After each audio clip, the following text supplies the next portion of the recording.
Huh. Hello everyone. So I was about to just head in World of Warcraft again and just die in hardcore, but so Sovietwomble dropped their movie, and it's it's 3 hours and 18 minutes. It's called What's So Strange About the Forest. The game that came in 2014. Now I played that game in alpha a lot. Like me and my friends were playing it on a private server that I made on my computer, like very broken and stuff. When it was broken, basically it wasn't really, it was alpha. So I love that game, but it scared the shit out of me, so I stopped playing it. Other than that, this is 3 hours and 18 minutes. So I'm going to be watching as long as I could. Hopefully we can get to 1 hour. If it was enticing enough and it was like brilliant enough, I'm going to go in for the full 3 hour and 18 minutes. If not, I'm going to split it in 3 parts and then upload them like that. But yeah, this is a Scum. Oh, this is not even the forest. What is this? I played a Scum. A Scum is really, really realistic and amazing, but the servers were just awful and there were some bugs and lack of content. Maybe it's more updated now, but yeah, let's go in the count of 3, 2, 1, go. Spear. Make a wooden spear, just a pointy stick. Okay. Improvise wooden spear. Put that in my hands. Okay. Well, it's something. Yeah. Well. This is so dangerous. Wait, where are How you? are you ever gonna have friends? 7 days. Follow the trench around. 7 days is a chat game. Actually, this is very important. Did that monkey just commit suicide rather than be in my presence?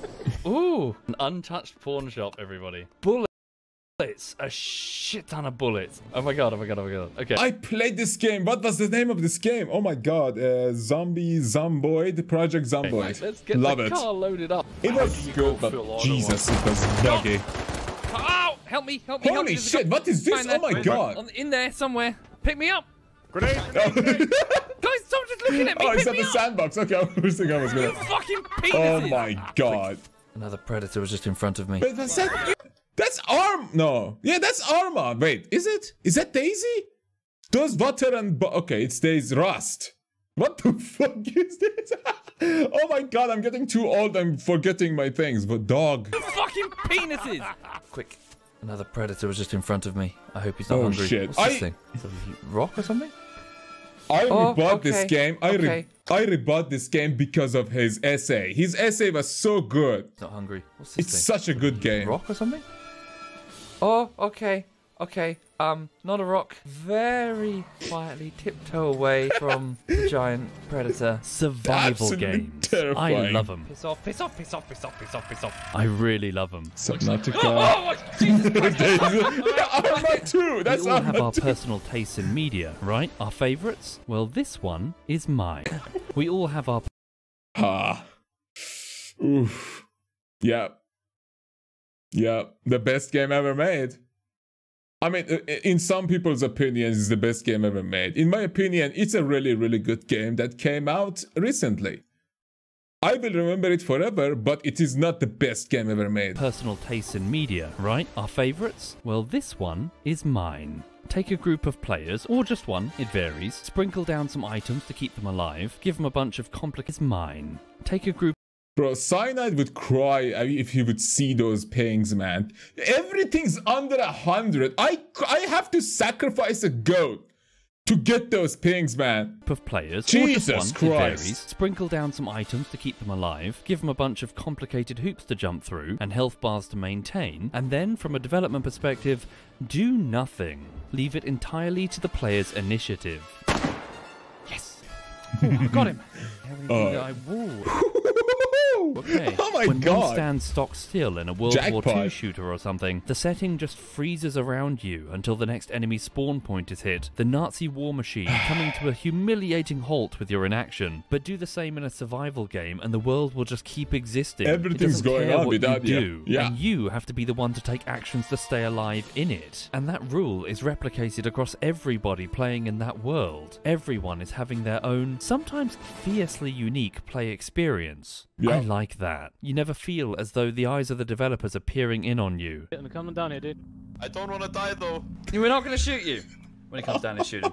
Open world survival games are sometimes called walking That's not simulators, true. and yeah, they can be that. But the not thing gonna is, shoot you you. can often go That's in any never true. direction and potentially something interesting might happen, and that does wonders for the replay value. You could be roaming around and gathering equipment, maybe finding some treasure sealed behind a mechanism, and as you're working on figuring out how to undo it, suddenly 3 knobheads turn up outside the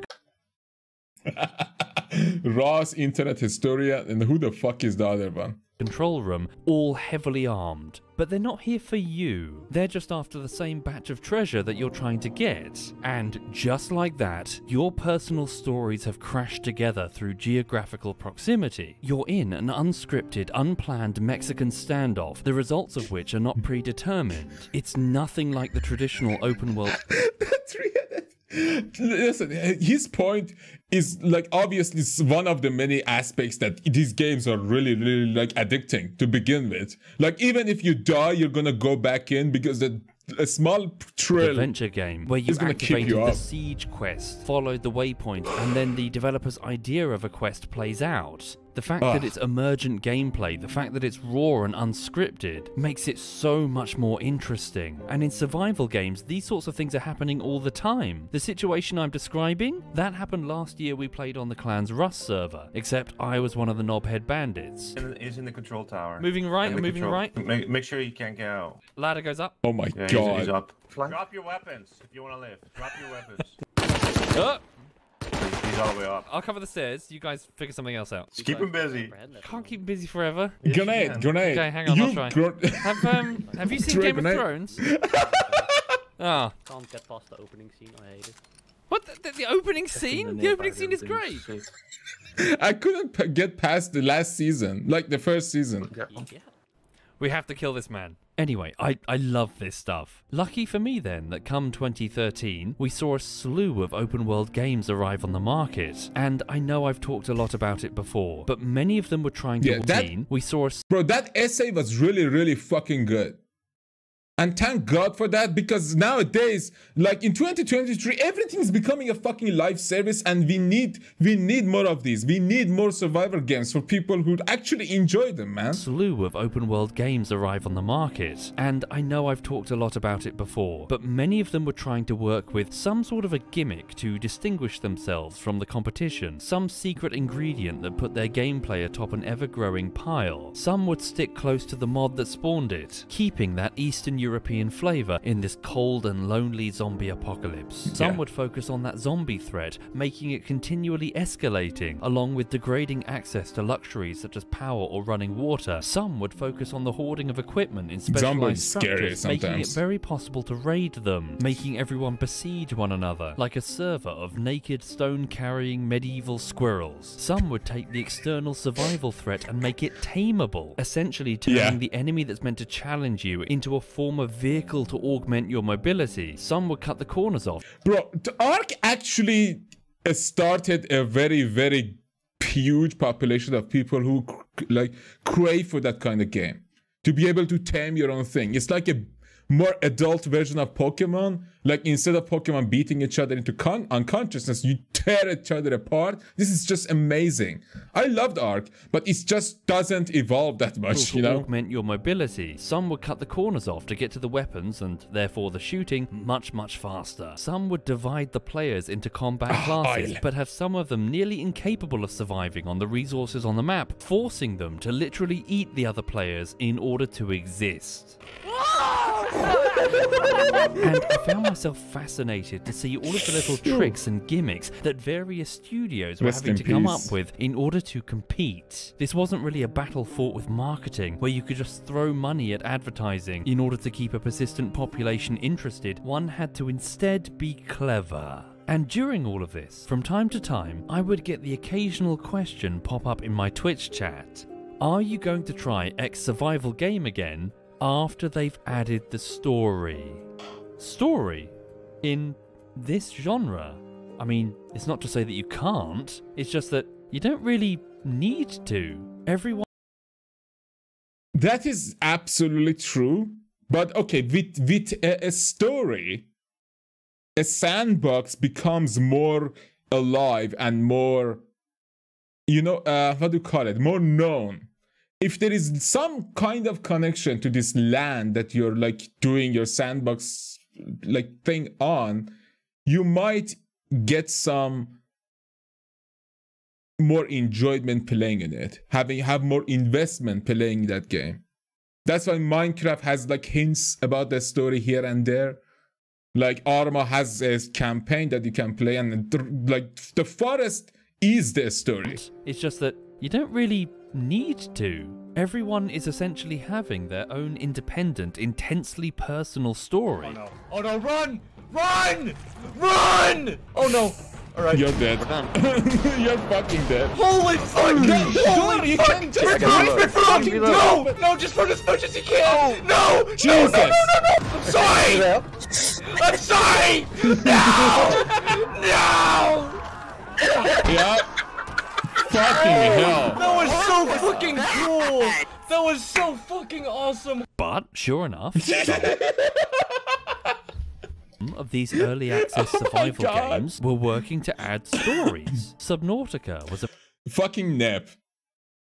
She's a fucking apparently pervert. working quite hard on it. The Forest intended to include a story of what brought down the player's plane on that island full of cannibal NPCs. Lost. The Isle wants to tell a story of how the place got covered with dinosaurs. And this idea, this concept of open world survival games including stories, I just kind of ignored it. I didn't think it was going to happen until the first one on that list yeah, I forgot. actually did it. Subnautica added a story. It became a small footnote of a potential video idea. Can you add a story to a genre that's not just defined by the lack of one, but it's arguably stronger because it's defined by the players? And what happens if you do? So with these questions in mind, I got back in the mood to try Subnautica. Bro, I'm stressful. Because I enjoy narrative and plot in a video game as much as I enjoy its gameplay. Yeah, they're separate things, but they make the core gameplay more enjoyable if you know you're doing it for a reason, other than just, you know, nothing. Like, so the game gives you something to explore and some stuff, hints here and there. Like Dark Souls does it well. Elden Ring put more of a narrative into the game rather than just a plot. Like, I love this, and I really, really hope he enjoys the story in these type of games. Subnautica is an open-world survival game released into early access in December of 2014. It was made by a relatively small team in America, and in the game you play as Riley Robinson, a crew member aboard the futuristic space vessel the Aurora. And in the opening cutscene, you have to perform an emergency crash landing on an unexplored ocean planet known as 4546b. You have suffered minor head trauma. This is considered an optimal outcome. Your drop pod splashes down into a semi-random location on an expansive open map, and you have to do your best to try and stay alive. PDA has now rebooted in emergency mode with one directive: to keep you alive on an alien world. Good luck. Straight off the bat though, the team were able to distinguish their product with the setting, an open ocean, something that competitors hadn't thought of. Complete with reefs, sandbars, oceanic trenches, and deep lava tubes. I played Subnautica in May of 2016, about a year and a half after its early access release, and it was actually very good. Here's me successfully driving a submarine. They're meant to sink, it's the submarine. This is fine. Oh, we are properly sinking. Oh god, well, yeah. Look at that. That's awesome.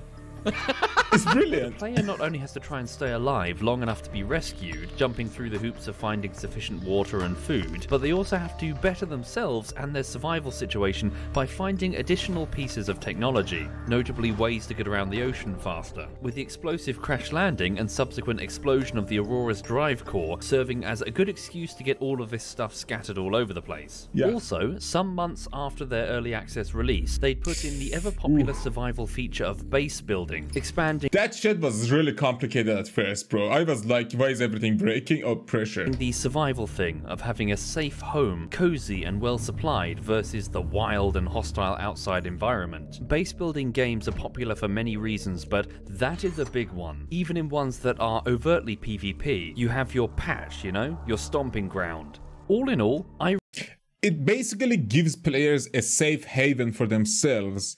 It is like not guaranteed, but it is a safe haven because nobody could just come and kill you with a gun. There needs to be planning for destruction of your base. that are overtly PvP, you have your patch, you know, your stomping ground. All in all, I really enjoyed Subnautica. I had a great time. I thought the unique visual twist of the ocean gave exploration a sense of immersive terror that no other survival game was trying. The natural fear that many of us have of deep water and the things that lurk in it. On an alien planet. That And the makes it more developer's attention to terrifying. detail concerning codex entries for the various species of fish that you can scan. Seek fluid intake immediately. More important things right now! Couple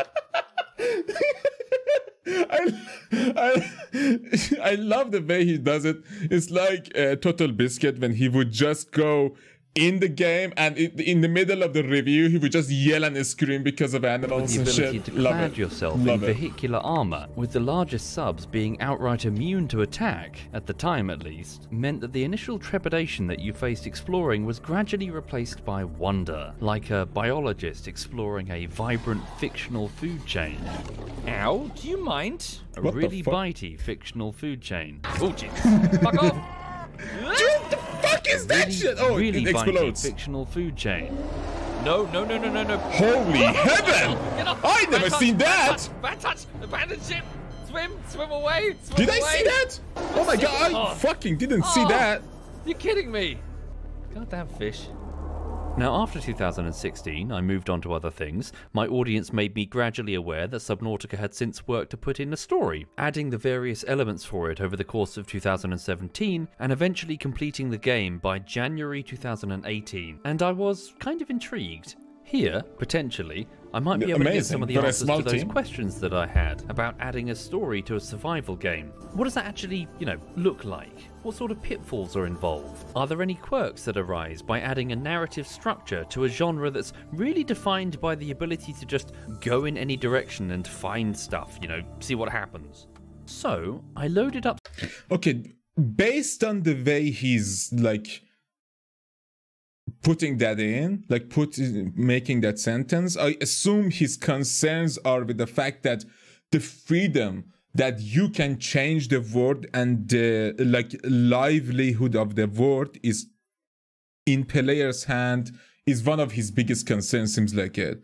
So I say the limitation and restriction of a story and narrative should be put in the second, and the openness and the nature of a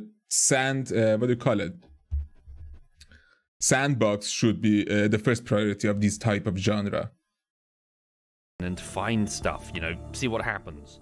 So, I loaded up Subnautica again, I think That in speed. 2020, and I dived back in. So the most interesting thing to talk about, I think, is the genre selected for the story. It's mystery. The Aurora suffered orbital hull failure. Horror Cause mystery. unknown. The story is infused with mystery. Scans of damage to the Aurora do not match any known offensive technologies. Without wishing to go into heavy spoilers for Subnautica, because it's excellent and I strongly recommend you play it, Riley, good, the as long as I survivor, played it. discovers that he can't actually leave, even if a rescue ship arrives that day. No ship can move in and out of the atmosphere for reasons that I won't explain, and trying to figure out why is what leads you down a rabbit hole, discovering this giant strain to the breaking point Rube Goldberg plot machine that has you trying to figure out the missing piece. And when you get to that point, when you see the mystery laid out in front of you, and you can see the writer's design, it can be quite satisfying. Especially when you realise that if you merely do something simple, you can unblock the jammed plot apparatus and make all the difference in the world. And this actually graphs really well. What?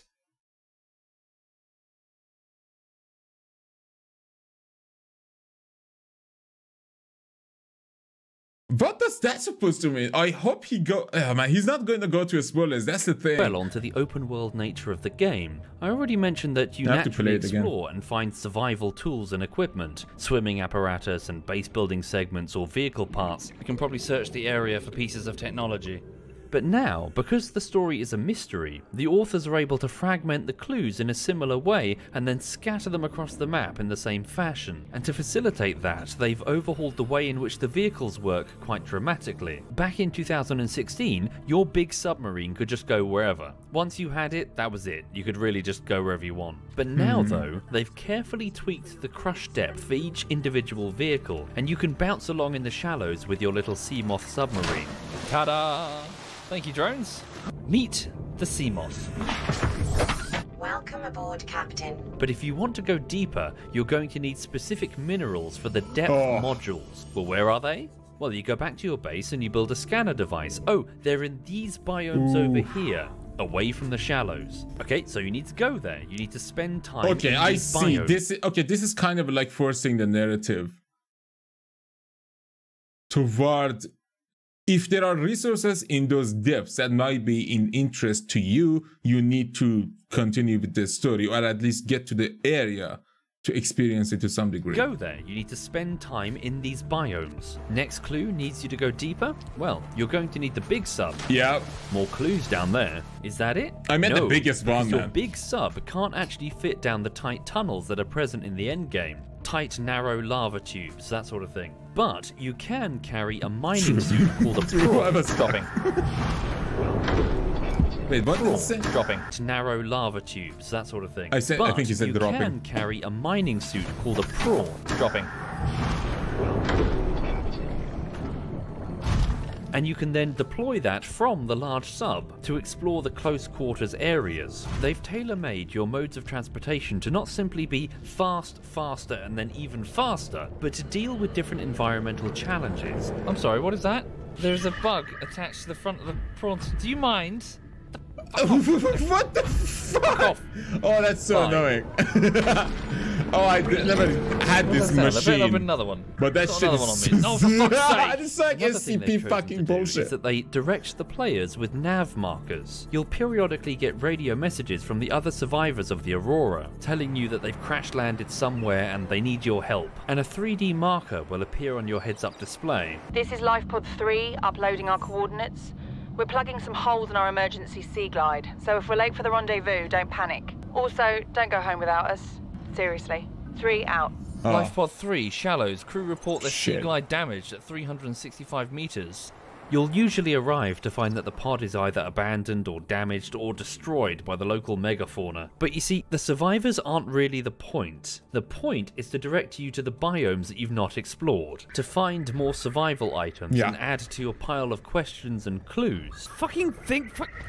Fucking everything on Can this you- planet can should have you- personal boundaries. Fuck off! With lots of audio. It's so annoying. Why doesn't it have like a, what do you call it? Rain cleaner? diaries to keep you invested in discovering what exactly happened here. I don't know what the heck is happening. I'm scared and I'm not going outside. There are shadows in the water under the hatch, but I can't tell if they're rocks or aliens. The Aurora was carrying everything needed to build the phase gate. I don't know why no one's coming for me. It's clever. They've diegetically used the challenges of ocean exploration and the calls for help in a desperate survival situation in tandem with the type of storytelling which allows for a non-linear acquisition of plot points to tell a story that is infused with mystery, and leaning into the fact that players can, and probably will, lay waste to whatever story narrative you had in mind if you try to tell one linearly. Sir, do you mind? You've got like the whole ocean to float in.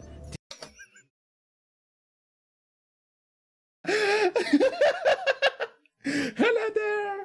What the fuck? Oh, okay. Do you have to float in my back garden? Piss off. No, you can't come in. You want to go in the aquarium? You're not going to fit. You can see the fingerprints That keep calm kidding makes it the best. of a developer, realizing that they need to adapt the story to appropriately fit the medium. What are you doing? Go home, Reefback, you're drunk. One thing I really noticed, though, the main thing that I want to talk about with Subnautica's plot, it's Crashing. quite tacked on. It's kind of tricky to explain without direct spoilers, so I'm going to do a hypothetical. Let's say you're exploring a river in search of cool survival stuff, and you're finding that the river is mostly unchanged since the last time you dropped into the game some years ago. But now, this time, you find that in the middle of the river is a half-sunken pirate ship. The unexpected presence of the pirate ship isn't accidental, it's out of place on purpose for the shock value, and it's full of really important plot points and revelations. But it's not like baked into the environment in a way that comes across as natural. This pirate ship could be anywhere. This could be on land, we could be on the beach, this could be in a dry dock, this could be on the moon.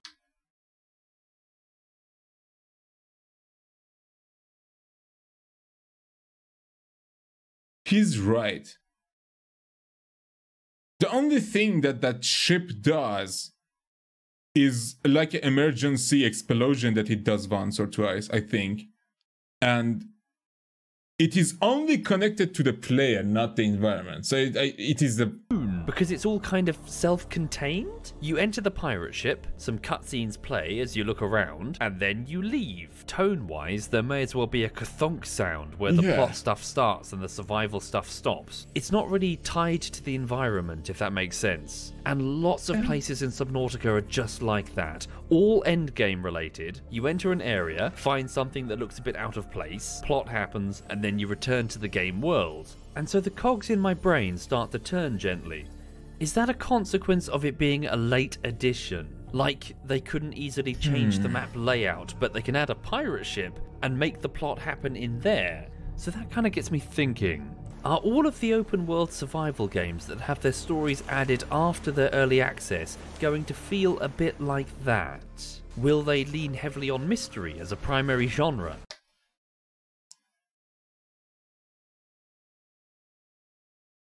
I agree on the mystery parts, yeah. Bro, yeah. Like, they just put clues around to make a story appear in your, like, subconscious or something. Will player freedom be intentionally corralled to stop them racing off to find the really critical clues too soon? Will player attention be directed in specific ways, using diegetic reasons for the player to be headed in one particular direction? And will the story elements take place in locations that feel just a little bit shoehorned in? As in, if I play The Forest from 2014, which has since also had its story retroactively added, will the main plot elements take place on, like, an oil rig? The Forest started with the story. There was a story when I played it. Like, there was a story, but the gameplay was just so buggy that the story wasn't really approachable. Elements take place on, like, an oil rig or something. It was a minor thought, nothing major. Maybe it might make an interesting video one day. Looking at some of the stories added to open world survival games launched without them, to see if they use similar solutions to similar problems. And then one day, I was very, very bored. As you can probably tell, I'm rather bored. There appears to be a bird inside this plane. Now sing. Okay. I played it back in, oh god, like December 2014? I even made a bullshittery with it. Ooh, look, dead cannibal. Where? So, sorry, what are we meant to be doing? This time, though, it was late 2020, and I streamed it. Whoops, sorry. I streamed all of it. Oh my god, I'm a dumbass, I enjoyed it. Okay, you should never throw anything. After all your bullshittery in CSGO, you should never throw anything ever. Like, seriously. Whoops, sorry. I streamed all of it. Especially a weapon. God, I'm a dumbass, I enjoyed it. Oh! Yeah, the turtle show is so fun, yeah. And after 27 hours, I finished it. And then I went insane. That's... okay, I thought that... So, is there no, like... I don't know what to say. Sorry. Nobody so knew. The game... like, it basically felt like the ending of Inside. To some degree. Not the same, but same feeling. A bit of confusion everywhere. I'm very... Yeah, I'm sadness. I'm crushed. Forgive me, I'm actually incredibly disappointed. It was doing so well. Okay, I know, right? I don't know what this video is. Like, I had a plan. That was my plan. what I just said about Subnautica, and I would have a look at the survival games with their stories added in post and see if there was anything worth talking about. And then I played The Forest, and I feel as though I've been sent into a tailspin. We all like to rubberneck a trash fire, right? I mean, YouTube is... Don't bring a Star Child into a video like this. Dude, we forgot, we forgave. Mass Effect 3 is good. Stop it. Fuck the Star Child. He was a piece of shit. We hate him. Everyone hates him. God damn it, Shepard. Stop it. It doesn't worth it. Just shoot the red full one. of that. But that's not really what this is, because The Forest is actually good. At times, very, very good. And I feel like I'm in that scene from Indiana Jones, where I've confidently stepped forward, only to find that my foot has fallen through into a pit of logic so profoundly weird that delving deeper into this specific rabbit hole is arguably more interesting now. So is this an iceberg video? The forest iceberg or something now? What is happening? I think it's gonna be like a documentary about the forest story, but this is actually so much more. Would you just let me ramble, really? Yeah. I think this is more just for my sanity. I'm ready.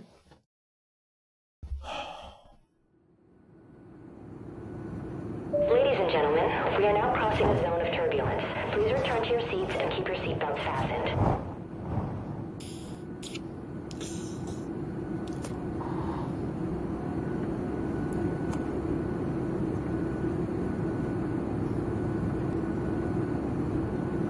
So The Forest entered early access in May of 2014, and like BioShock before it, it starts with a bang. Oh my god.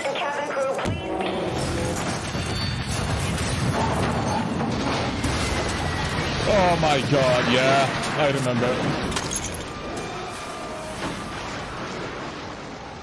remember. Would you kindly survive? Yep.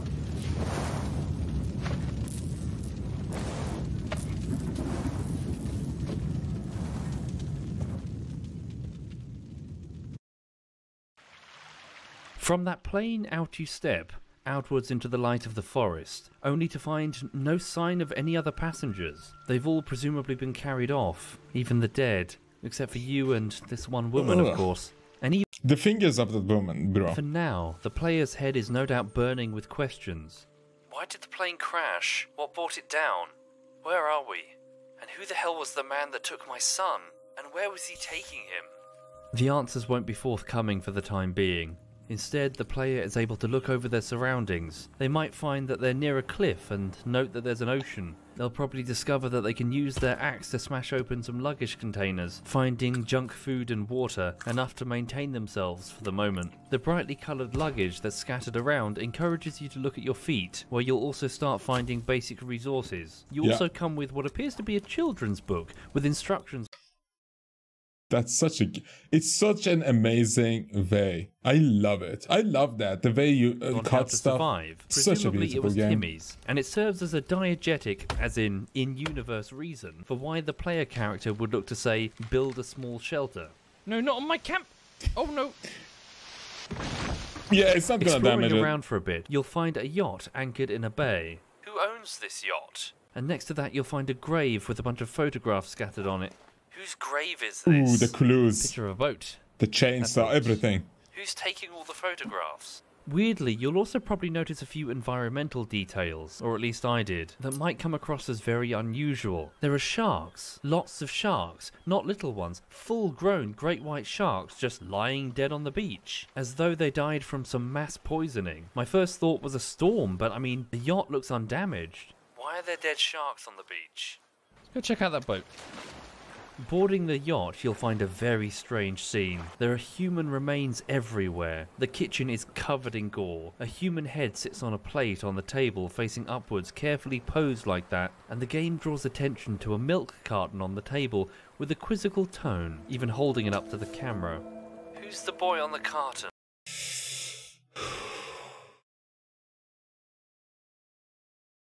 Bro, I hate... Dude, I'm so scared right now. And my friends showed me this shit because my friend loved the story and loved the forest. But I was so scared of those things, man. Those things that are in the cave. So I couldn't really go further. But I seen this, man. I went into the caves to some degree. We did some of their story. We did the chainsaw bit. Does that imply it's that such a they were creepy also looking thing, for man. a missing boy? There's a card reader for a cabin that you cannot access. Also, there's a picture on the wall. A children's drawing signed by someone called Megan Cross. Who is Megan Cross? Someone who's gone missing? Returning to the beach, you'll probably feel inclined to set up a small shelter, which lets you save. The game, straight off the bat, really focuses on ambience, on atmosphere. Everything feels claustrophobic, even when you're outdoors. The trees feel like they close in, and the audio design is excellent, with rumbling ocean waves and fierce winds, encouraging you to build... One note. Bro, I was playing the game in VR most of the time when actually it came out like officially. So that's why I was so fucking scared. Probably if I was going just playing it normally, it would be just fine. The design is excellent, with rumbling ocean waves and fierce winds, encouraging you to build something to retreat to for safety, particularly as you spot other people moving in the forest. And when you can't see them, you'll certainly hear them.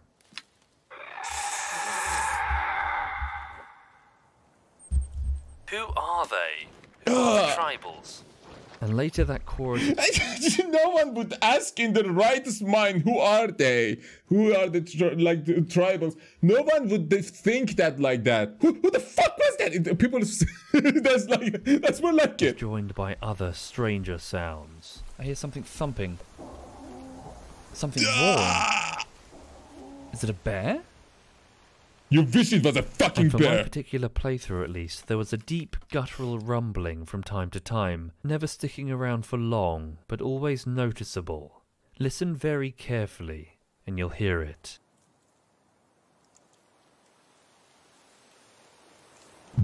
Ooh, I'm so... Fucking cunt! Holy fuck! Sorry. Woo. It's probably at this point... That literally gave me acid reflex. What the fuck? Oh my god. That you as a player will have a small shelter and probably a small fire, and it's also at this point that you as the player will probably start to poke the world with a stick for a little bit to see what mechanics you're dealing with. Kill it! Thank you. Can you pick it up? It's cool that you can actually hit the sharks, and the game does recognize that you want to take their heads off, and also it's kind of cool that the turtle has its own hitbox. Can you please just... There we go. There you go. Yeah. But it's also at this time that you'll probably notice that something's a bit... That looks so stupid. Like... off? Why are we holding things and animals like that? Yeah, right? Okay, I don't want to interrogate video game logic, because, you know, sometimes it's video game logic. Like the way Via sleeps in Cyberpunk. Like, what the fuck? I ate a Russian glow cap and it charged up my batteries. Huh? But from time to time, you'll notice something really just weird.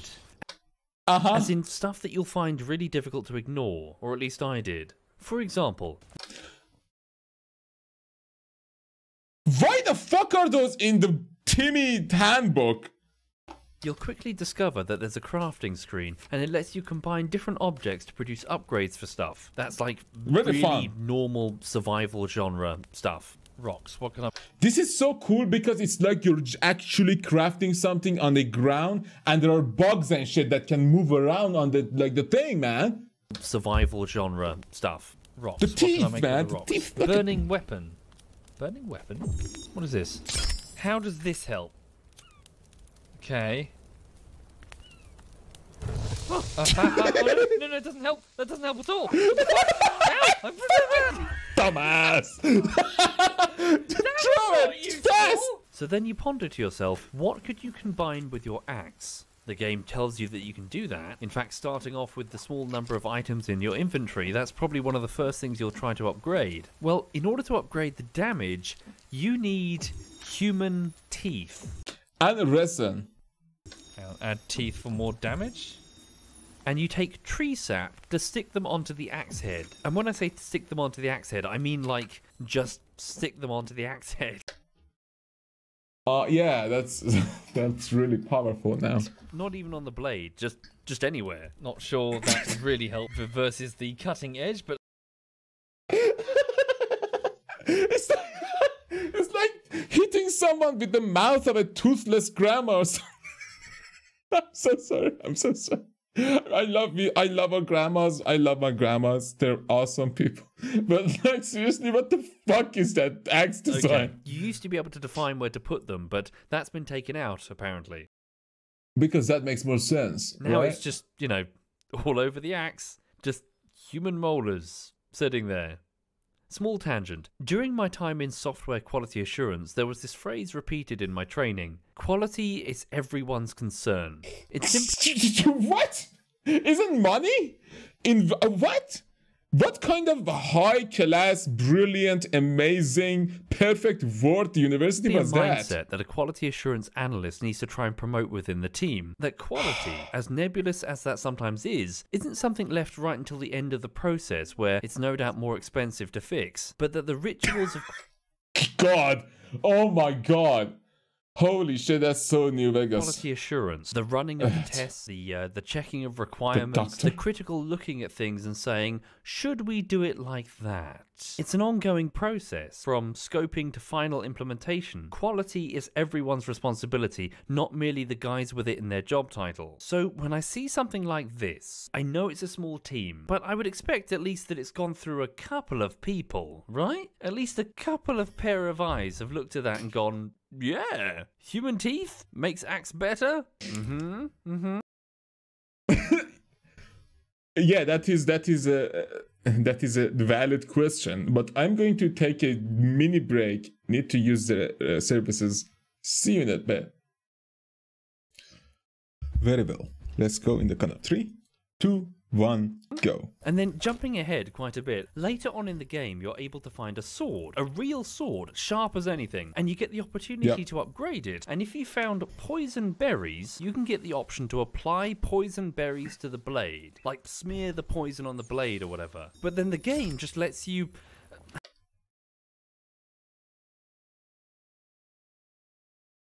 Yeah, that's bad. Literally apply poison berries, awful. as in like a bunch of berries just clipping into the blade. That's the idea of poisoning. You could have made the fucking steel a bit blue. Like, Sticking seriously. berries on the end.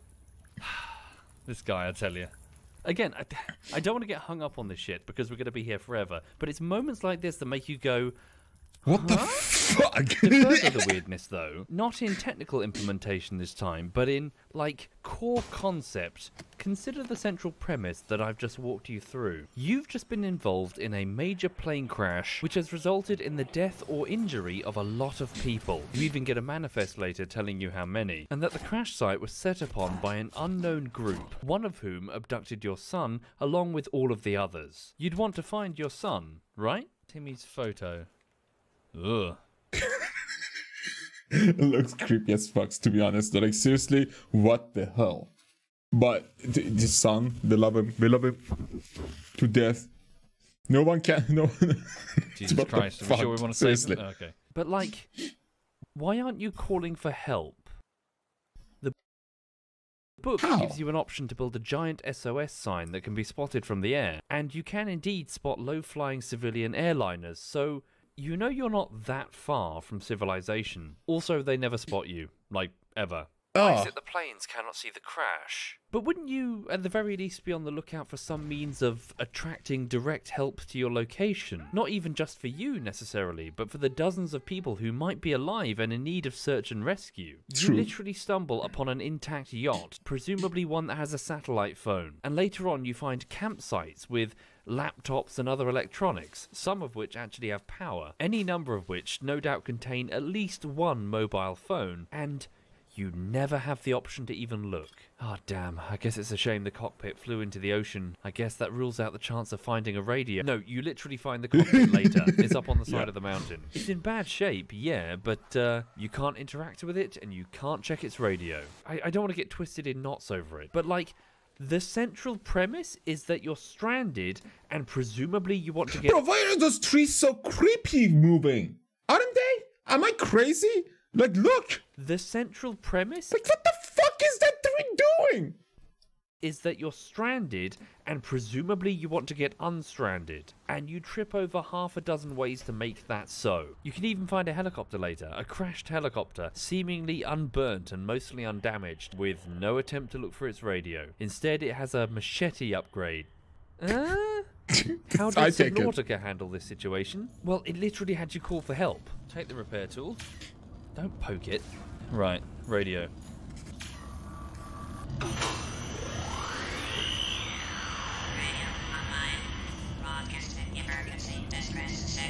They thought of it. They clearly thought of it. You call for rescue. It'll take us a couple of days to align our orbit. We should be able to establish direct contact with those you poor during things, that time. those poor souls, and we're man. coming in to get you. Don't leave us waiting. Sunbeam out.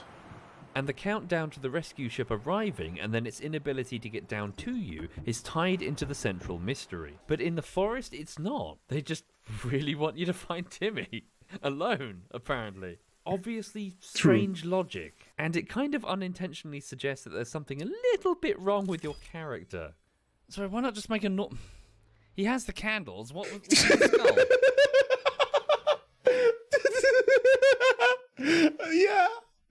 Yeah, that's true. And these are based on like a paper like that is stuck, that you stuck probably on Timmy's like book, children's book. Like, that's messed up too, right? And on that note, during your crafting experience, as you're working to try and survive, it's very likely that one of the cannibal people will attack you. Hello. Oh yeah, there you go. It's day, so I'm not scared.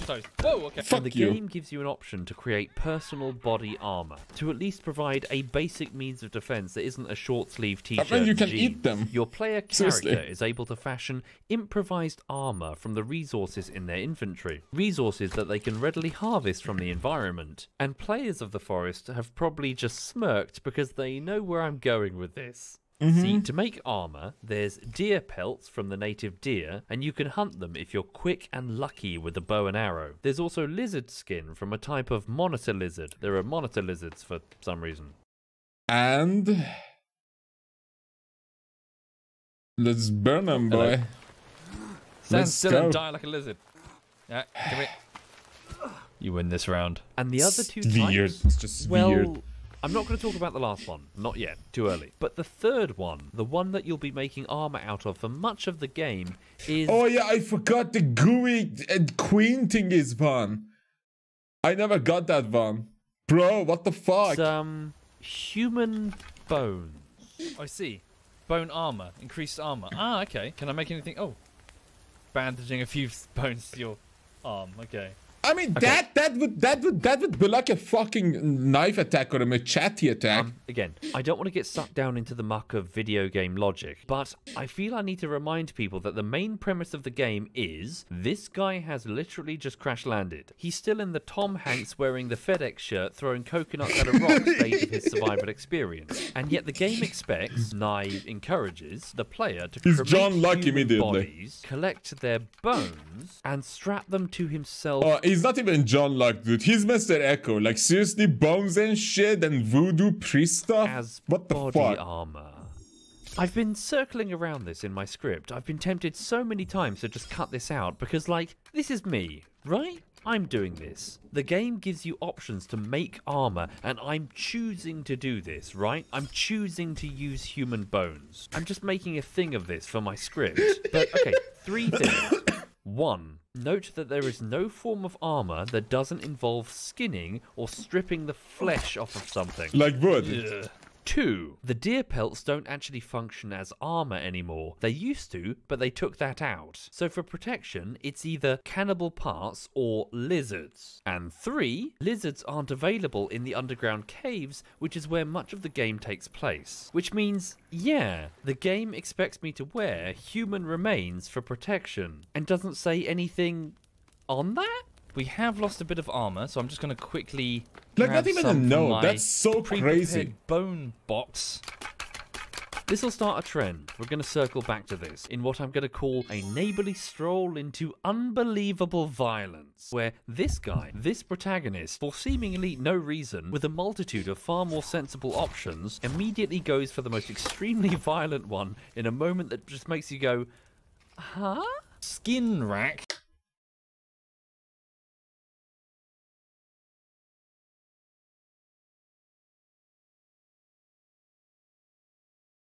Bro, he's Benjamin Linus. What? I never seen this. Is this new? All this is like new. What the fuck is this? I'm gonna play it tonight. Like, I have the game. Bro, what? A skin rack? I beg your pardon. Skin rack, bone chandeliers. What the fuck, dude? Fucking hell, this is really what the fucking hell? Anyway, isn't this your first game? This is literally your first protagonist. Are you sure he's the protagonist? Oh, and what am I talking about when I say better options in this scenario? Well, I mean, think about it. We're trying to make body armor, for protection against the cannibal people who come charging out of the forest? If only we had, like, metal? I don't know, some sort of access to a large amount of metal? Maybe aluminium and steel? Materials designed... To be fair, some dude, random dude who's like concussed and is looking for his son probably wouldn't make the best armor using metal. He probably would cut himself up and bleed to death. I mean, to be fair, this plane has so much first aid shit. Some sort of access to a large amount of metal? Maybe aluminium and steel? Materials designed to be lightweight yet flexible? If only we had some sort of implement that might allow us to shear off strips of it, to fashion it into some sort of personal armor. No... That would be actually more durable, to be honest. Bones. Human bones. Okay. Timmy's father knows what he likes and you can't change his mind. Why am I using their bones to make armor? I genuinely have no idea. There's some perfectly good metal from the plane that this guy... Maybe he was a bone doctor. I don't know. Bone surgeon. I think he's just a all he nutcase. knows. Yeah. Probably. That's correct. Exploring the area reveals that the forest is mostly flat with a large river running through it, hemmed in by oceans on all sides, with the exception of the north, which has a large mountain range blocking your path. The search and rescue operations are going to have to come by the sea or the air. Good job that we found the yacht at least. That might just be our ticket out of this place when we find Timmy. The plane passengers are far from the only people who... I think that boat is actually a reference to Desmond's The plane boat. passengers are far from the only people who have ever come to this place. There are campsites, both large and small, some expensive-looking equipment, and specialist cave diving gear, such as ropes and steel anchors which are biting into the rock, leading down into the cave entrances. Who set up these camping tents? Who set up all of these ropes that lead into the caves? There are far older things too, old-looking tents and army beds, old wooden boats and hunting perches. Who bought the rowboats here? And there are even numerous thatched huts and small villages that look like they've been attacked. Who set up all of these thatched tents? The cannibals? Also, I'm not kidding about how expensive some of this stuff looks. You end up finding not only scores of laptops and other electronics, but what looks like state-of-the-art underwater drones. Most are still actually powered and left where they were deployed, along with a vast number of heavy-looking crates. There's numerous well-funded groups sending lots of very expensive hardware and specialists, all of whom look like they've been attacked by the cannibal people. So the obvious question that follows is, why was there no major search for these people? Yeah, I'm wondering Because why they no one's know. come for the surveyors. You think if they all went missing, they'd send someone. Like the military, weirdest one is probably commandos, one of I the don't know, larger camps mercenaries. that appears to be a film crew, not only with their expensive cameras, but with numerous tents that appear to have been savaged. Why was there no major search for these remember people? this. Like, they were sent. They didn't just randomly come down in a plane crash. They chartered, I assume, a boat, which presumably would have come to pick them up. And when they didn't arrive? Many questions, pieces of a jigsaw puzzle. It all adds to an enticing mystery. What the fuck is the forest? Whilst back at your camp, you're probably failing to hunt dinner. Come on. Damn it. Oh, hello. Ah, damn it. God damn. Oh, What come the on. fuck? Come off it! Target. Oh. Yeah, Knight is... She dodged! That bitch dodged! There you go. You'll probably check your perimeter and find that you've had guests. Bone basket, arrow basket. Do you mind? Madam, I made that. Oh, she's got her tits out. And she's angry about it. And defending yourself from the intruders no doubt prompts you to craft weapons and quickly learn how to use them. And it's here that you discover that the cannibals are the major focus of the game. Whoa, hello. Like, major focus. Yeah. The way they attack you, the way that they swarm in groups. Oh, look at that. I've never seen that before. The way they size you up from a distance before maybe one of them goes in to challenge you. It's pretty well done. Sometimes What the fuck was that throw? Before maybe one of them goes in to challenge you. It's pretty well done. Sometimes they even run away when things look a bit too dangerous. Last chance. Smart. It regularly brings up the same question in your head. Who are these cannibal people? Here they come. You will also start to notice leavings. Sticks and rocks, combined with undoubtedly human remains, done in such a way that's clearly meant to have meaning. That shit is disgusting. I mean, to be fair, there are disgusting things in it. It's way more disgusting things, but this is just... You'll find severed heads with things stuffed in the daylight. In their that makes it more creepy, too, in my opinion. Or skulls stuffed inside... I'm not even sure. Is that meant to represent a womb? They clearly have an extremely complicated set of religious beliefs. Why are they constructing effigies? Before long... Why are we constructing effigies? You'll start to find these effigies everywhere the cannibals have been, perhaps marking territory or as a warning not to proceed. There are certain areas that seem special for unclear reasons. Watching the cannibals move around in the distance, you'll figure out that they congregate at specific sites, gigantic trees surrounded by these icons. Why are they putting these effigies around specific locations? Yeah, I wonder if perhaps it's one of their religious sites? If you're particularly attentive, you might catch a glimpse of the cannibals making the effigies directly outside your camp. Oh, look, oh wow! One of them just set up... Are we some kind of voodoo? Is this some kind of... Are one we of the fetishes? What? I've never seen them do that They're before. repelling us. Are they trying to curse you? Honor you? Warn others to stay away from you? Why are they building effigies outside my camp? Were all of these here before? Perhaps they're trying to curse me. Bro, I never seen this. Like, this is so new. I have to play this game. I'm thankful that he's not actually spoiling the story because I'm really interested. But that's not the most interesting part. The most interesting part is that they like to incorporate outsider technology within the effigies. Pencils and pens, cameras and clothing, torches and watches, fingers dangling on these modern camping lines. Why incorporate modern technology within their effigies? It's interesting that they incorporate so many, elements that they find. Like, it's a toothbrush there. Many questions. The cannibals clearly have a very elaborate set of cultural norms, and it looks like they might be different tribes? Some of them are distinctly different from each other. What the hell are they? Chains? Sooner or later, though, your surface exploration Oh my god, that would destroy the pubic hair. Going to find a really big puzzle piece. Try building a birdhouse? Is that a thing? Whoa. Wow. Okay. Oh yeah, I remember that. Impact crater. The Earth isn't deformed the right way. It's a sinkhole? Is this made naturally, or is it part of a supernatural story? No, it's too small to be a mining operation. I'm guessing it is indeed a lava tube. Well, that would explain the tunnels. If this whole place, this whole island is threaded with lava tubes all over the place that have since cooled and gone inactive, then this whole area could be completely honeycombed with tunnels. The cannibals wouldn't need to do any excavation at all. And just to add it in my script here, where it seems the most appropriate, you later learn that this sinkhole is really the focus of all cannibal activities. As in, so many caves lead back here. Why are the cannibals focused around the sinkhole? What on earth? Also of note, right at the bottom of the sinkhole... Yeah, we might have to pop back upstairs to just hunt something to eat. Oh, it's a helicopter. It's a crashed helicopter. Oh, yeah. How did that happen? At this point in the story, I had yet to learn about the cockpits. So it seems like the propeller got like cut in half. So it probably wanted to get inside and close in and lost control. Surviving. And naturally, I figured that I wanted to call for help, so... Wait, maybe there's a radio. How recent was the crash? A giant sinkhole and a helicopter included.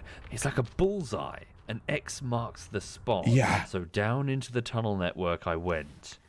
Ooh. Down here, you'll find the cannibals, but it's a different character to what you'll see upstairs. I spoke before about the contrast between your home base and the open world. Oh dear. Well, down in the caves, that contrast is highlighted hugely. The game does a good job of it, I think. You feel pretty vulnerable. They'll be rushing at you through the darkness, resulting in close quarters brawls before they rush off again. You'll fumble through the network of tunnels in search of clues insofar as what happened to your son without really knowing what you're doing or where you're going. You'll find a trail. Children's drawings, seemingly made with crayons and positioned all over the place. They depict a range of things, mostly horrible. You assume that your son is drawing them, but, well, who is making the drawings? The game draws attention to the fact that at least one other child has gone missing, and it won't be long until you discover newspaper clippings telling you of others. Way older. Way back in the day. Bro, I seen this kid in a fucking advertisement in like a meme or something. Wait, what the fuck? So, again, why are children going missing? What has it got to do with this place? These items are scattered amongst a myriad of other things, some taken from the plane, but some clearly not. Suitcases are stacked up alongside random electronics, spelunking equipment, and really old things such as ancient wooden crates and cots. There are also some clever little technical details. The ropes are loading screens, as far as I can tell, as are the tight squeezes between the cave areas, seamlessly rendering the next segment without breaking your immersion. Also, if you're exploring the surface and you manage to get injured to the point of death, you're not actually forced to restart the game. You're shown a short cutscene in which you're captured and taken to a place on the map that becomes known as the Hanging Cave. It's over here on the map. It's just another place you can explore normally, but it's also at that location where you find a dead body of a surveyor, and he has a map. The same map that you'll use for the rest of the game. Meaning, if you've not found it yet, you'll find it here. Where am I on the map, though, so that I know? Reminds me of the morning. It reminds me of the morning because you're fucking young. Piece of shit. God damn it. It's in the Hanging Cave that you'll also find some grisly scenes. The hell are they? They're meant to be babies? To be fair, he's probably older than me. That's crazy. And as you're on your way out, you may find that something lunges at you. Oh, there is a way up. Hang on. But what the fuck was that? Oh god, yeah, fuck, no. Yeah, I hate... You can bog off. Oh my god! Oh yeah, the spider lady! No. The caves are just full of death. You start finding the plane passengers. What's I love New York. left of them, anyway. Their insides are no longer that. And in some cases, it appears that the cannibals are... disassembling people? There are piles of specific organs such as hearts in one like case, the Expanse, arms man. in another, Weird. fingers hanging from string in several. Like spare parts, almost. Like someone making piles of scrap metal. Why are the cannibals organising body parts into piles? And they keep sorting things into piles, don't they? Piles of money, piles of watches, piles of heads, piles of legs. They're very neat.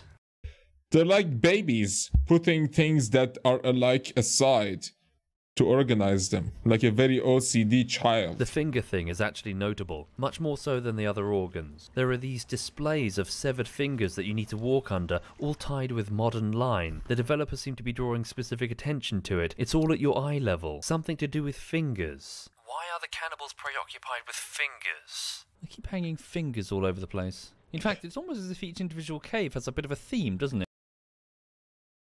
it? Yeah. And one important note, the only finger that you see on the surface is that one that is between one of those like climbing ropes, isn't it? So the fact is that this cave is in particular is so finger heavy. It's here, though, that I want to take another quick tangent, just like the thing about the weird logic, because I started to notice something else. Every time I'd see something done well, done really well in fact, it was almost immediately followed by something done very poorly. My expectations would rise on seeing something cool, but then sink again when I would spot a major problem with it. Yeah. Yeah, it's just... It's simple. Sadly. Yeah, the pathfinding is pretty goofy, isn't it? Come on. Oh my god, it reminds me of World of Warcraft, like classic. Before the 1.14 classic, that everything got so much better. Holy shit, that's bad. The game has subtle attention to detail in places, notably with audio. The cave networks are just full of ambience. The sound of blood dripping from the hanging corpses, or things breathing quietly just ahead of you in the gloom. I hear something. Breathing. What the fuck? Or the interface audio echoing from the walls of large open spaces like the sinkhole. The sound of me upgrading something just echoed off the walls. Oh shit, I didn't know that. But that's like Rainbow Six Siege or The Isle. That's crazy. Environmental. That Ghost game, VR Ghost game had that too. There was a ghost, what was it? I forgot. So that's cool, but then they made no attempt to balance the audio. Is that too loud? That looks too loud. Yeah. I'll turn that down for you. Sorry. Can we get through here? Jesus, the bass on that could destroy glass, man. What the fuck? It's a bit loud. Sorry, that's way too loud. Holy shit. Yeah. I don't know why that's so loud. Sorry. Sorry. Holy so shit. loud. Where does this go? Oh, Jesus Christ. Yeah. Ow, that's loud. It's screechy too, so it's like migraine inducing. Features diving, in which you have to submerge into this murky, ominous-looking water. It can become some of the game's most chilling moments. Whole load of corpses down here. Careful. Don't get stuck. Just stay calm. But then they didn't actually put in an underwater floor texture. They've just duplicated the surface texture, which has really obviously reflecting puddles. Oh. Yeah, that's not good. The game has spent time creating this lavish crafting screen, at least twice, as far as I can tell, where you place items in the middle and then you modify them, but... damag. Front and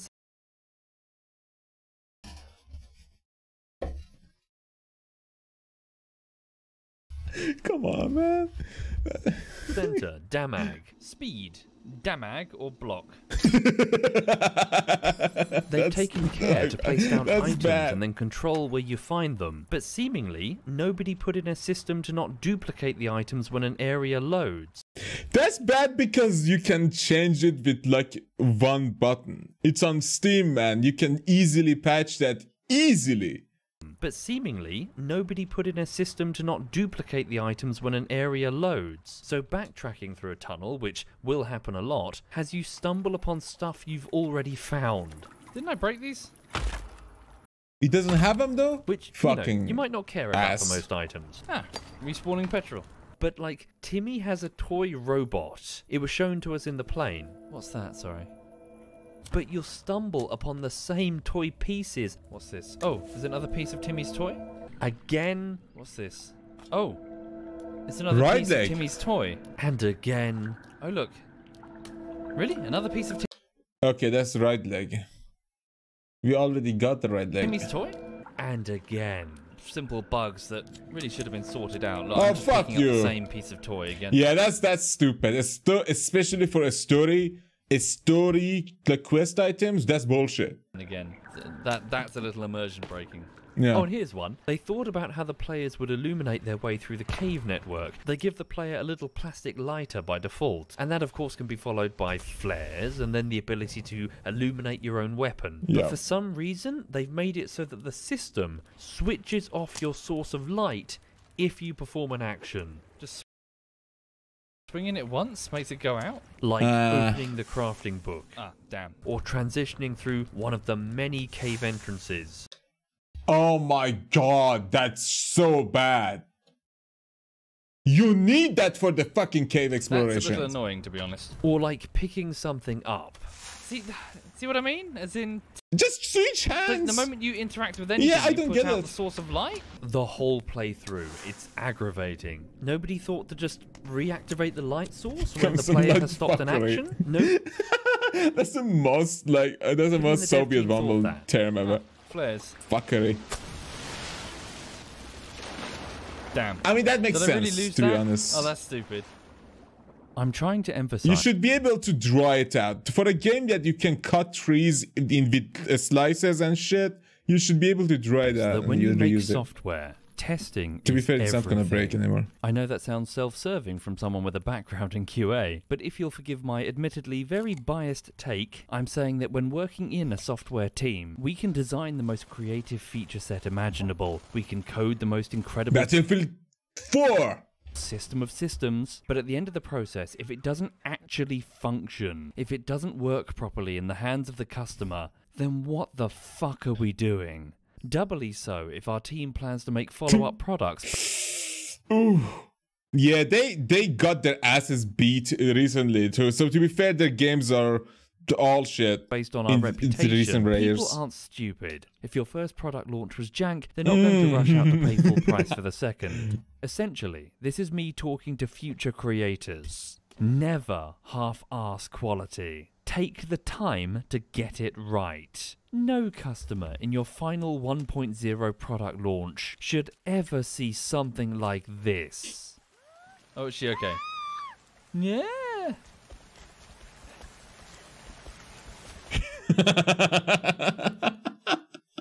What the fuck?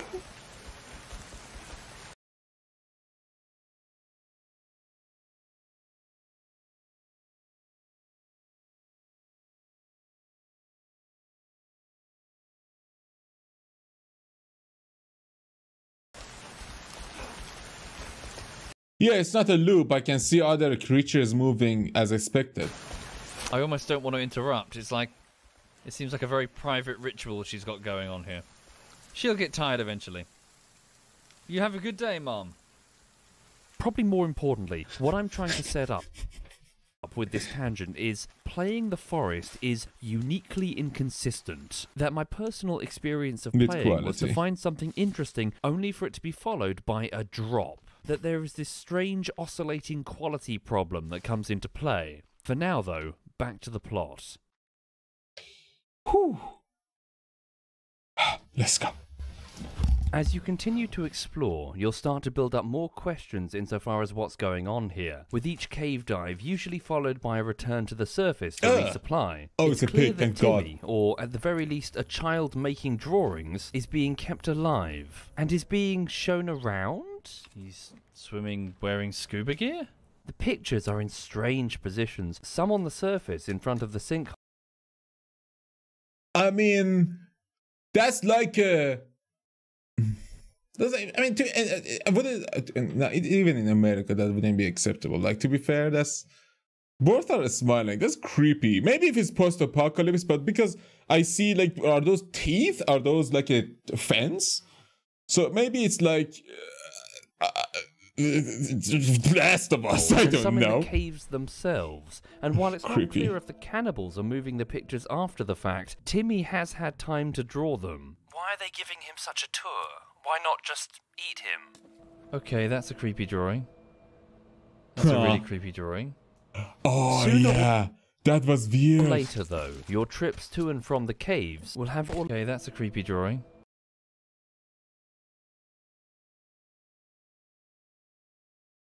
It reminds me of one of those like paintings in that like 1,000 room game. 10,000. That's a really creepy drawing.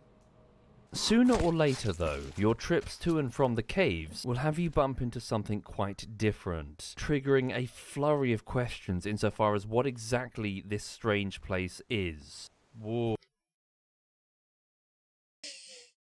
That's when I quit. Bro, I don't wanna. I don't want that. Yeah. Uh-oh. Ugh. It's like a god. It's like a god from Rick and Morty. Together with something. Let's kill it when it's in the open. Threading this thing with arrows, it just doesn't want to go down. If you encounter one of these in the tunnels, it actually hits like a freight train, rearing up onto its hind legs and charging at you, hissing and screaming, trying to tear you limb from limb as it's trying now. But eventually, with enough arrows, this twisted monster goes down. Yuck. Oh, You know, look at huge it. XP that shit. Fuck you. this? Was this joined, or was it born? I seriously have not seen one of these things this close dead, because I'm a scared mother son of a bitch. Dude, look at that. Look at that. Dude, what the fuck? It's like it's suffocating inside itself. It reminds me of Fringe. Oh, God. How long have these things been here? You know, it's a bit of a pity that they don't have a voice protagonist. It would have been really fascinating to hear them express themselves. The first time you see this thing, I have no doubt they'd be in shock. The character would be struggling to hold onto their stomach on seeing such a sight. Such a twisted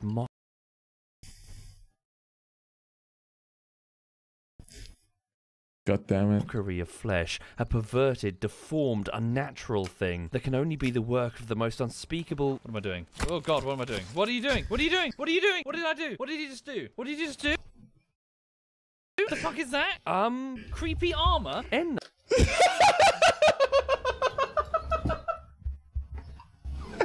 Yeah, yeah, bro. I'm disgusted right now, as I was when my friend came with it. Why would you wear that? Are you guys okay? Why does this guy consider that normal? Do you have some issues that you guys want to, like, discuss over coffee? You have a protagonist who crashes in a plane, seems to be like a Bear Grylls. Let's go back, because I missed all of that. I was just thinking how ridiculous that was. This guy consider that normal. Do you have some issues that you guys want to, like, discuss over coffee? You have a protagonist who crashes in a plane, seems to be like a Bear Grylls TV personality type, wears human bones as armor, has no interest in calling for help, does, this. What? What the fuck is that even? What? Jesus Christ. Is that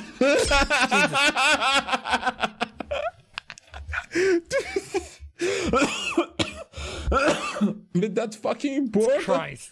on the back of the head, the fan is still And turning. when they encounter one of these entities, an entity that must be pretty fucking horrifying, something straight out of John Carpenter's The Thing, and is probably supposed to provoke a flurry of serious questions insofar as what the fuck is happening, and the action that you guys put into the game, the only action that you can perform, is to remove their hardened flesh.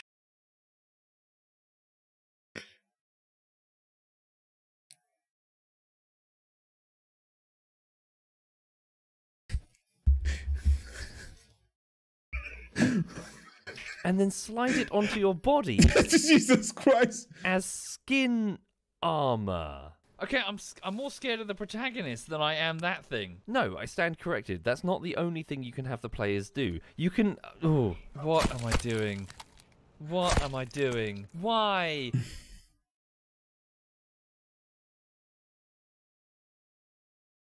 Now I'm actually scared to play tonight, because it's already like what time is it? What time is it? It's like 2:21, bro. Why? Why does this guy think that's okay? That's a thing. That's a thing that's in the book. Okay, so that comes out of left. The fuck am I high? Field. Oh, you thirsty bitch? So much of this game comes out of left field. I'm taking this one. Give me the shoe, bitch. Can you perhaps see why I wanted to make this huge ass video? More so than other games I've played, the design decisions are very unexpected. And to follow this, these giant leggy creatures have another twisted thing about them. They create smaller mutant babies, the same babies that you saw in the hanging cave. And I think this is meant to be horrifying, but Fuck. Oh, to be fair, in daylight they're less fucking creepy. To be fair, they are less creepy than Dead Space babies, but seriously, fuck enemy babies. Stop it. They're so weird. Supposed to be scary. That's ridiculous. Oh! Oh god, why do you have to scream like that? Oh, it's like my fucking heart stopped working for a second there. Head crab babies. Anyway. Yeah, I'm worried about your mental. It's dude, that's disgustingly creepy and what? Maybe I'm not desensitized enough. Plunge back into the cave network. What am I wearing? Yeah, try not to think about it. Now is really a good a time as any to mention those questions that I had when playing Subnautica. Those queries about what an open world survival game looks like with its story added in post. Ooh, well, it's samurai. clear that the forest is heavily leaning on mystery as the primary genre, so that tracks. I guess it's easier when you're doing the open world thing to just sprinkle clues all over the place, just as you've been doing with all the other items. And in one of the caves, you're able to find the equipment of some dead spelunkers, their camps savaged and their tools strewn around, one of which is a climbing pick to let you scale vertical walls as they do. Ah, what's this? Climbing axe added to the backpack. And later a rebreather to let you navigate the underwater segments of the caves. And even dynamite I used the so you can rebreather. access the caved in areas. So the question was, is player freedom being intentionally corralled to stop the players from racing off and finding the really critical clues too soon? And Yeah. Like Subnautica did the same the thing. answer there is, well, it's more of the forest weirdness. Because strictly speaking, yes, you do technically need the rebreather and one other item I'm not going to talk about to access the ending of the game. But for the most part, these upgrades aren't strictly speaking used to gatekeep new areas with more clues, but are instead shortcuts between existing areas. Or, bizarrely, the keys to access far less convenient entrances and exits. Like, you're in a cave, and instead of backtracking, you just take the shortcut with this pick. Or this one, where you can go through the cave entrance here to access the wet cave, as it seems to be called. Or you can go through the underwater entrance 15 meters away, arriving in the exact same room with no benefits whatsoever. There is no reason to ever do that. You don't see the cave in a new way, you don't find any clues. I think they did a mistake.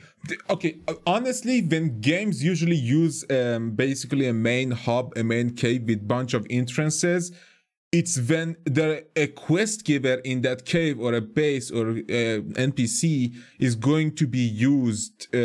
People are going to use their abilities a lot, or whatever they're going to provide.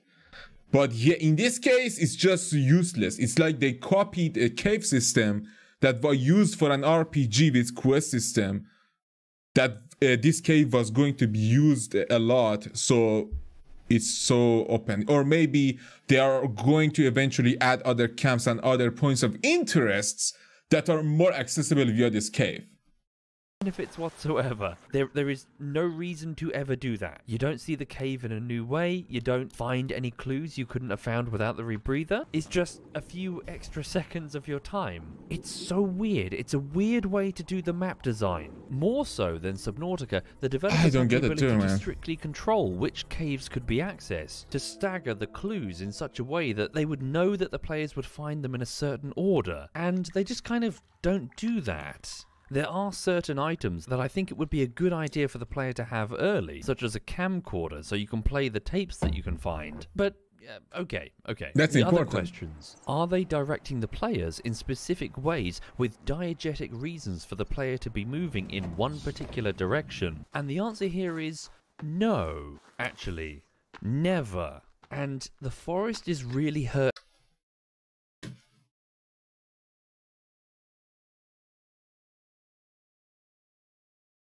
It depends.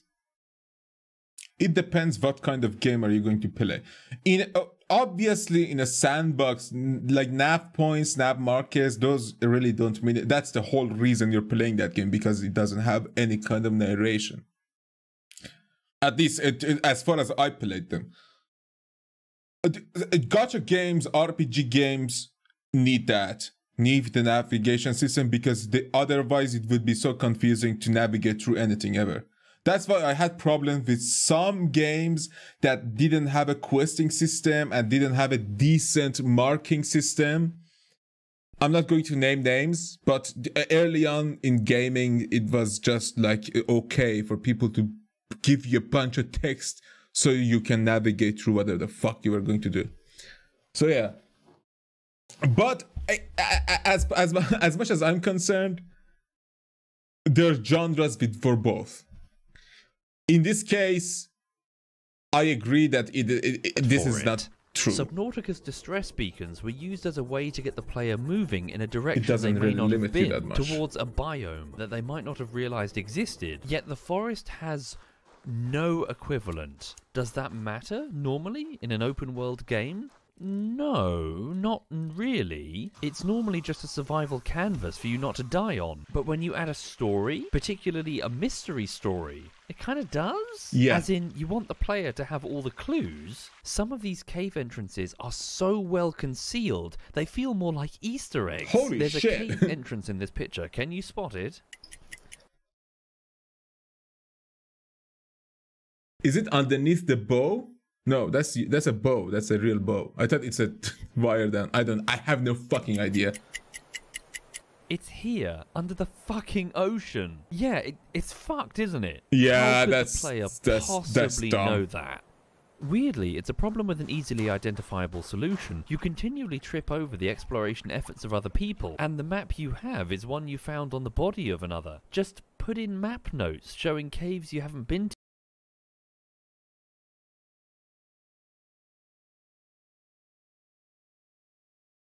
to yet, that this surveyor has a marker saying that there's a site there or whatever. The game used to have little paper maps that you could find, annotated ones, but there's nothing like that in the game now.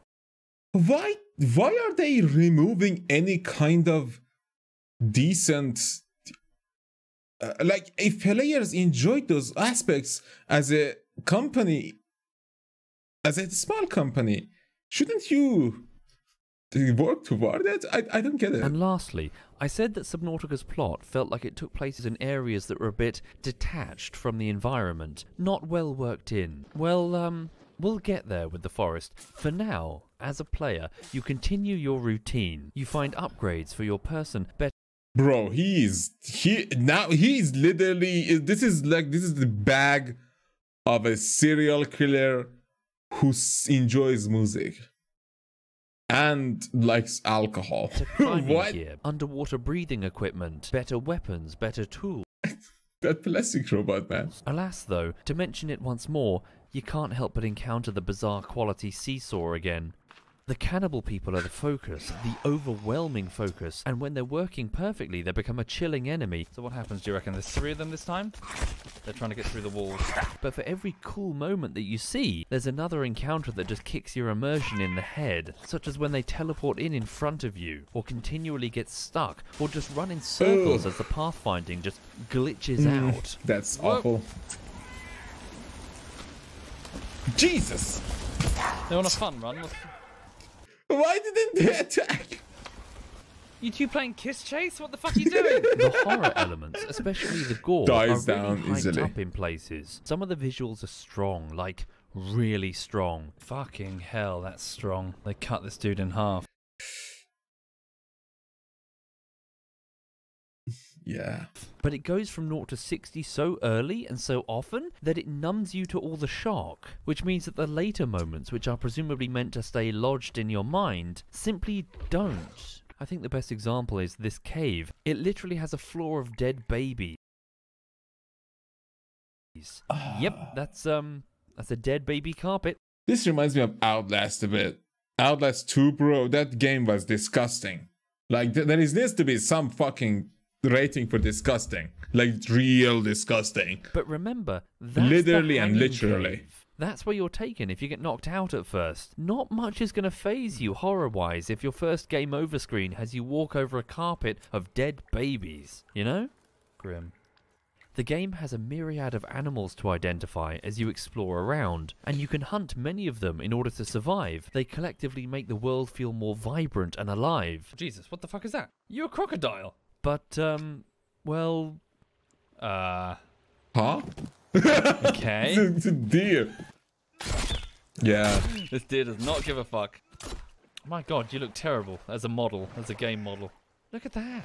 As in existence, that's an awful thing. Okay.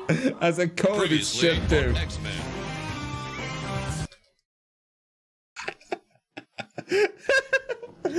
Nice one, bro. Nice one. That's a nice one.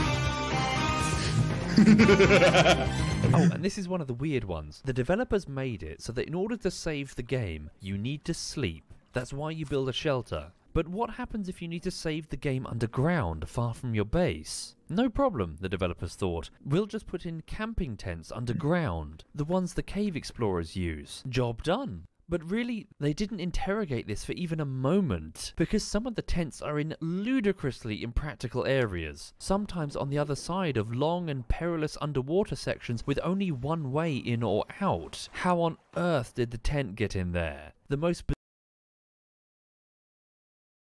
bizarre tent is where you're able to find the bow upgrade. It's in a dead-end cave in literally one of the deepest areas in the map, being hundreds of meters down through solid rock, next to a stack of boxes and delicate cardboard. You had to swim more than 100 meters through an extremely perilous route, and the game is saying that someone did that with all of this gear, boxes that will not tolerate water immersion, Okay, I and see his also a point. Yeah, bow that's ridiculous. underground. Oh, and an underwater drone. It doesn't make any sense. It doesn't make any fucking sense. You might think I'm nitpicking, but again, this is a mystery game. Customers will be paying attention to the little details because they're expecting to be fed clues as part of the mystery. And like, bro, what was it? Lineage of the Edith Finch? What was it? And then they find things that even on a surface level inspection reveals not just bugs, not just technical implementation being a bit wonky. What the fuck?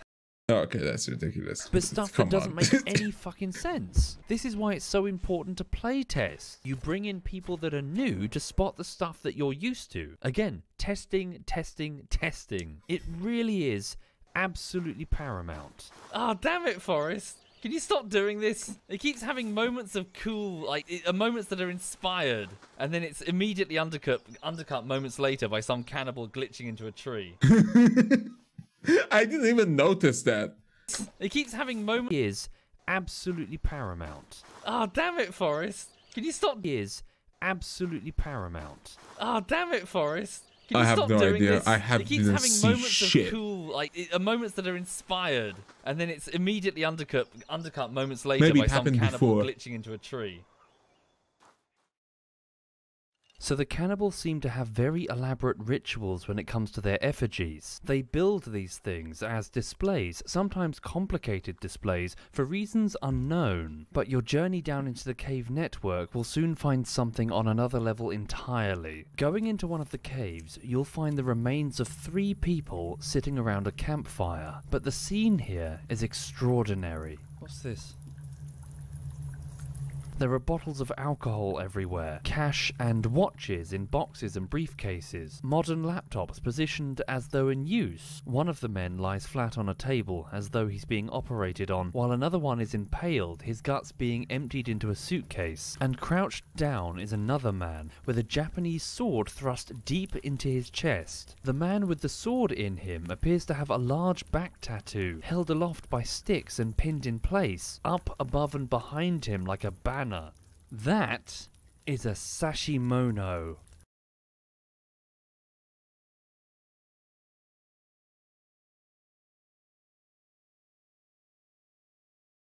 I need some indica for this shit.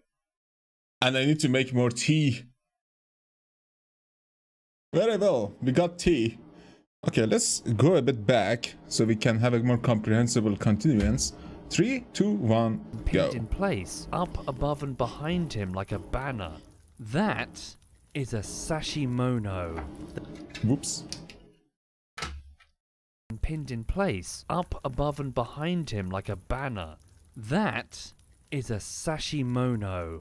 the banners famously worn on the backs of soldiers in feudal Japan to indicate loyalty in battle. How the hell do cannibal people know about the samurai? They were attacked and then their camp was staged like this. Why are they posed like this? It is extremely distinctive and eye-catching. A group of cannibals spent a lot of time putting this together, perhaps with a katana meant to imitate seppuku. Are the cannibals copying this from some art that they found? Are they mocking it? Are they paying tribute to it? The questions pour in. This here means there's more to the cannibals than it seems. Jesus Christ, look. Smugglers, maybe. It almost feels like they're mocking us for inheriting the courage of the people before us, because people back then were warriors who were going in battles on horses, dying miserably, losing arms and shit. Nowadays most people are usually safe, aren't they? People usually don't lose an arm and leg or like die at 30 or something, right? So it's like we're inheriting their courage and we're like using their arts and connecting it to our own heritage. While they were the badasses, we want to, as losers, you just connect to them. I think they are trying to mock us. Like, that is just so obvious. And then, in another cave, some of the bodies are not merely mutilated, but they've been cut completely in half, like extremely cleanly. I don't know what's going on there. And they haven't been torn either, they've been cut. Horizontally and vertically, the cannibals have access to some sort of sharp tool. Why are they slicing people in half? Literally had a katana. Fuck me, that's dark. That's gonna be able to cut them like that. Whoa. A chainsaw. Oh, okay, fuck well, me. I've discovered the mystery of the blade weapon, everybody. A modern chainsaw, complete with jerry cans of fuel. Again, is this mockery? Are they paying tribute? None of this is simply storing food or removing threats. They're making displays, elaborate displays. But why? Of violence. Again, we still haven't discovered why the cannibals are doing this. They've clearly got some extremely elaborate rituals that they perform. They're not just doing it for the funsies. Maybe this guy is. So there's way more going on with the cannibals than it originally seems. They knew how to use a chainsaw. They're not as stupid as they seem. As you continue from cave to cave, you'll find more stacks of organs, stacks of limbs, stacks of boxes, stacks of flotation devices, stacks of aircraft food, all of stacks of boxes, stacks of flotation Okay, I was like, what? Oh, the things that they put on around their devices, like stacks of aircraft back. food. All of this looks like part of a pattern, a bizarre internal language that you cannot yet understand. You'll find several rooms with skulls, piles of skulls, all with the skin removed, all still bloodied. Why are there piles of skulls? Another slight tangent. Beware of scale.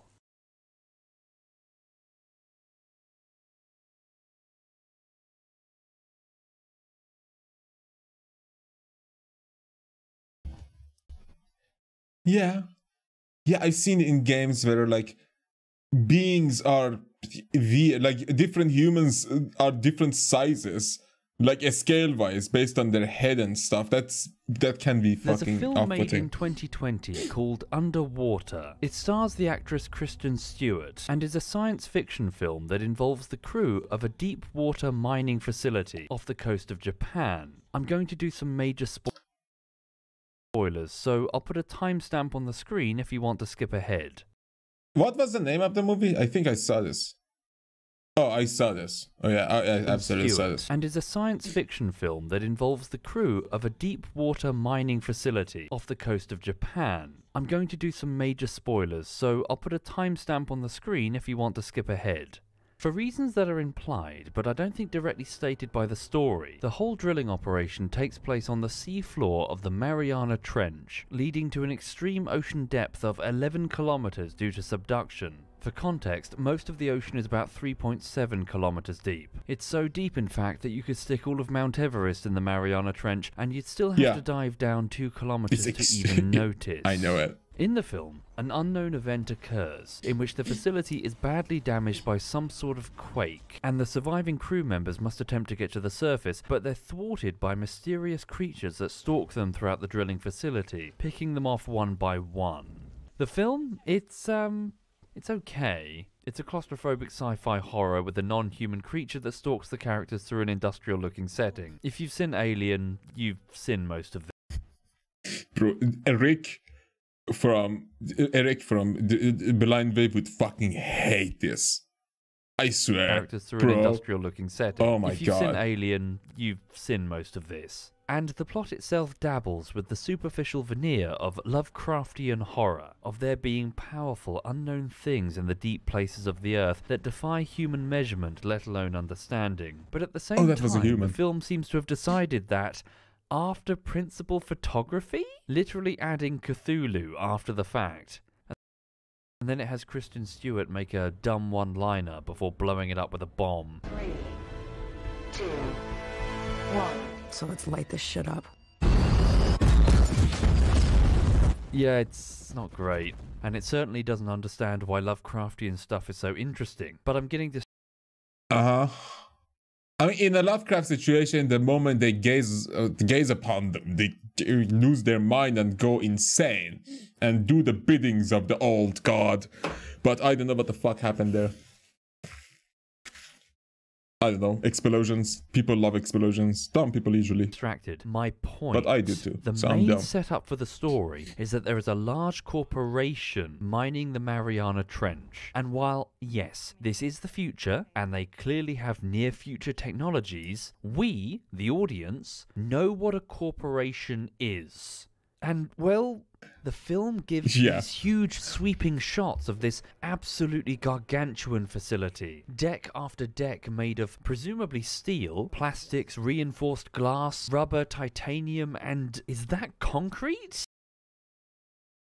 Yeah. Expansive living quarters and command areas for more than 300 people. Vast drilling facilities with at least 2 massive and powerful nuclear reactors. This facility here, this isn't even the drill facility. This is like the residential hab. One small part of this fictional corporation's cash investment. And it's hard to tell, but I think the command facility is being held aloft by this skyhook thing. About the same diameter as the station? Does that go 11 kilometers up? Basically, this is so much mass being built that far down. In the stage from the written word to CGI, presumably in pursuit of the rule of cool, the concept has been scaled up so much that I simply don't buy Doesn't it. make any sense. No corporation would spend that much money to put all of this down here. They would put that much money to put them up there, though. Like, seriously? Why go down on a dying planet?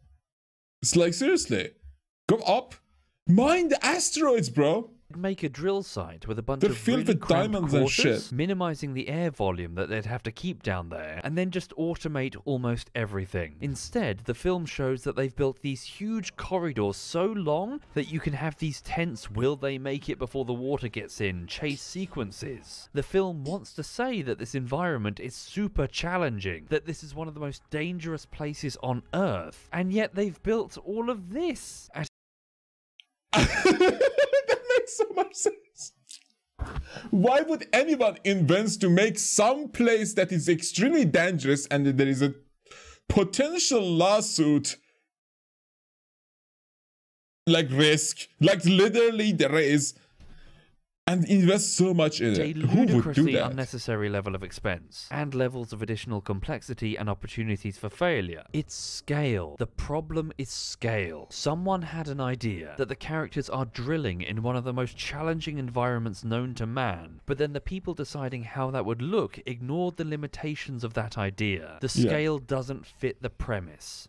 Another example, a game called Valley from 2016. I have no idea. The player, an extreme tourist type, explores a remote mountainous region of America. Ah, loud, my ears! Holy shit! Thank you, Blue Isle Studio, for deafening me. Thank you very much. Only to stumble upon an ancient and long-decaying World War II research facility, a competitor to the Manhattan Project, secretly researching a weapon of mass destruction. Oh, interesting! Holy shit! Like Oppenheimer is coming, so this is Help end this World is interesting. War II, based on excavating some ruins which are rumored to be sitting on some ancient, powerful artifact thing. I was enlisted by the army to study the history of this valley. Just past the ruins where the Life Seed, rumored to possess an earth-shattering power. I haven't heard of this game. How the fuck? This looks like, it feels at least like a bit of Dishonored, you know? But more mystery, more like... That's the premise. A And walking whilst the sim. setting is decidedly supernatural, with there being some mysterious life energy in this remote valley that I totally didn't abuse for the giggles. I take life. I give life. I What take the life. fuck? I Okay, give that's life. so sweet. Take your life. The developers maybe went a bit too Godlike. far with the scale. There are these gigantic ruins, all made from carved stone, along with colossal statues that are seemingly partially buried. Millions of metric tons of solid rock, cut, shaped, and moved, in an area that, weirdly, the game twice acknowledges as having very poor soil quality, limiting the number of people that could have lived a sedentary lifestyle here. Oh god. Oh shit. Okay, that How would did kill this you. civilization take hold so far north? The land here isn't arable, yet the population that lived here was clearly sedentary in That's nature. so far up. But like, also, I worry that sometimes I'm at risk of over-analysing the metaphorical, or being that guy who accepts some magical MacGuffin, but not others. Bro, you design games, you were in a quality check team, of course. I mean, a study of quality check, you were in the university. So of course you would have more of a standard, more high of a standard in these games. Like seriously. And that's acceptable, seriously. Like that's why many like TV shows, at least as far as I know, like the Barry TV show that is just so good, uses more of a realistic military approach, more than cool, more realistic, you know? I love that. But in my brain, I can't help it. As I'm playing, I'm like, this was thousands of years ago, back when the vast majority of people, magic nature spirits be damned, Common sense and had to logic, spend yeah. most of their time just making food. The only reason Egypt got away with their big projects was because the German. Nile floods predictably, producing exceptionally fertile soil, allowing for 1.5 million people to live in one place without immediately starving to death. But here, in this valley, you tour vast granite and limestone ruins, stone-hewn pathways up mountains, colossal archways also up those mountains, and each brick has to be several metric tons apiece. And beneath that mountain, accessible right from the summit, a deep winding tunnel that the game specifically identifies as being here before the army arrived. So it was dug by the ancient natives. And, you know, assuming Okay, that's they were ridiculous. human, there's so much rock moved, it seems almost impossible. Just doing some quick napkin calculations. Maybe Look they at had this a main giant. tunnel, assumed to be the pathway to some sort of holy site, and later taken over by the army. You run down it as part of this really cool platformer section, and if we assume the player is moving at about 60 miles per hour, you run for about 190 seconds. That's a total length of 5,096.26 meters, so just over 5 kilometers corkscrewing down. Now let's assume the tunnel, cut through the rock, is about 15 meters wide and 40 meters tall on average. And then, let's Jesus deduct these Christ! huge cavernous areas as almost certainly being of natural The origin. height just doesn't make a sense for a tunnel. Unless you want to bring like a carriage of missiles on top of each other into it. And let's also be generous and ignore this really expansive bit at the end of the tunnel with this gigantic vaulted ceiling. And let's also ignore the effort taken to build the presumably now rotted bridges over the chasms, and all the effort it would have taken to carve these gigantic faces into the rock, assuming that those are statues and they're not magically cursed giants or whatever. That's about 2.69 metric tons per cubic meter for an approximate 8,225,363.64 metric tons of granite, hauled uphill anywhere between 1 to 5 kilometers to the top of the mountain and then down again, I assume as raw material for their buildings. For context, the Great Pyramid of Giza, the largest Egyptian pyramid, is about 5.9 million metric tons. This one tunnel, ignoring everything else built here, is a Great Pyramid and then some.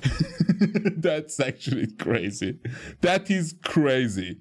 So people who made the pyramids had scaling issues. Maybe those Egyptian masters were basically evolved, and now their brains are in the same, creators who came up with that these games, giant tunnels. The land here isn't arable. Oh, and on the US Army, their complex is absolutely massive, consisting of 2 expansive, mostly steel-built facilities which are producing the bombs, built by US Army engineers over the course of just 6 years. When remember, this is a project that's meant to be competing with the Manhattan Project for wartime government spending, along with every other war department in the entire nation, such as the Army and the Navy. The science team here even had enough money to build a giant death ray on a mountain. It's too big. It's all too big. I'm sorry, I just don't buy it. It's way too big for the premise. It is cool, it is undeniably cool, but it's kicking my immersion in the head. It's a really amazing game though, seriously. If you're into Portal, you'll like this. Portal? Okay, now I'm fucking interested. So it's more mystery based and more like puzzle based than just mystery and just walking. Because Portal was really, really fun. Like puzzles were actually fun and thrilling. Easy, but understandable and fun. Certainly pick it up on Steam. It's a proper gem. A quicker example next. The John Wick films involve a secret underworld of assassins. A very stylish concept. But over the course of the series, they just couldn't keep a lid on the size of that. I love that dude. That underworld, to the point that you would never be able to keep it a secret. This expansive network of criminals in a world where everyone has a camera in their pockets? Yeah, not for ridiculous. A moment. Or Doctor Who, a story about a cheeky, confident, wandering alien who stole a time machine and then ran off for episodic adventures. But then the newer writers started messing with the scale of the premise, to the point that the character is now the most important individual in the history of the fucking universe. Bro, it's just millennials trying to ruin everything, bro. We ruin everything. I'm so sorry for that. I really am sorry for that. And the major source of power for the most powerful alien race to have ever lived. The point that I'm trying to make is that within every piece of fiction, you can take its premise or its components and mess with their properties, mess with the scale, stretching it or shrinking it. The prior films had Death Stars? Well, our film is going to have a really big Death Star. But there will almost always come a point where the idea gets too big that it doesn't work anymore. Doubly so if the events of the story are supposed to be taking place in secret. Oh no, wait, that's actually not going to work in our film. That works in dinosaur movies for sure, bro. When a dinosaur that was been chasing us gets eaten by a way bigger dinosaur, that shit scares the shit out of me. I don't know, maybe, yeah, in movies, it's like they're going to build that, like people are going to build that, so yeah, it's kind of ridiculous. The antagonist isn't a big player, economically speaking. Their resources are actually very limited. Also, amazingly, their economy is in such a sorry state that apparently they're melting coins. Do you have any idea how dirt poor a state has to be so that melting coins is worth their time? This plot device is too large to fit within our central doing the same shit. The audience is never going to buy it. So, how is any of that relevant to the forest? Well, how many skulls do you think are in that pile? There's probably, what, 80, 100 maybe, of probably freshly killed people? I mean, the developers probably added it because it's quite striking to look at. And it's just this one pile, right? I mean, oh, copy pasting just for the sake of shock. There are so many piles, hundreds of skulls, thousands of skulls, each one belonging to somebody who has died, I assume relatively recently. There are dried, non-bloodied skulls all over this peninsula. So like, holy shit! How the fuck has any of this remained undetected? How the fuck did they kill so many people so quickly, skin their heads and put them there? They're bloody, dude. They're not dry. Look, they're shiny, so they're in a good quality. Maybe because of the moisture of the cave, but still. In a land where surveyors with expensive recording equipment are regularly visiting, and close enough to civilization that civilian air traffic is visible, and where the area is even mentioned in popular cave diving magazines, sending international tourists here, whose colleagues back home aren't going to go, well, fuck it, Craig disappeared on his 2 weeks holiday, let's not follow that up. Yeah, and people want those skulls, man. Refugees have their own skulls as well, and the underwater areas are stuffed with bodies who still have their heads, and also don't really look like the cannibal people. So more unidentified dead people separate from these skull piles. Thousands and thousands of people. So many skulls. Hundreds, if not thousands of corpses. What, the North Sentinel Islanders killed 2 fishermen and 1 moron preacher? And the news of that is everywhere. But the forest wants to say that thousands upon thousands of people are getting chopped up here, perhaps even hundreds being foreign citizens, and nobody knows about it or is doing anything. Bro, there There's are no way millions. something like this would carry on for so long. Especially if there are surveyors here and stuff. So, speaking very generally, as advice for those who will one day go on to create their own fiction, always consider what you add in the context of your central premise. That is the framework that your audience is consuming the material within. Just because you can write something big and cool doesn't mean that you should, or at least not without potentially damaging the work's believability in many circumstances. Don't blow things out of proportion, don't have a hard-on for what seems epic. There are limits to what an audience can buy. Beware of scale. That is so fucking true, man. That is so true. It's not going to maybe initially destroy the immersion, but as you go along with the story, subconsciously it's not gonna make sense. Especially if you're like a bit more like into life and know about construction and shit, and know about expensive shit, especially for him, because he's been into gaming and has seen so many other type of and consumed so many other type of media, as many people do. So he has more of a background and more of a standard of what is more in the in the boundaries of logic and understanding and, like, you know, common sense. Wait, what was on that cassette? Combine. Equip. Is this what the kids listen to these days? Hey guys, look at this. That keeps your energy up, bro. Do it all day. I'm listening to this like... Don't know what this is. It's like... Yeah! Oh! Not techno? Okay, he really didn't like it. Good morning, everyone. Welcome to my live stream. Now, I would like to spend the next 4.5 hours talking about the DayZ mod. The DayZ mod places players...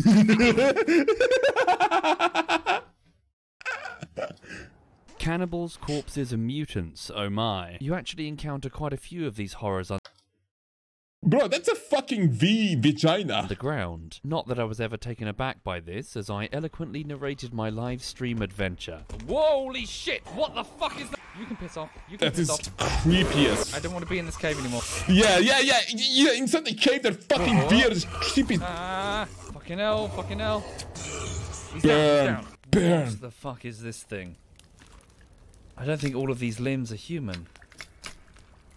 With the number of extra limbs that these things have, I was starting to suspect that maybe we had like a Dr. Moreau type situation, that perhaps these additional limbs are indeed spare parts. Maybe the cannibals have found a way to combine people somehow, via some crude vivisection. Is that what all of this cannibal behavior is going to end up meaning? Are these adornments that they have merely the trainees? What the fuck is this thing? Just loves high fives. Bro, what the fuck, yeah. To be fair, that is not as creepy as those gelatinous walking hand leg things. Before long, you'll encounter one of the wooden plank walls that Timmy drew, studded with crucifixes. Perhaps trying to keep something inside? They seem pretty fragile too. A few brief swings, ear-splittingly loud audio notwithstanding, and you're through. Even the cannibals don't appear to have much problem smashing them down. I don't think they made these. Who built these wooden walls? The potential answer appears to be behind one of them. What's this? Oh. And it doesn't stop there. In short order, you'll start to find Hallelujah. Bibles. A lot of Bibles. Okay, religion, that's good. Lots of Bibles, crates of Bibles. There's at least 2 separate Bibles that the game holds up to your face to look at. Why such strong emphasis on the Bible? What's with the Bibles? And once you realise that, you start to notice them all over the place. In the yacht, back where we first arrived, for example, there are literally stacks of Bibles, along with Christian iconography that's used as set dressing. Why so many Bibles and crucifixes? The discovery of some older bodies, seemingly spared the teeth of the cannibal people, might offer some clue. One of them has a charcoal drawing of the sinkhole, and there is Latin text written on it, implying missionaries maybe, from centuries ago. It's the picture of a sinkhole. It's a drawing of the sinkhole. Corpse beheaded. Tantalizingly, our mysterious missionaries have something else in their possession. Is that a flare or dynamite? It's dynamite. Holy shit. Quite a lot of dynamite. Why do the missionaries have dynamite? Were the missionaries against the worship of this, you know, crater and wanted to come and preach? Like the preacher who died on the island? In real life?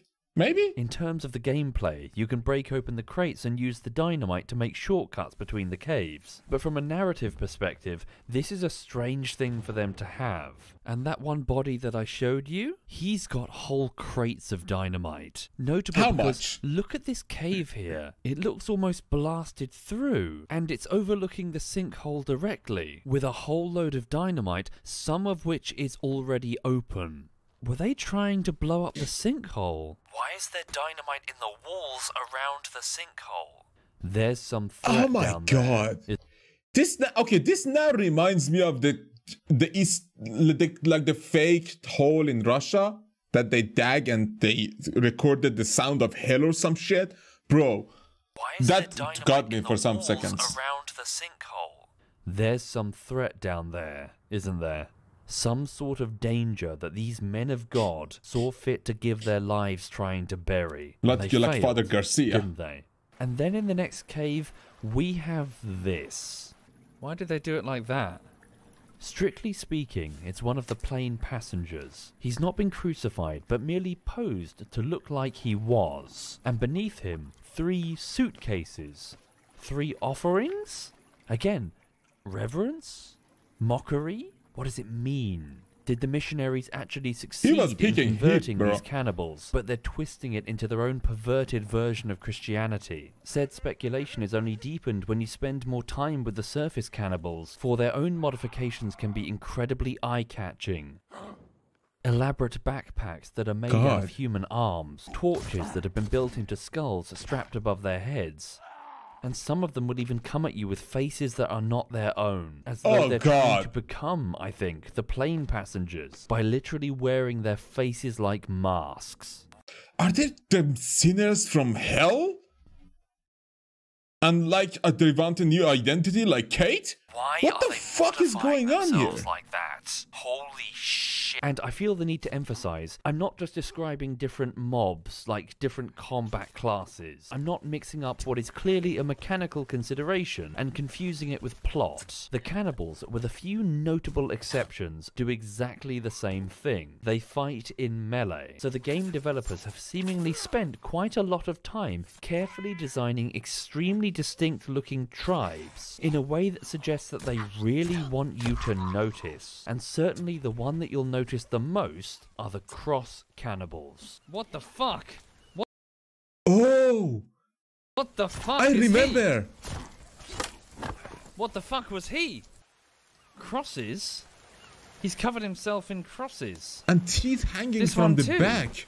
Look. Why are these ones covered in crosses? Because they think they can redeem themselves by crosses. They're still the same animal, but with some imitation of an intelligent being who thinks they are human. And because they're priests and they follow an invisible existence. They do the same shit. They've tattooed it on themselves. Okay, so Christian iconography has to have something to do with this place. Holy shit. These people are tattooing themselves with crucifixes. What do they know that I don't yet? And by extension, why are they pulling all this stuff underground? Are these, in reality, offerings? Is this some sort of cargo cult thing? The cannibals having been taught Christianity, but are horribly misunderstanding it. And also, some of the cannibals seem really sickly. She's more fucked up than most of the other ones. Malnourished and emaciated as though going through a famine. They laugh and charge in violently with little thought for self-preservation. The community have appeared to dub them skinnies, and they also seem to rush to a recently slain ally and feast upon their raw flesh as though they're starving to death, despite the peninsula being full of things they would otherwise eat. If this isn't starvation, then what's wrong with some of these people? What made them look like that? And by extension, the fires what of makes them hell. so absurdly, outrageously violent? Behind... Hey! At the same time, though, I feel I want to talk because, No phones. Just people living in the moment. Hi! I need your bones. Oh my god, that's Don't hurt my ridiculous. armor. Took a while to make. We're a responsible father looking for our son. God. I skin you, I skin you, I skin you. The first person that I murdered into a fire to get their bones, which I am now wearing. Again, everything I'm saying is underlined with the hypocrisy of the fact that I'm using their bones as building material. Look, look, look. I've been stuck in this forest for about 30 days, okay? The length of time it takes to make most of one bullshittery. Yeah, the developers of this game oh my god. really do expect you to go 0 to 60. If anything, it becomes this hilarious routine where some of them go to your base and they attack it, and then before you know it, you have some new furniture. The book even has this diegetic list of, like, displays that you can make when your sanity bar drops even slightly.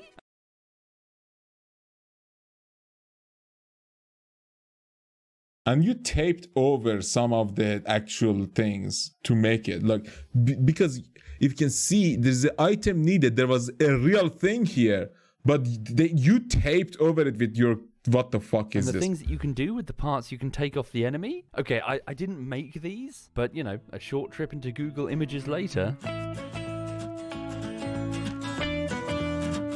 God.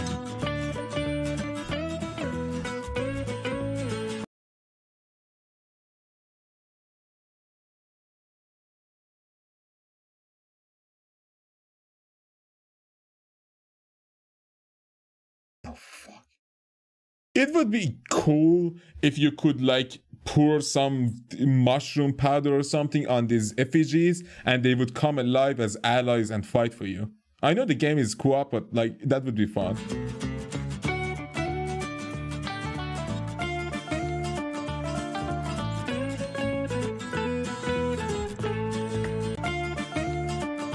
That's really nice.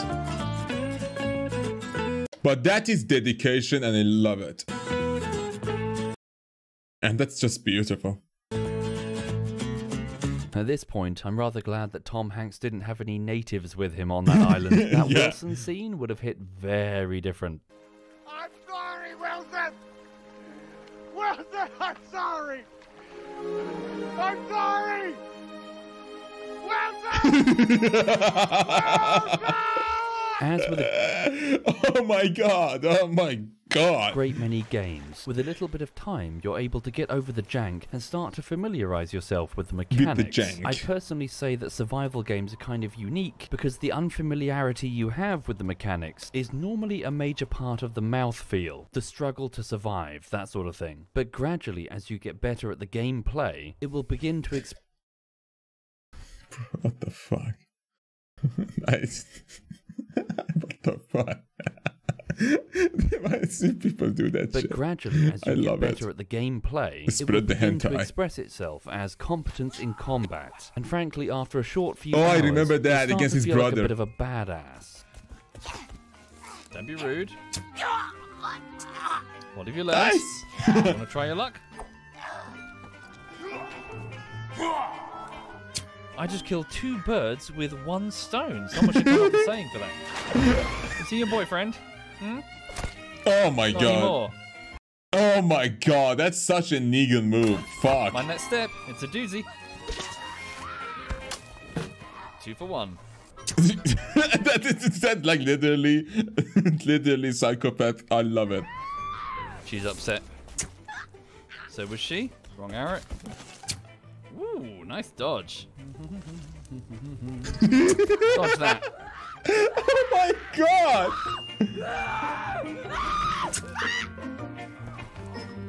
But bear in mind, however, that no matter how experienced you feel, you're still going to get smacked in the face by a flying baby. Ouch! Flying babies. You'll also yeah, okay. What? Find what appears to be a restraining order from somebody called Jessica Cross towards someone called Matthew Cross. Aren't we Cross? Apparently Matthew Cross was becoming violent.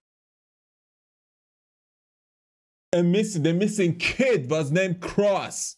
A brief look at the passenger manifest shows that no one was called Cross on that plane. The occupants of the yacht, and maybe that grave. Megan. Oh yeah, okay. I was wrong. Megan was when the plot dips into the one kid. unexpected, because near that cave. What is this? Dragon? What the fuck? Was this carved? What's this metal? Oh, it's carved. Strange.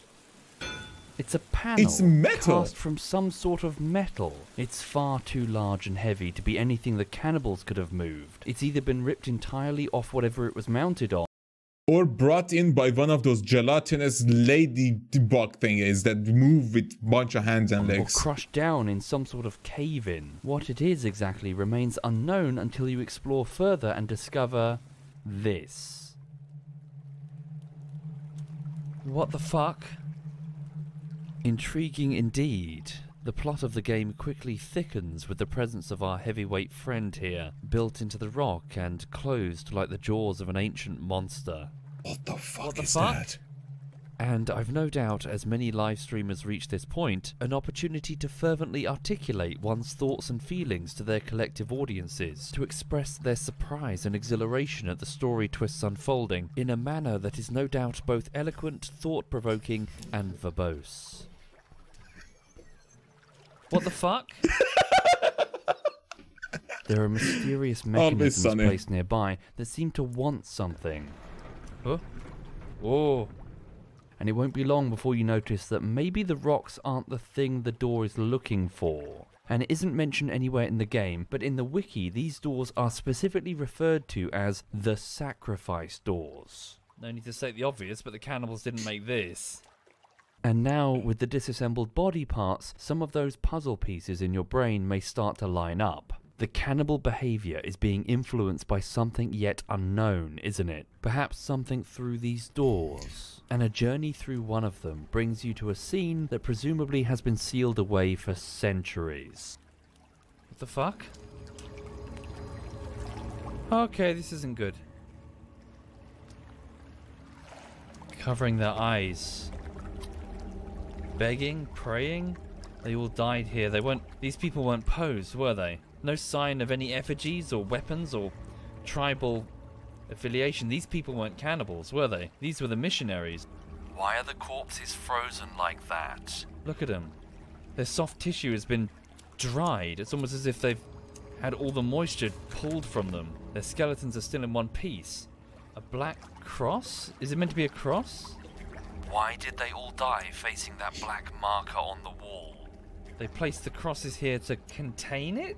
Maybe? We've seen that shape before. There was a picture on the yacht, though with more detail. At the time I didn't recognize it as anything significant. What the fuck is that thing? Whatever it is, it comes across as evil, and is probably the centerpiece of everything that's happening here.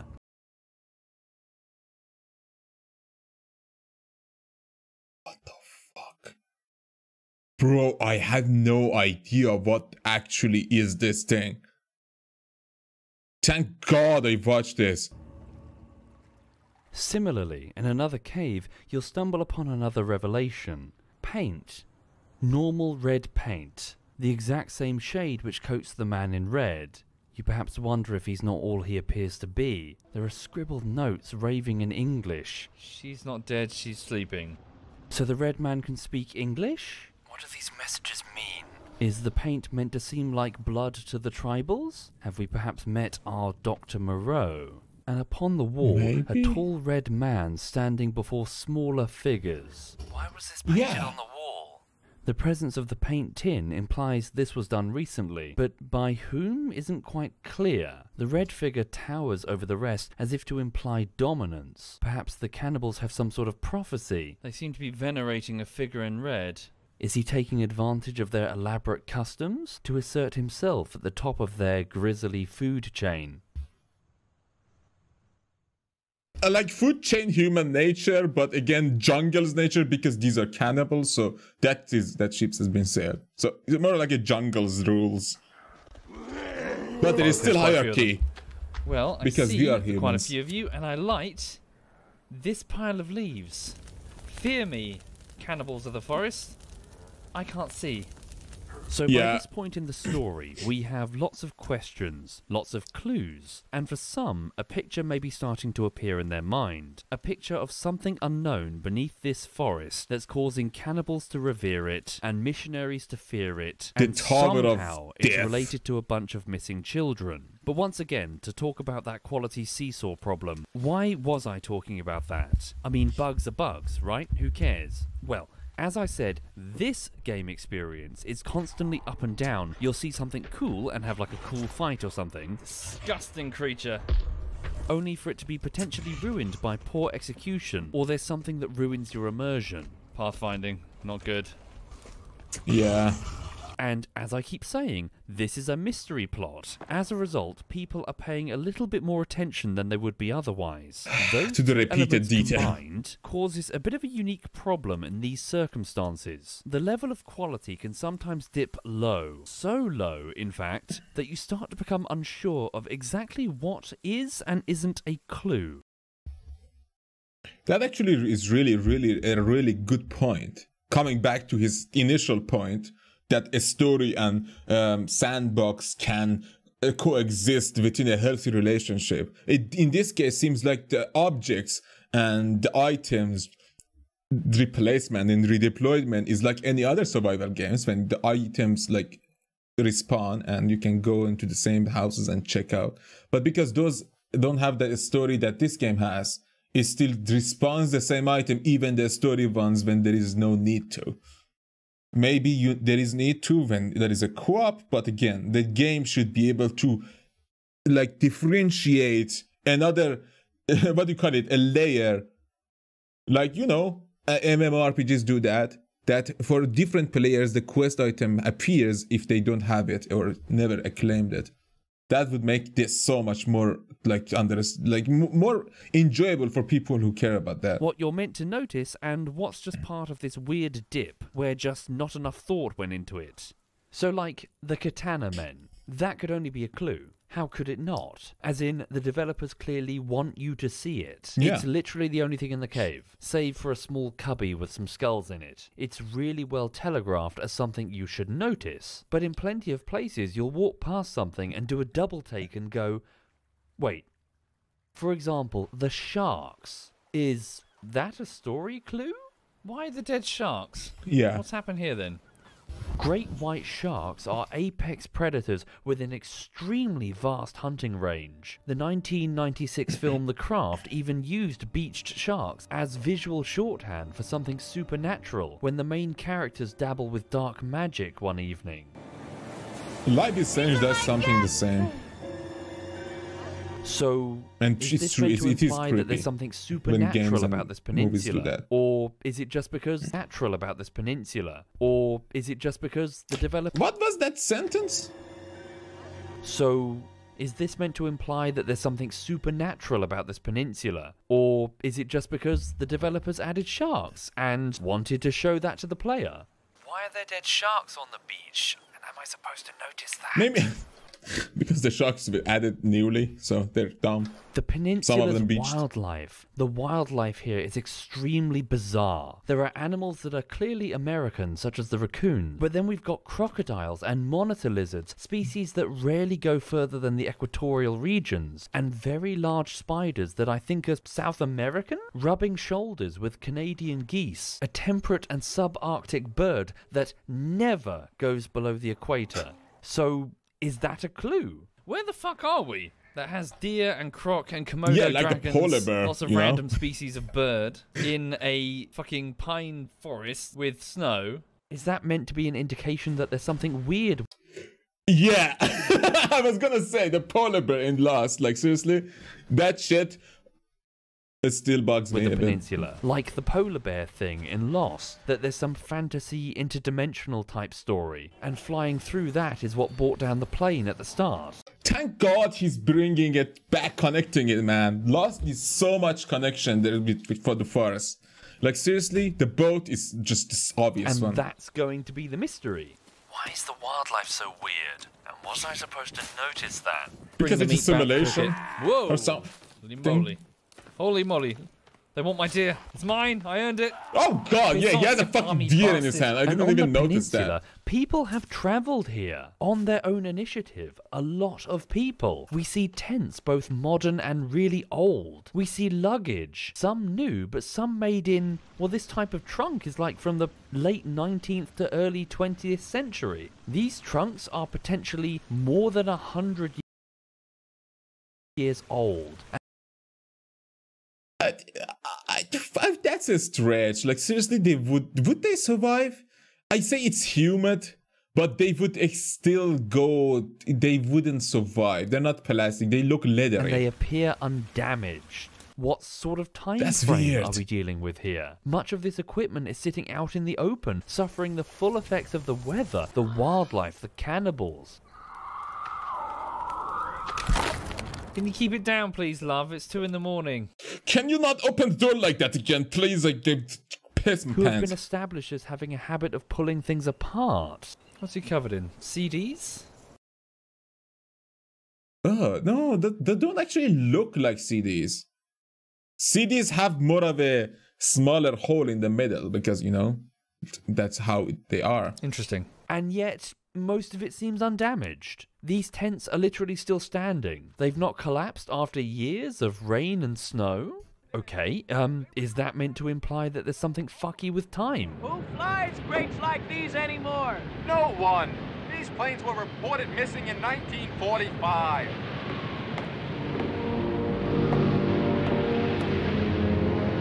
But it looks brand new. And on that note, the dynamite. You find dynamite, actual dynamite, sticks of it, boxes of it, so much dynamite. Bro, this is just, again, like this is like Lost, bro. There is a shit ton of explosive material here, presumably bought by the missionaries, because there's that Latin paper nearby. And, well, okay, I have never handled dynamite in my life. I have not so much as seen a stick of dynamite, ever. But even I know that is a famously temperamental explosive when it's past its weirdly short shelf life, because it's nitroglycerin. Nitroglycerin sweats when it's left unmoved. That poor teacher. It's the reason why you never, ever touch anything you find in any mine or quarry. It is a shock-sensitive explosive. Like a dynamite. I imagine the layman knows that too. Actually, hold on a second. I'm a YouTuber. I can ask lay people. 1 minute. Right, so, pretend that you and I are in a cave. Okay. And we're exploring this cave together, right? And I am an alien. You need to speak to me like I'm a child. I don't understand anything. Okay. Okay, I love this part. So I'm gonna start the heater because I'm boiling and take a little break because I want to see the human with his dinkle bean. What is that name? Why does he look like a Simpson? But yeah, give me a second. See you in a bit. Alright, sorry everyone. I mean, I have to refresh myself so I don't lose focus because of headaches or the heat. But at the same time, I know that pausing, like, takes me out of the focus. But this was like a new section, so I wanted to take opportunity and drink something, water and stuff. But yeah, let's go in the count of 3, 2, 1, go. So, pretend that you and I are in a cave. Okay. And we're exploring this cave together, The metaphor. right? And I'm an alien. You need to speak to me like I'm a child. I don't understand anything. Okay, we're already there. Yeah. Fuck you. So on the floor, right, it's a box. And it looks really old. Okay. And I pick up this box and I sort of... His name was Art. Right, it's a box. And it looks really old. Okay. And I pick up this box and I sort of... I blow off the writing on the side. So I go, what is dynamite? Oh no. Oh goodness. Ooh. Oh shit. Oh fuck, get away. Nope, nope, I do not. Oh shit, put that down. Stop. Stop shaking the fucking box. Put it down very slowly and very gently. I don't know if I would want you to hold that. I've probably just dropped my lit torch at your feet and pegged it. Dynamite is a Swedish invention. It's an explosion. What the fuck? Who gives a fuck? So it's meatball. No one cares. Explosive. Use it for mining, I guess. It was discovered by Alfred Nobel. Because he used the money from the creation of dynamite to fund the Nobel Peace Prize. So it's a way of relocating something very quickly with a very loud bang. I think dynamite... Doge. Love that name. Is glycerol based? Which is a chemical that we use as the basis for lots of explosives. We mixed it and then covered it in wax to make it nice and stable. It allows... Who the fuck are these people?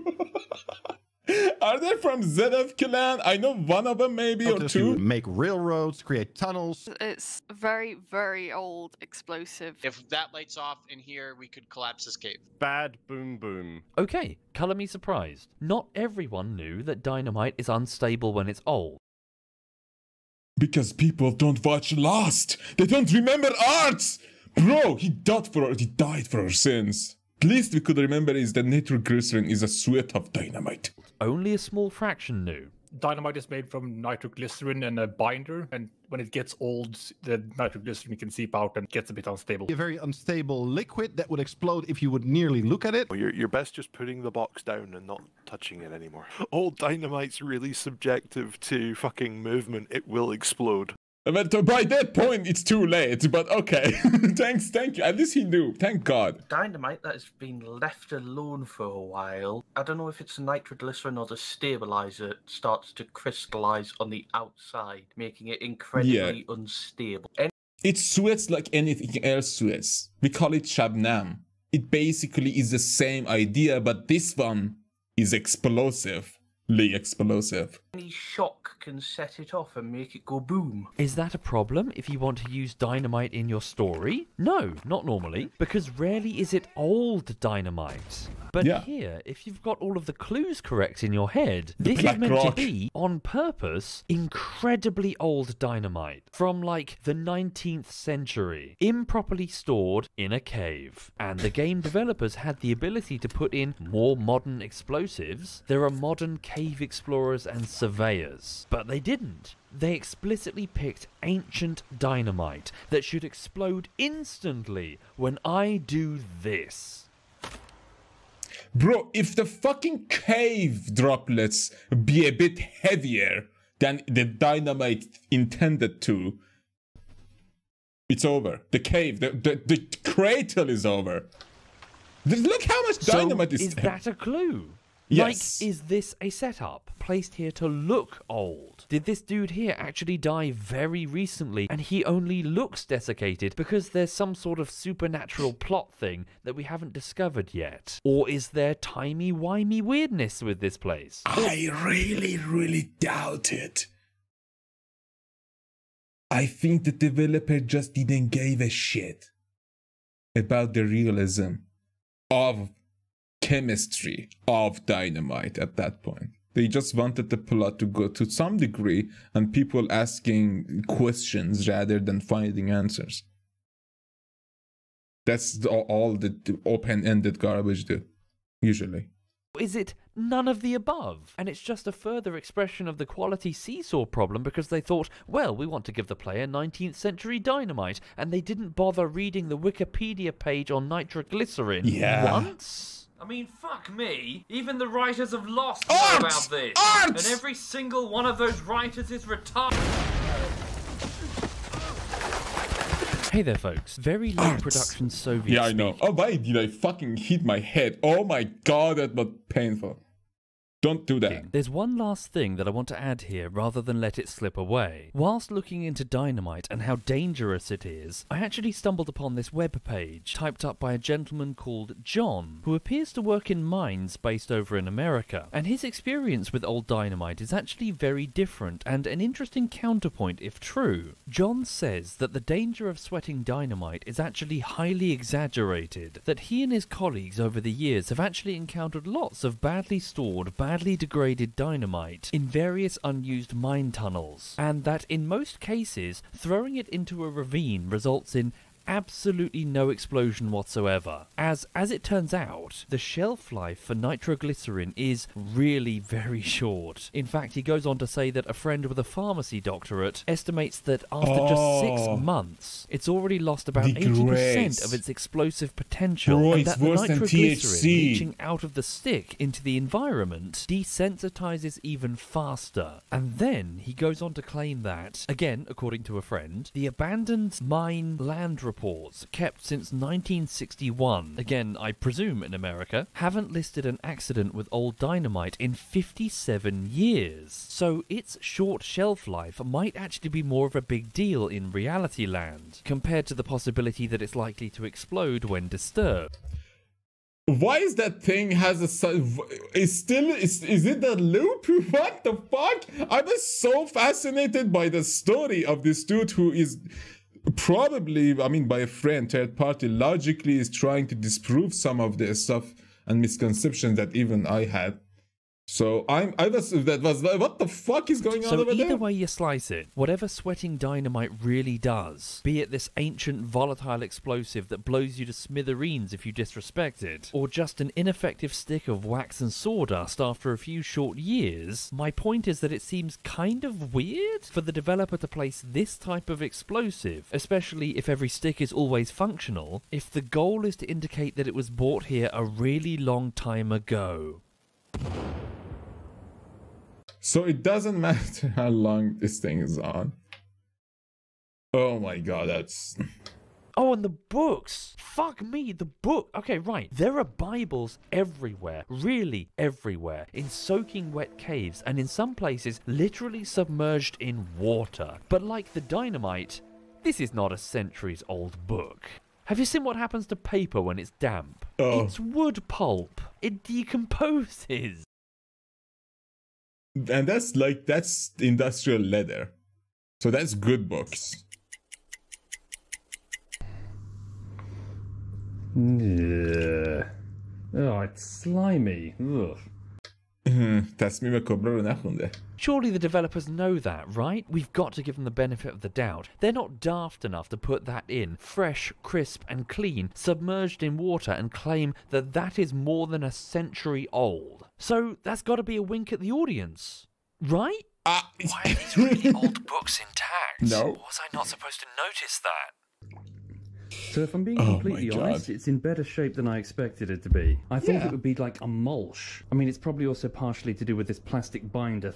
To be fair, you're literally destroying the consistency. If you take the book like it was, without any movements, and dry it, there might be a salvageability. But you are ruining it by just doing this. So it's already ruined. Sorry, Christians. I imagine if it was stuck together with wax or something, it would be completely knackered. But still, this was just a few weeks. Imagine what this would look like in a few years. And for some people watching, don't worry, the Bible's fine. It was a bait and switch. Hallelujah. I'm not Christian, but I love Christians. Guess what I decided to soak instead? Sorry, 50-year-old ladies.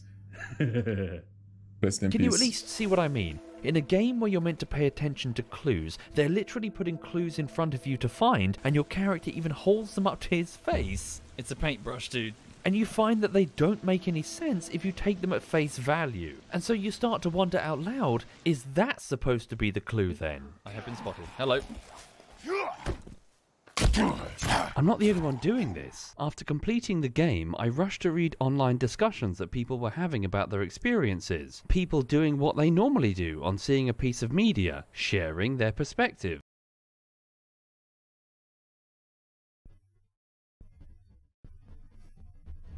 And it's a briar patch of people trying to establish timelines, trying to determine when things happened in a haystack of contradictory chronological clues. Oh my, these are from 2014 and stuff. Bro!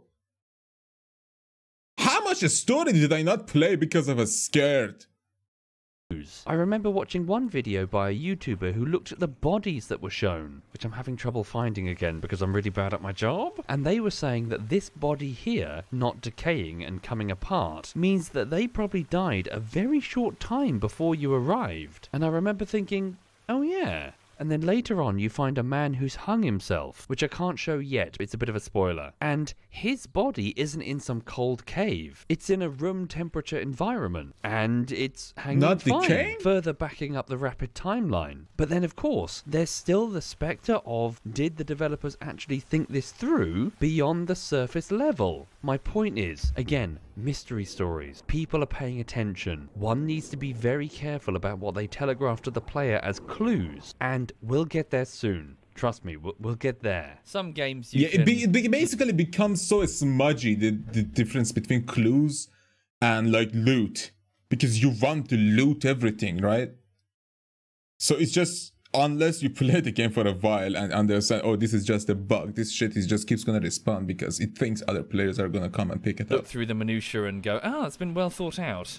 Others, yeah, not so much. I guess hindsight will tell us where this game sits. Further exploring the caves, you'll find many more of these strange, dried out, desiccated bodies, and they stand out so profoundly because it's so obvious that the cannibals left them alone. They're quite clearly not the cannibals themselves. They possess no weapons, no additional limb parts. They look like the same beings that were like scared of that tower obelisk thing. And some of them even have modern gear, and they're clutching their eyes. Their mouths are open in terror, as if screaming in pain or fear, or both. Sometimes sealed behind these doors, as if something horrible was locked in there with them. One of the most intriguing ones is the one where you find the rebreather. It is, compared to most of the others, very recent. This is not some old missionary. This man or woman died really recently. To have this gear and have it still functional, even its battery is still charged. And they died like that? What the fuck happened to this diver? What did they see when they came out of the water?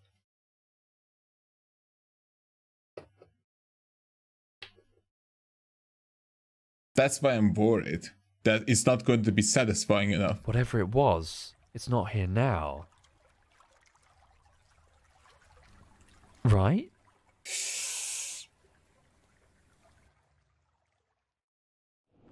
Sliding down one particular cave system to the far west of the map will reveal yet another house of horrors. Yeah, with a katana, folded 1,000 million times, made by, wow. Oh, what? Wow. What? Okay, that's a lot of dead people. Oh my god, are those dead? That is 2 tunnels. A lot of dead people. I don't want to drop down, it's going to mallet me. And again, I can probably get away with it if I'm quick. Here we go. Quick, quick, quick, quick, quick. Slide. Whoa! Shit on toast. Ah! Shit. Oh my god, why did you fucking listen to chat? They always kill you. Holy fucking shit. Yeah, this is pretty fucking grim. But they don't look like cannibals. Who are these corpses? How did they get here? These can't all be the passengers. There are so many corpses. Is this some sort of like... What's this? It's a key card. Sahara. I've heard that name before. Behind you. There's a shipping container on the beach with that name. These people are from a company called Sahara. Who is Sahara? What are they doing here? Okay. Does a corporation have some sort of a presence on this peninsula? Sitting to one side of the body, like you'll also find that camera that I've mentioned. Let's have a look at some of these cassettes that I've got. We'll start with the first one. And it's here that the design of the story writer starts to become clear. An office with people milling around.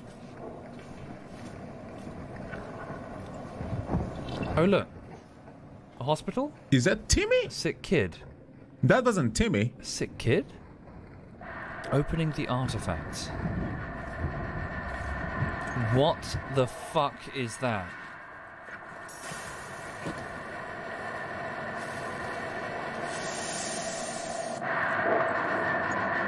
They had the kid there with them. Okay. Some sort of machine. What the fuck is going Its on? architecture looked exactly like the door frame. Oh my god, what the fuck? He's turning into Venom. That's really grim.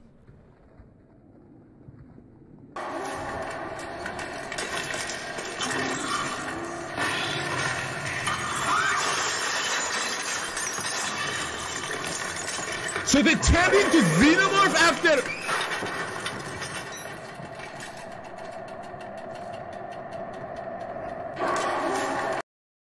They turn into Xenomorph after seeing that shit, like the fucking dead spaceship of death! Mothership. Some sort of corporation was supposed to performing be some here. sort of an experiment. An experiment with some sort of artifact that they'd found or built that somehow involved kids, and in doing so it produced something, maybe. The monsters that we're seeing. Some fucked up corporate thing. This is where they were taken, after the containment failure. These are the corporate employees, and that's why that guy had the keycard. So my next move is to go down into the crater itself. That was a huge lore dump. Holy shit. That makes so much sense. Take this keycard. When one does finally make their way there, past scores of the mutants and multiple sacrifice doors, they do indeed find what the keycard is for. Whoa, hold up. Hold up. Okay, now the plot has just... What is that? A modern door, and only possible to open with this keycard. With a keypad. And the final destination of our character's abducted son. Okay, the plot has indeed thickened. It's worth also mentioning the nature of this cave, for not only is it one of the deepest places... Oh god, I'm so sorry if I'm eating my nails or like... I'm a bit stressed because I have no fucking idea what is going to happen and how a story is gonna go. And Womble is not doing this video like any justice when it comes to pacing, because he goes up and down like the game is going up and down with his expectations of quality, man.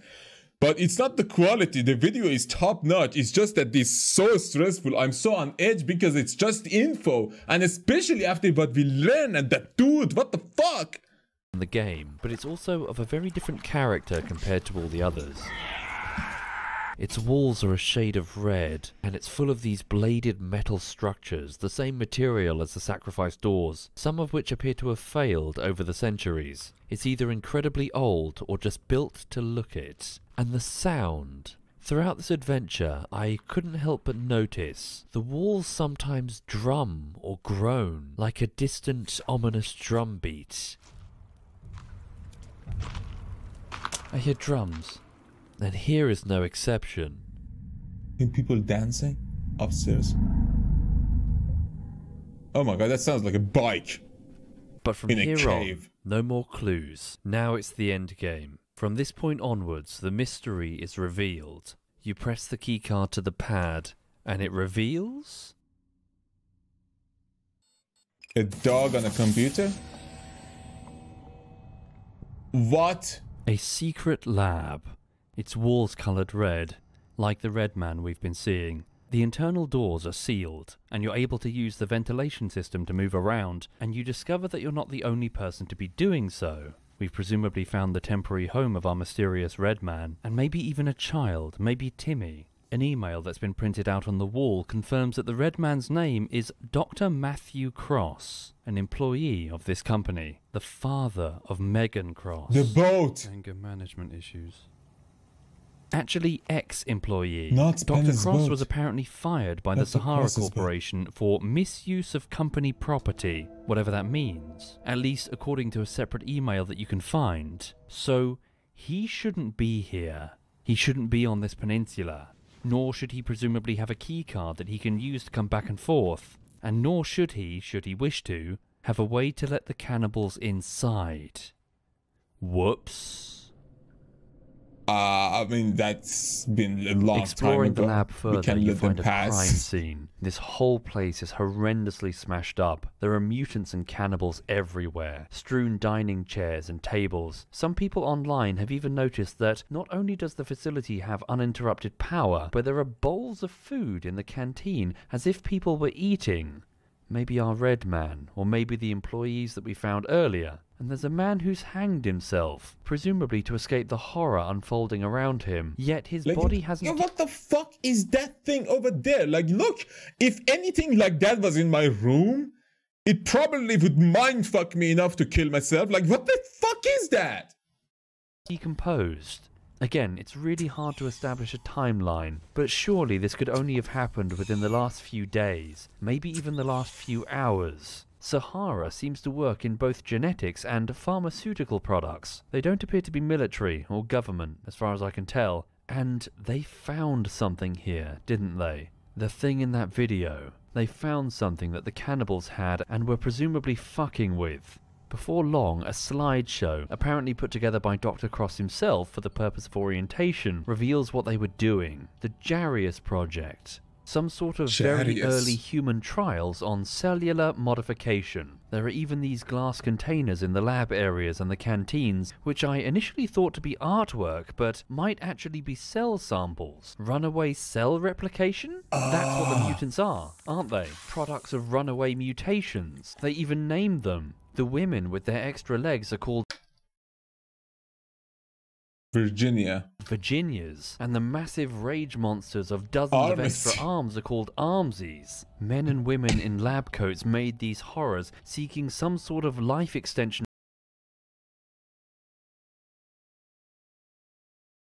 breakthrough, or anti-aging cream. But what were they using? Well, no, hang on, Megan was in a wheelchair. Oh no, no, no, no, no. No, no, no, no, no, no. That sucks. That really, really sucks. But I mean, we kind of knew it's over for her when like she got crushed by the xenomorph. That really, really, really sucks. There's at least 20 kids. They were experimenting on at least 20 kids. They were using children as guinea pigs, long before the project is even ready for human trials, and the results are something from a nightmare.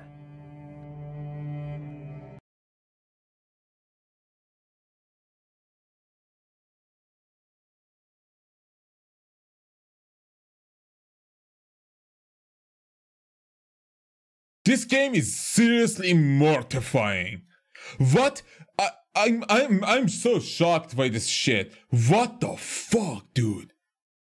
That is like AI generated art if I've ever seen one that is just messed up. But that is made by humans, man.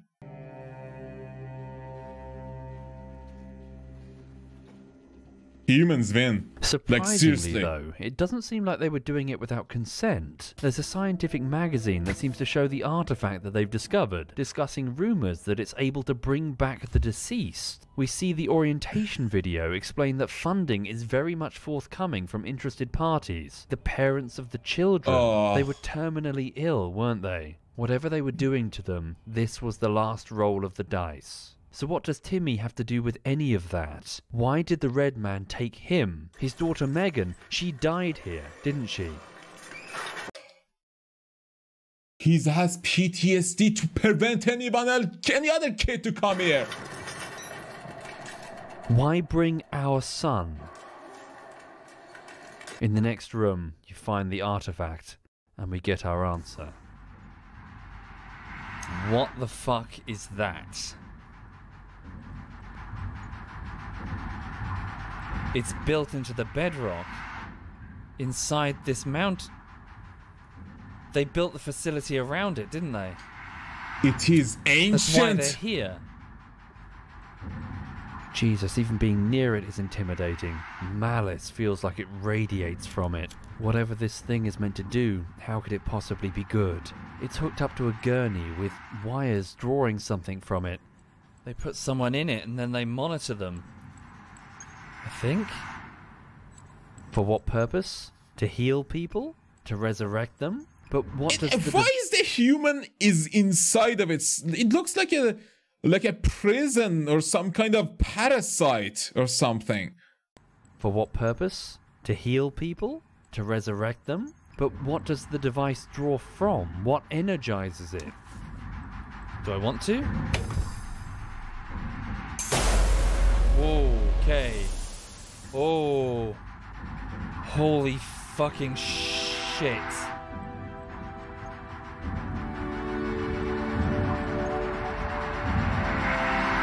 In a genre that's defined by player control, the game takes it from you now and makes you watch this. A father removes the body of his child, merely used as a battery to resurrect another's.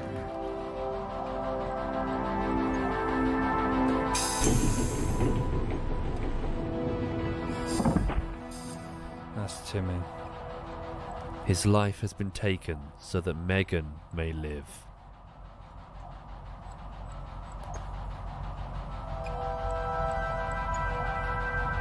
He dutifully returns the toy he so carefully assembled and goes to say his last goodbyes.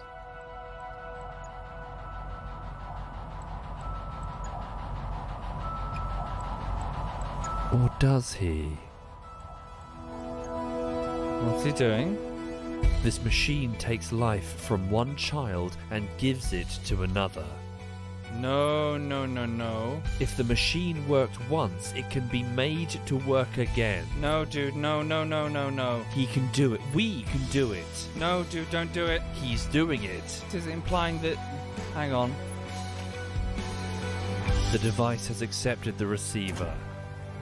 It now requires only a sacrifice in order to proceed. No, no, what are you doing?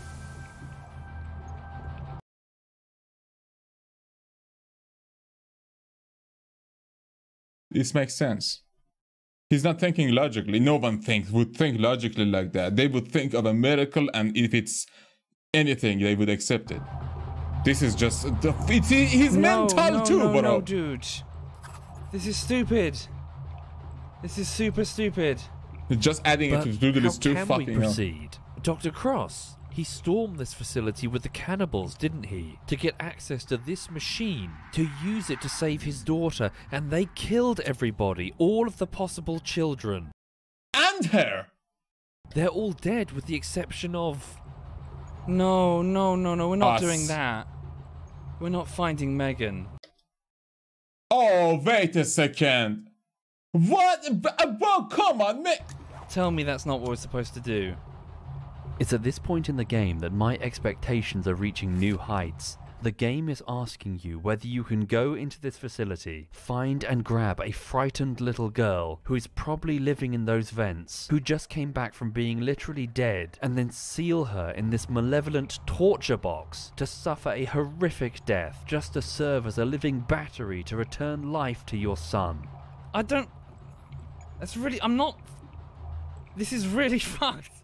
I'm not killing a little girl to save someone who's already dead. That's not happening. Can he do that? You shouldn't. The game has given you back the controls. Can you do that? Oh my god. With my expectations rising, my mind briefly flashes to the quality thing. Surely, that's in the past. It's the home stretch. There's no way it can dip. Everything is being set up and everything is sounding incredible. Have you ever played Firewatch?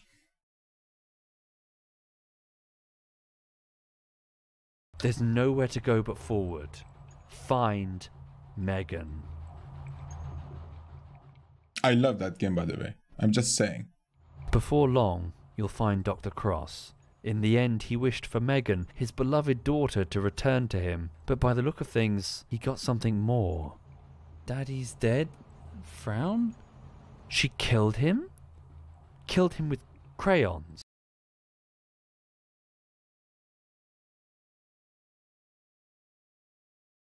What sort of an 8-year-old could do that? Dr. Cross's journey ends here, but his quest, one involving the grim determination of a grieving father, goes with you. You briefly spy a paper on the desk that tells of a second artifact on this peninsula. One that, the paper warns, if misused, might be used to bring down a plane. Did this motherfucker Cross did this shit? How you and Timmy got here is revealed. Closing the door behind you, you go to find Megan Cross. Oh my god, what did she turn into even at this point? Don't jump scare. Thank God. Thank you.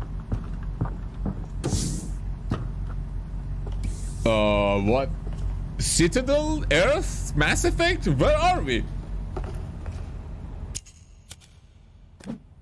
The echo, bro. Megan! Is that Megan? Throughout all of your time here, time spent trying to understand this place, you notice things that are supernatural.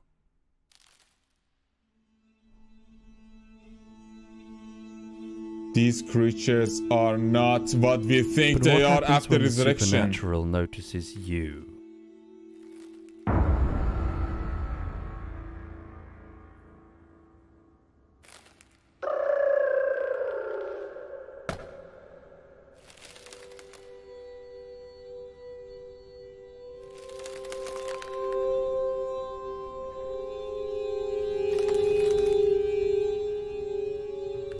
What's wrong?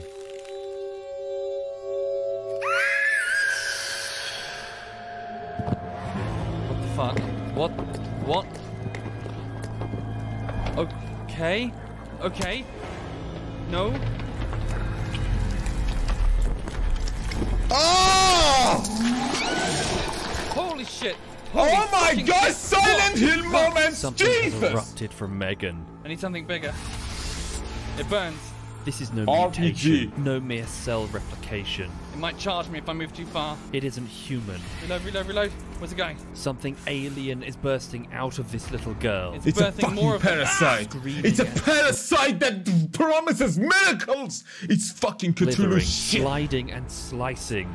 Doesn't seem to be having any effect on it. Am I even hurting? Ouch! It shrieks at you with vocal cords that have never known human speech. Burn it! It can move faster than anything that size should be able to move. Holy shit, the fed! What the Oh fuck? my You fumble god! with your weapons, your arrows, your every shot and your every bomb. What's it doing? Oh no. With one single objective now. One single thing you Chill. must do. I'm running out of armor. Merely survive.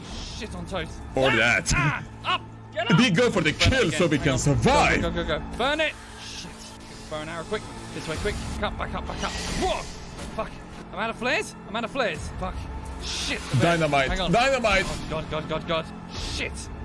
Finally, though, having threaded it with more arrows than you can count and dousing it with all of your flames, you succeed. Got one string of armor left and then that's it.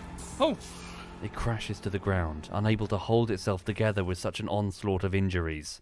It's dead. Whatever dead means for a monster inhabiting a resurrected corpse. You go to pick up Megan's plastic-wrapped remains and carry them back to the artifact.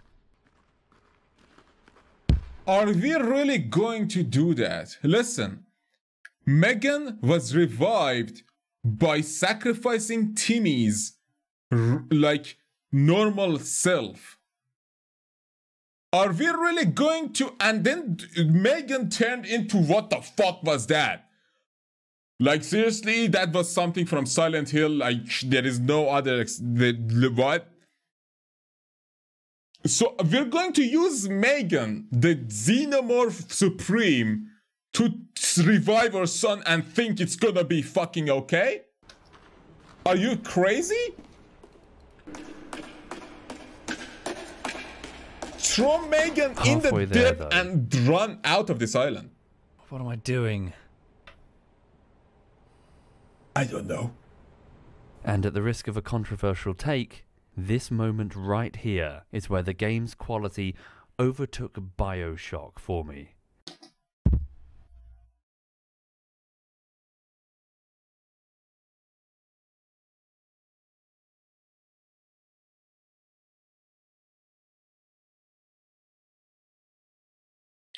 To be honest, the thrilling moments of something like Firewatch or something like this would absolutely break BioShock apart.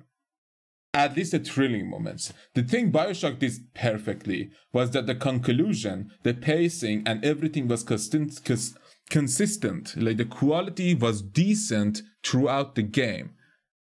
I don't know if he's going to say the same about this one though. This tiny development team have made something that struck harder for me than the whole concept of BioShock. They're actually doing similar things in this particular instance. The player is being asked whether they can sacrifice the life of a child for their own needs. But where BioShock spent virtually no time at all endearing the little sisters to you, this game tries to build an attachment by making you the father of an abducted son and giving your victim, Megan, not just a telegraphed presence in the story, not just signs of her humanity, but one hell of a hard luck story. Megan's done nothing wrong. She didn't deserve any of this. She was dealt the shittiest of hands, a terminal illness, stealing her life away before she ever got the chance to live it. She deserves so much more than to suffer and die here. But then, so does Timmy. And also, both games play with the removal of control, done so as a moment of surprise in BioShock, a meta-commentary on a video game player's compulsion to follow quests given by NPCs, and yet... I love that though. Man, I love that. It was so revealing and so interesting to see something linear be a plot device for Atlas and Ryan, to be honest. Here, you are compelled to do what you're doing because you're an inconsolable father in a hyperactive grief fit. You don't have the freedom to not think about it. Only the overwhelming drive to do anything to save your son. As such, it felt like I didn't have a choice in the matter, cradling poor Megan back towards that wretched, unholy thing pulsing in the next room, like I was merely a spectator to a mistake. That godless fucking obelisk. A small relief then, for me, as one reaches the machine, to find that the interface reports that no living sample is detected. Yeah, she's gone. Maybe the poor girl can finally be at peace. But your character isn't at peace. No credits roll, no ending appears. Instead, a key card is retrieved from Megan's body, and it opens the nearby door to Artifact 2, and leaving Timmy with the machine, you go onwards seeking a solution. Artifact 2. Maybe it has it. After a slight journey, you locate another research area through caved-in areas that the cannibals have smashed through. But as you go, you notice something curious. There's a sacrifice door here. There are some coffee cups nearby, implying that the Sahara employees knew about it and were perhaps trying to figure it out, but they clearly couldn't open it. The mechanism is vastly different, and we can presume that they were far too busy with their existing work. Strange. It's probably not important. Eventually, after climbing over more corpses, you find the research site and the other artifact. This one is far up in the northern mountain. Its purpose is unknown. The paper before you warns that improper use of this device might bring down an aircraft. Some sort of pulse. Cross-fired it on purpose, didn't he? The control pad beeps at you. Oh my god, they could fucking see it. Now, the game gives you the exact same horrible choice. It's a little weird that the corporate computer would have a readout of exactly which children...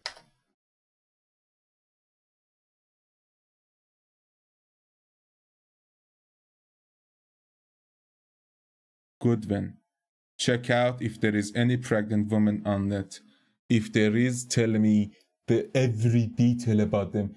Bro, this is so fucking lost. I'm so fucking excited. What in the fuck? Are on the plane and how old they are, but honestly everything's been so great so far, I'm willing to roll with it. But can you do it? Now that you're standing in Cross's shoes, could you kill for your child? Would you kill for your child? Would you damn so many dozens of innocent people to the horror show that awaits them below, knowing that they'll be strung upside down and sliced open by the cannibals, all whilst begging for help? Could you wander into the wreckage of that plane, covered in red, and grab a frightened child? Could you carry them down into hell? This drawing makes it so fucking painful, even thinking about such a, thing to do. And the fucked up part is, it's just the father that is just in shock. He needs therapy. He needs support groups. He needs to be in a, hospital. He's just not thinking at all. What the fuck? This game is deep when it wants to be deep. And Soviet does a lot of fucking prop work for them for putting such effort. And impale them inside a machine from a nightmare whilst they beg you for mercy. Could you do that? Could you do that? What are you, coward or killer? Who? Fucking doctor. Personally, I couldn't. Coward. Any day. And this is where the ending hard forks. If you use the device, it immediately plays ending number 1. I'll talk about that in a moment. But if you don't, if you, like me, approach the emergency shut-off, the machine behind you sputters and dies. And then probably for the last time, it goes silent.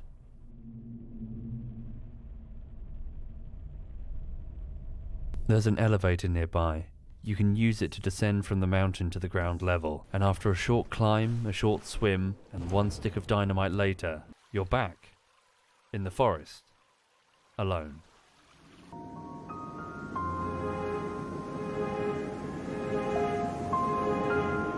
But they survive.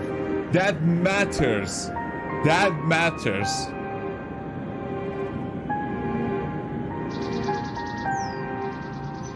Not creepy anymore. It's just so fucked up now.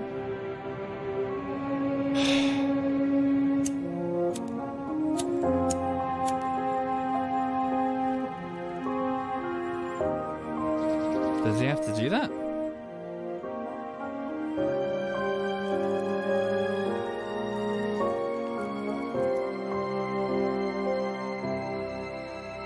He didn't have to. And that's it. That's the forest. Okay. So what has this huge-ass video, the longest one on my channel in fact, really been about?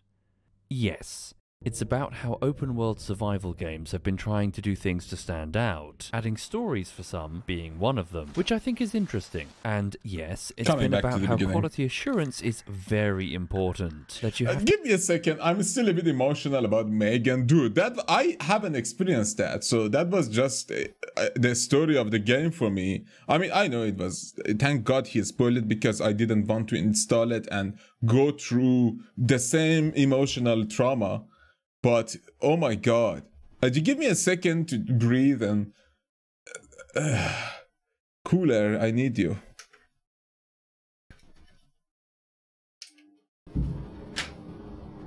Pausing. I just had to read some Reddit about the ending and some of the synopsises because I want to understand it a bit more in depth. At least just the ending. I didn't see anything else. But he was right. The suspense, the breakpoint, and actually the drop of the plot was more intense and more satisfying than BioShock. But again, BioShock came way later, and the limitations were so much more back then. And this is from a very small studio. That is insane. So let's continue. Have an eye towards the play experience of the end user and the big picture, lest you deliver something weird. But more than anything, it's been descriptive, like purely descriptive, of the forest's story experience. Overtly so. I've been trying to talk you through the plot in almost the same order that I experienced it in. Every time my voice went like this, it was to vocalize a question that I'd spoken aloud on stream, usually with far more words, to bring you into the same headspace that I was in when I finished this game. Oh, that's crazy. That's such a... Oh my god. I felt like I was experiencing some parts of this story that I didn't. I love the way he did this. For reasons that will become clear in a moment. Because as you might have noticed, I mentioned a lot of things there, didn't I? My head swam with theories. By the looks of the online discourse, so did lots of people's. Sure, not everything that I personally saw would lead to something. I'd no doubt misunderstood a few things, misinterpreted some elements of the story, but it felt like there was so much left untouched. And so I couldn't help but wonder, how was this story going to land now? So I set off for the yacht. That had to have been Matthew Cross's. It's why Megan's drawings are framed in there. We've been sitting on his escape route the entire time, haven't we? I got to the boat and I promptly boarded it and found that yes, Megan's keycard does indeed work on the door. And it slid back to reveal a bedroom area with more Christian crosses, more Bible pages, more of Megan's drawings and... Wait, toy artifact? What's this? Why would this be here? One final unexpected jigsaw piece. It's a small ominous looking device that looks a lot like the artifact, doesn't it? Red angry daddy, crucifix. You can practically hear the clatter of the clues shifting around in my head. This device, right at the apparent end of the game, looking just like the artifact and hidden away all this time. Why is this here? Did this belong to Megan? Was this her bedroom?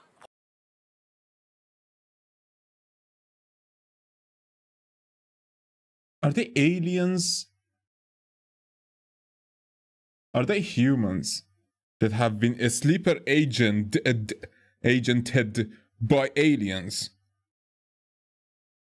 And the plane, the boat that came here was their activation. Why does she, or Dr. Cross, have what looks like a piece of the artifact? How does this all fit together around the other clues? Does this fit into the artifact itself, or that last door? Is something behind that door? What's behind that door?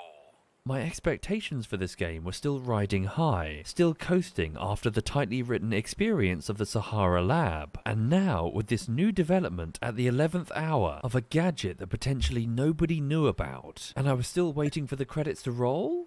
Very intriguing. Just had a horrible realization. So I rushed back to the mountain. Let's get back to the door.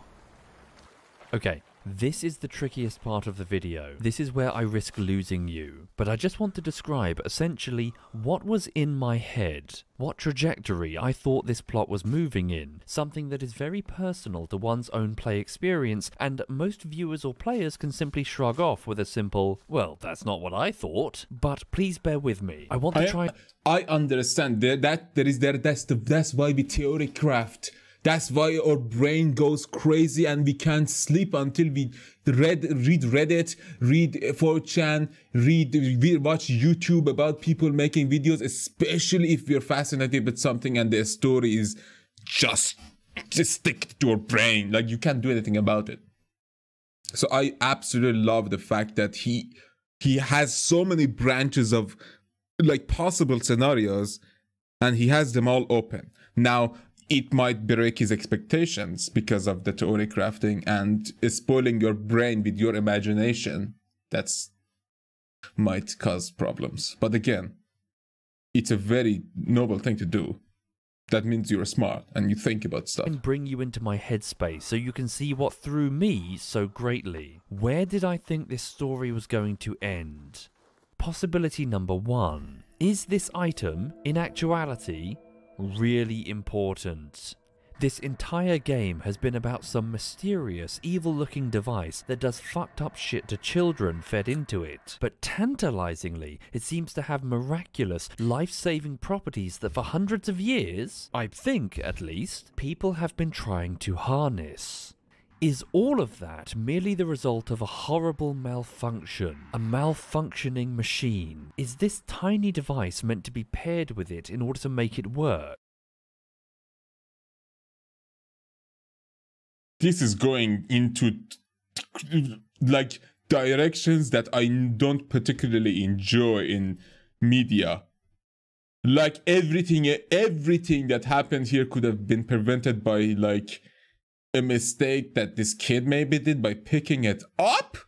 Maybe there's some plot exposition that I missed that revealed how Megan found this. Perhaps some trinket that the scientists, her father especially, dismissed or paid very little attention to. So focused were they on trying to make fucking anti-aging creams or whatever. The drawings on the yacht now have some new meaning in this context. Did Megan sketch these? Was this item influencing Megan? Is this why the device only works on children? Is this thing the key in the possession of a child? No idea, but when we go back there and plug this in, will it be revealed that everything that's happened, that the deaths of all of these people on the peninsula were for nothing? It would be like the ending to The Mist, a father falling to his knees to shriek in anguish as you realise that Timmy and Megan and everybody on the plane died for nothing. That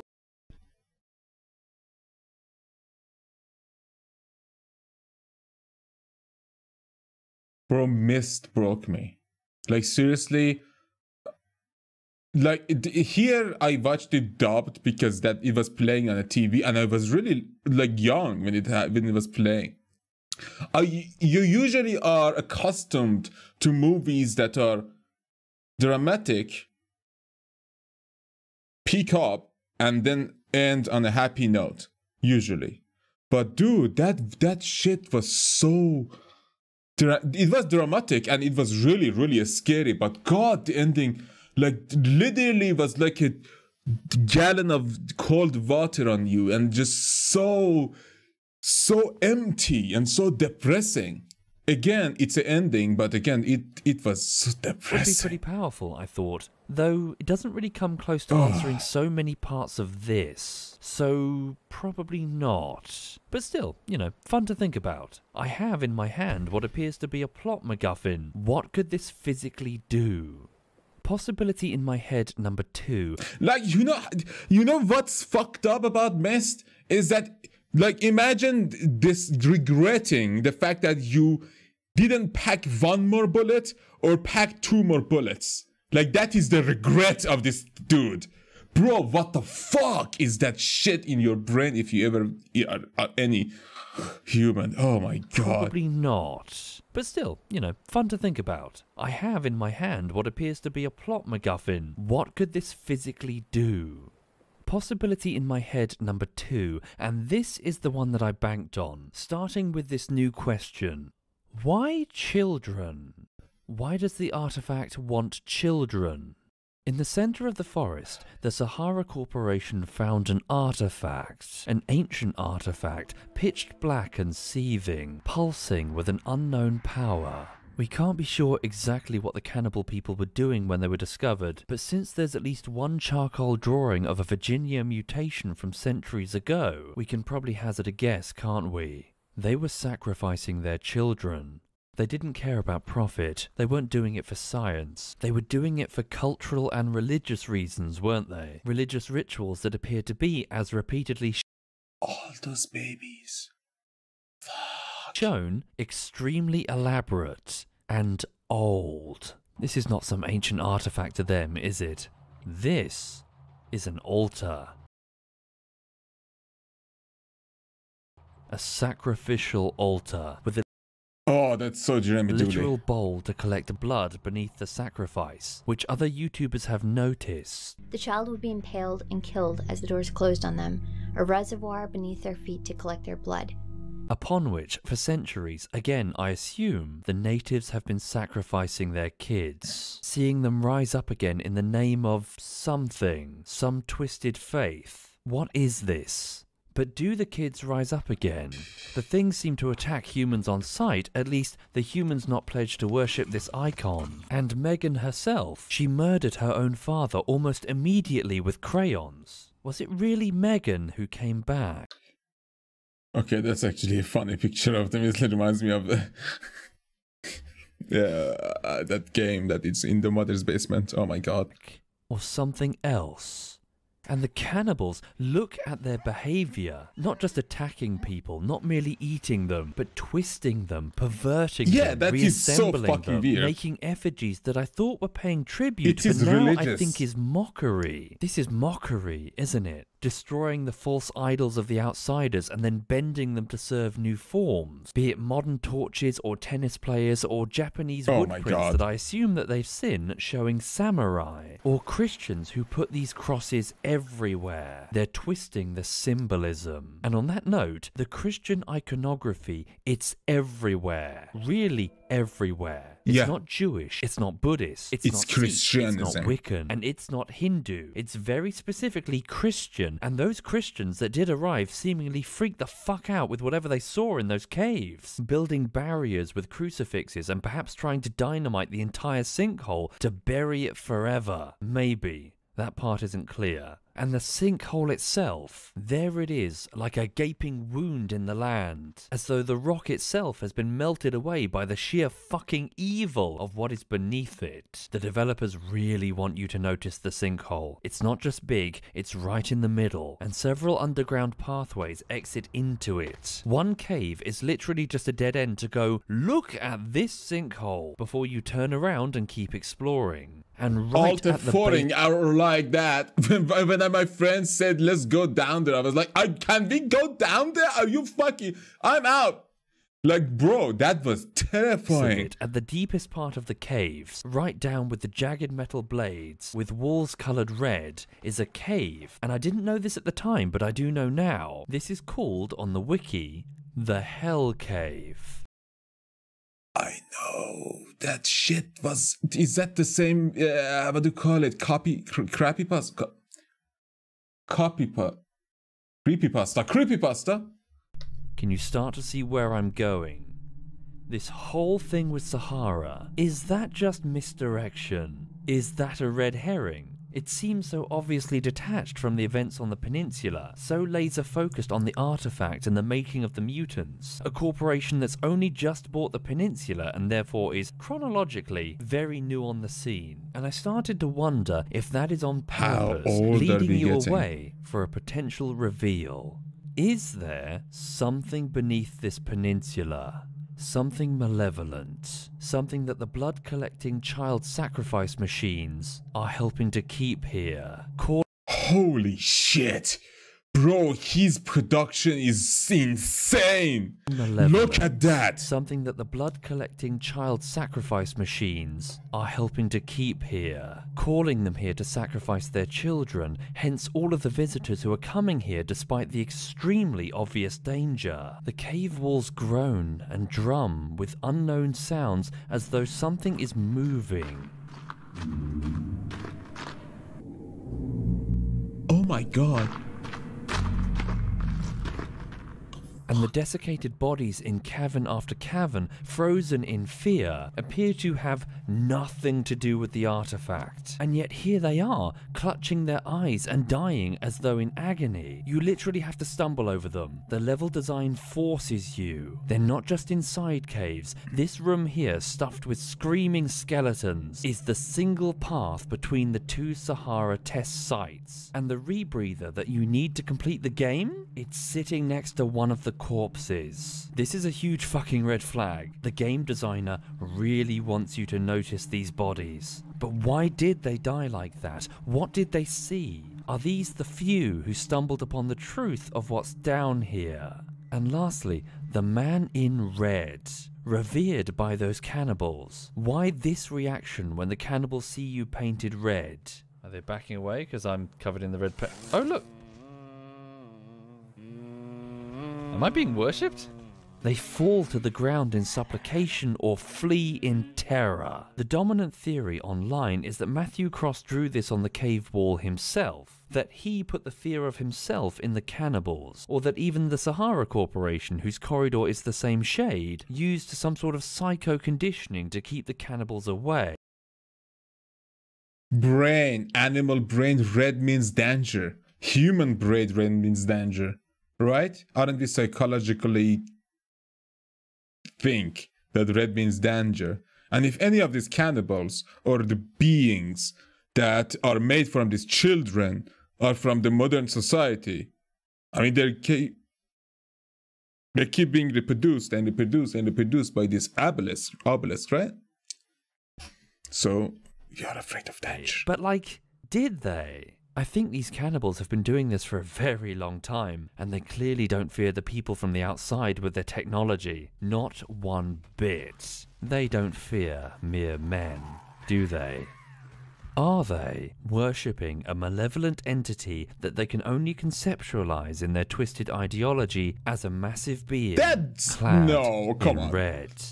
Is there an important entity in Christian theology that was famously banished to a place underground? An entity that twists iconography and the creations of God, who might call to people to come here, whose evil seeps into the land, and who is often, in the very broadest sense, associated with death, suffering, damnation, obelisks, sin, and at the very least, in the last 200 years or so in media, is heavily associated with the color red. Again, with art, our individual experiences will always differ, but reaching the end of the game, I had so many questions that just didn't line up with the plotline about Sahara. Is the game about to reveal that the developers know that? Are we going to open that door between the two artifacts and descend into the heart of the forest only to find what's really going on? Maybe in one final moment before we ourselves join the desiccated dead? Are we going to look beneath this mountain, look beneath this forest, and stare into the abyss, asking why our son was killed, only to find that the abyss smiles back? Cut to credits. Approaching this mysterious door with Megan's toy in hand, things were looking good. I was bracing for something epic, some sort of a conclusion, and I'm just going to cut to the live stream. I'm just going to shut up. You can see what happens next. So with this strange device that we found inside the yacht, let's see if we can figure out the secret of this thing. What the hell is the forest? Oh shit. Oh shit. Oh shit. Oh my god. What is it? It's a rock. Why are we not mortified?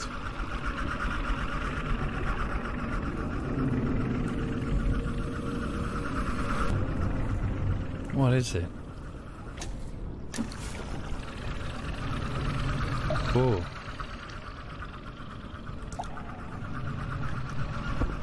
Stab what? Myself? Why? Can I take this back up to Timmy? Oh, Christ. What are you doing? Wait. I'm not sure I understand. Do you want to know what this ball is? Have I missed something? It's an item that was added after 1.0, and its purpose? It just turns the cannibals off, so you can build in creative mode. The game ended when I stepped out of the...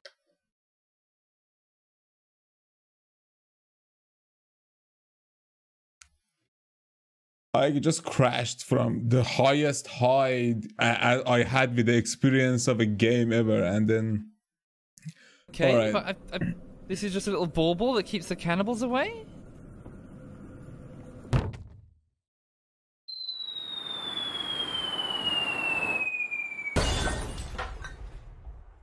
Hang on a second.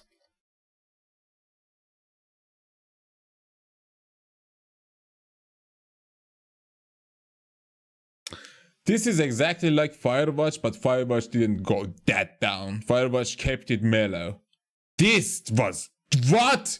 Are you kidding me? That was such a conflict of interest between a story mode and creative mode and multiplayer and sandbox. What the fuck, dude? Like, seriously, that blows. Like, literally, people who like the sandbox stuff are going to hate that part just because it's you need to go through that story to get to that. And people who like the story hate that because they are playing it for the story, and it's a fucking bullshit ass globe of reflective Why aren't we crisp like the other priests? What Am happened? I being fair here? My expectations plummeted, but ultimately, that's a me problem, isn't it? No! I drew these connections from what I thought were clues, and I simply got it wrong. That wasn't where the story ended up going. That's enough for one man to be spluttering in confusion at the end of a live stream. Bullshit with that. Bullshit with that. No, Bro. That is not okay for a game to end a plot that is thick and deep and it goes so many different directions with that. It's another key, but that key is not a key, it's a tool for creativity. That's not good, man. Okay, I thought that... Is there no, like... So the game... But there's really not enough to be making a 3-hour YouTube video about how your headcanon was wrong. I can do all of this fancy arts and crafts bullshit to my heart's content. It's, bro, it's literally the first point he ever made. That shit is solidified now. That it can coexist, but it needs to be very, very, very precise with its direction toward multiplayer and like the sandbox material and yeah, you know, I say multiplayer, but that's only because he got a bunch of quests, just quest items keep repeating and spawning at the same time. Like literally, that's just annoying. So yeah, that's just part of it. But the other part, no, there needs to be a balance that is resonated through each aspect. Like the sandboxy part needs to be good for the people who enjoy that aspect of the game. And if you want to include the story, it needs to be satisfying at the end, not just a complimentary little thing that is like an egg of hell based on the story. That makes a weird But that noise doesn't too. mean that's the story they're trying to tell. Even if I think it's cooler than whatever the hell this is. And maybe you agree, maybe you don't. This bit here is just to entertain you and show you where my head was at the time when I completed the game. So what is my real point? This thing opens a door which reveals a bauble, and what's behind it isn't some big reveal insofar as what's happening here on the peninsula. It's just another artifact to find. So ultimately that just lives up here, doesn't it? It's just another artifact of many. So what is the story then? What connects all of these different elements? You start the game in a plane crash. What caused it? Dr. Cross caused it, on purpose actually, when he brought the plane down with Artifact 2 in the Sahara lab. Why? Well, he needed to abduct a child, a living child, to sacrifice him and resurrect his deceased daughter, who died in an unrelated mishap in the Sahara lab and was probably dying anyway? Which is why she was there. Why did Dr. Cross spare you? And why did all of the cannibals ignore you despite taking everyone else? Ignore me! Here, in the peninsula, the Sahara Corporation are semi-secretly working with an ancient and unknown device that they found underground. The true purpose of which is unknown, but it seems to be able to resurrect the dead in specific conditions. Those conditions being a living child has to be impaled inside of it. So, Sahara were using the artifact to work on Project Jarius, and Dr. Cross wanted to use it to save his dying daughter. Jarius is some bloke in the Bible who had a daughter that Jesus saved one time, and Sahara were intentionally killing children with the device in order to resurrect them, which produced wildly mutated results, which are those things wandering around in the forest mostly because there was some sort of a containment failure, probably caused by Dr. Cross, because he actually got fired for misusing company property, at least according to an email that you find in the Sahara lab at the end of the game, and therefore presumably he was going to lose access to the device and therefore the means to save his daughter. And so he used that incident and your abducted son to harness the artifact's mysterious power to bring his daughter back to life, who promptly murders him because she's a literal monster now. Oh wait, what happened with the plane crash ending? I hope he mentions that too. When you get to the Sahara lab, you find this daughter and you kill her, and then you're in Dr. Cross's exact shoes, and it loops back to the plane crash, a different plane crash, and you can do exactly what he did to acquire a sacrifice, or just don't, and the game ends. That's the forest.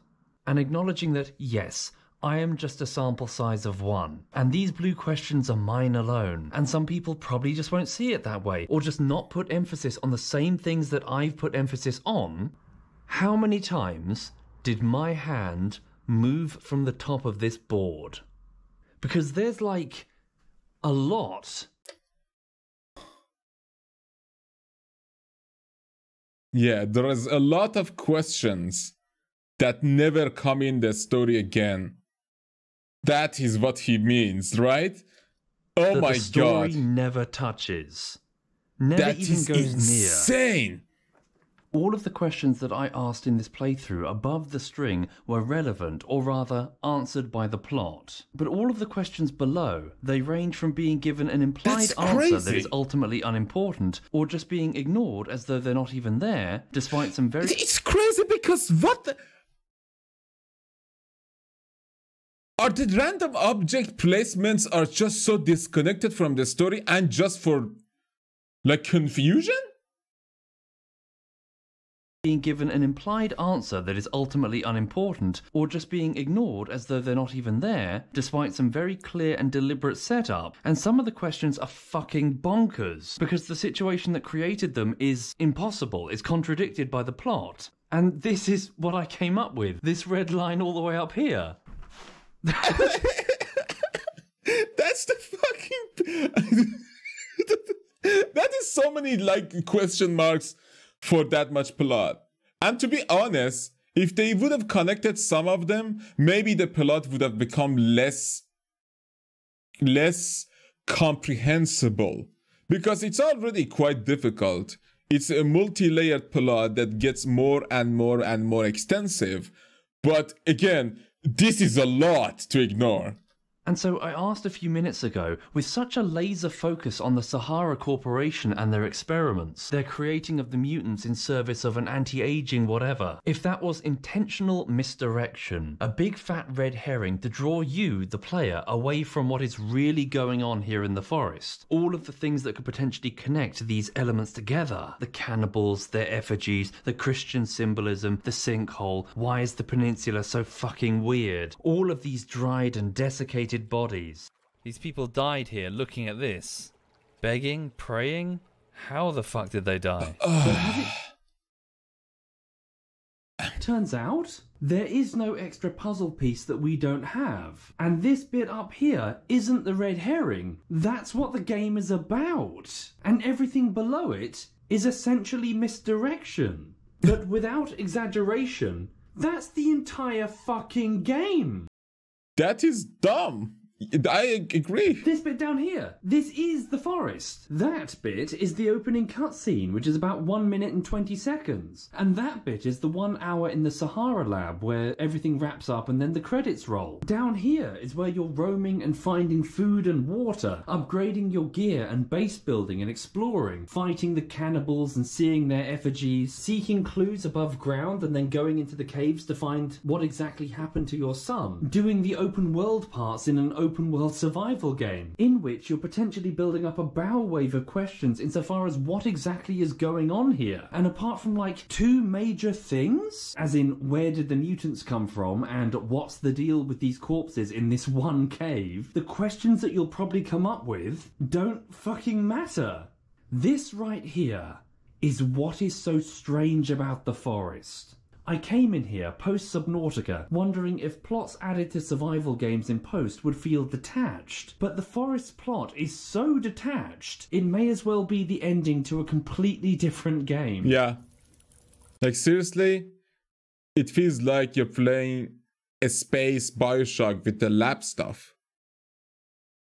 And Silent Hill. Like, seriously, it didn't feel... I didn't even look... It didn't look like the forest. That's true.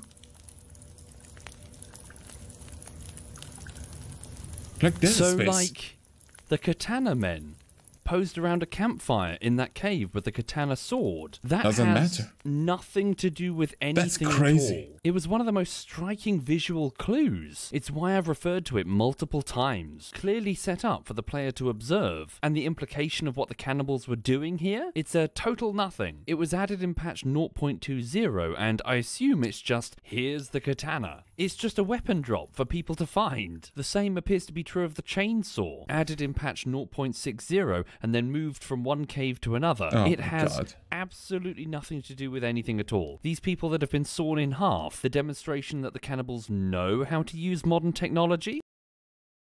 I mean, that kind of gives some subplot to the whole hell theory, because, I mean, we all know that they are affected, if not the spawns of this thing. But again, it just doesn't matter because the game doesn't give a shit about it to answer it. And yet choose to live the way they do. None of that becomes relevant at all. Or elaborate the developers on it at wanted least. to add the chainsaw and thought nothing more beyond that, I assume. It's not even a red herring on purpose to hide some other twists in the story. It's just been added and that's the end of it. For the sake of adding. Just to fill spots with questions. So all of the things the cannibals have actually been doing this whole game, the building of the effigies, what they might mean, the extremely specific materials that they're using and why they're using them, it has no narrative importance, nor does the implication that their customs are complex. I think the art department was just so talented about making these like weird and bizarre creepy stuff for the aesthetic of the game, but the writing team didn't want to include anything for them because they were working, the story was done by the time the game came out.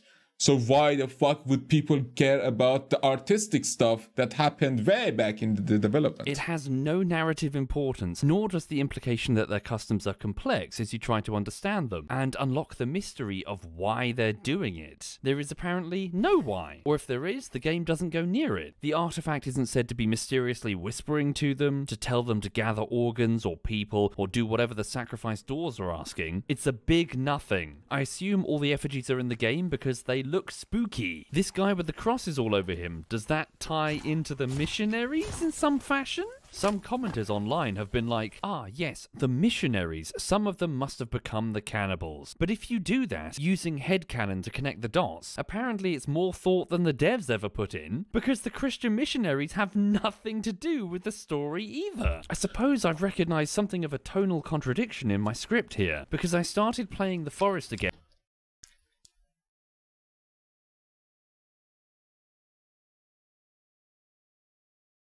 Bro, maybe the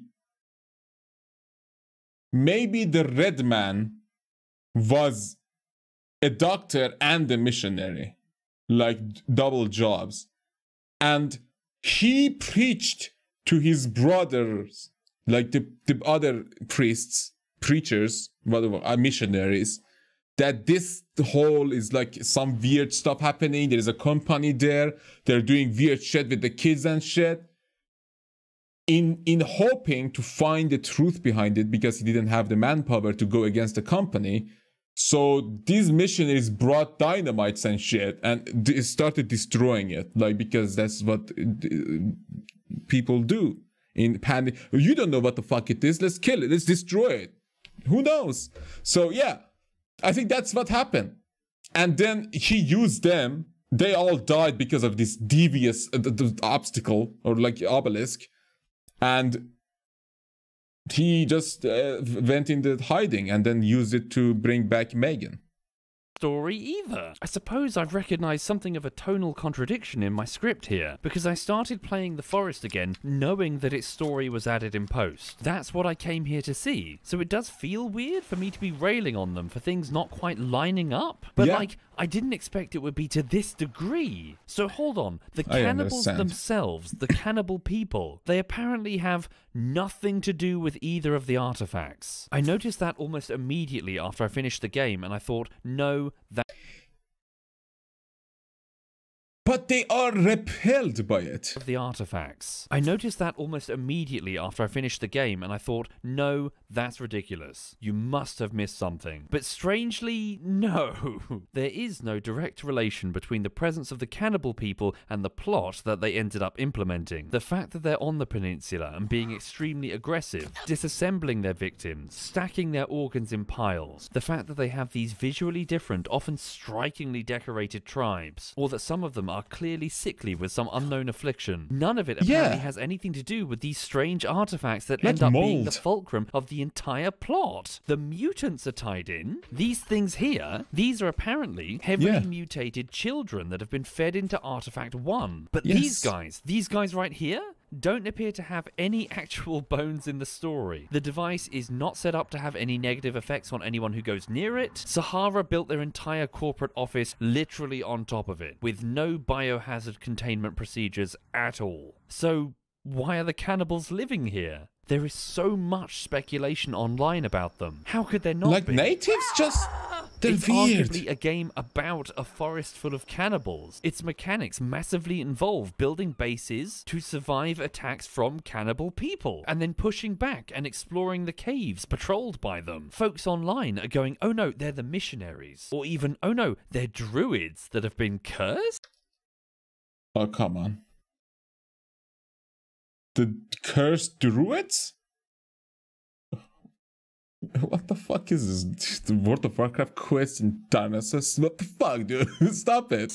That's why they move around the trees and make totems? Or even, no, they're test subjects from the Sahara Corporation, which clearly can't be true because some of these tribes are much older. So much speculation as to where they tie in, how they tie in, because they apparently don't? There is nothing but headcanon to patch any of these gaps.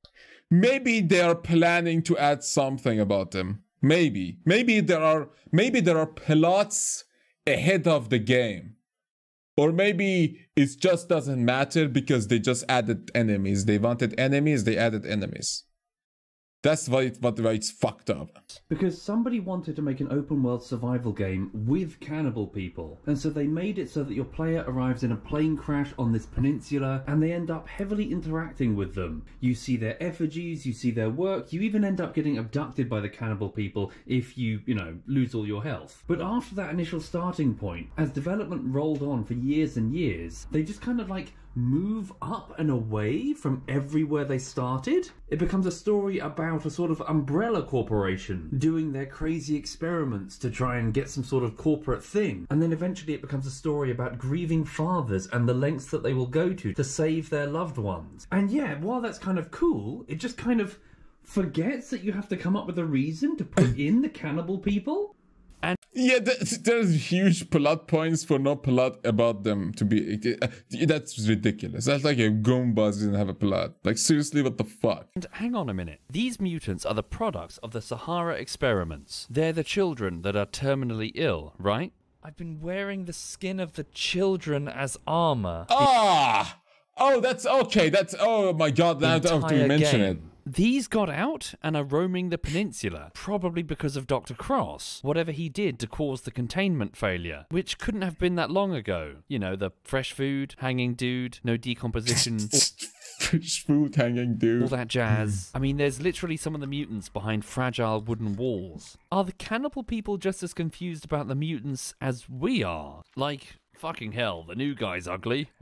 They have no fucking idea what's going on. They're just a bunch of random cannibals minding their own business, aren't they? I have absolutely no doubt that this will be immediately fixed in the sequel. The presence of other cannibals near other artifacts in other areas would be pretty solid confirmation that they're intertwined. But like, it's so fucking weird to me. I can't get over how weird it is that the relationship between the artifacts and making the cannibals was never made explicit in the forest. Imagine if you're playing Dead Space and you arrive at the USG Ishimura and you go deck by deck fighting monstrously mutated people the entire game, only to find that the markers that everyone is obsessed with... But are they even called... No, they're not. They're necromorphs. They're not even xenomorphs from aliens. What the fuck am I talking about? Seemingly have nothing to do with it. People are studying them because if you lick them, you get cured of erectile dysfunction or something. That's basically the situation in 2014's The Forest. The cannibals were added as enemies to fight right from early access launch, and as far as I can tell, unless I've missed something, they have fuck all to do with the plot.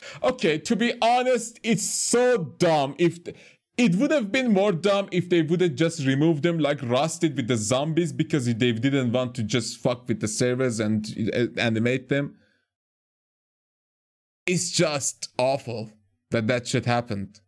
But to be honest, I accept them to exist as a concept and a confusing question rather than just removal. Like, just what the fuck? It's just amazing. When someone does this vision board thing, it's to show how everything is connected, you know? Like a conspiracy or whatever. But bizarrely, when you map out the complete product like this, it reveals how little things are attached to each other. All of these elements just seem to exist in their own isolated groups, features added with reason, sure, but often not as part of a broad high-level plan that's being fed iteratively through a development cycle. As in, the cannibals, their effigies and their displays seem to be doing their own thing in their own bubble, as in the artifact isn't said to be creating or empowering them or whatever. The only thing they're really doing is serving as obstacles for the player. The Sahara Corp and Dr. Cross are just doing completely their own thing, essentially ignoring the rest of the forest behind the giant armored door. Everything that they need for their operation, they apparently just fly in, like ordering takeout. They're not interacting with the forest in any meaningful capacity. The sinkhole is just there. It's not defined to have been created by the artifact, nor is it creating anything, or really...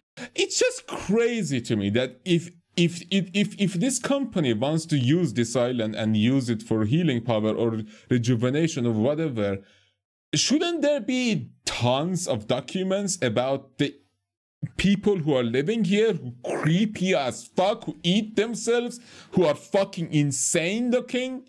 Like, I don't know. That usually happens in games. There are information about what is happening.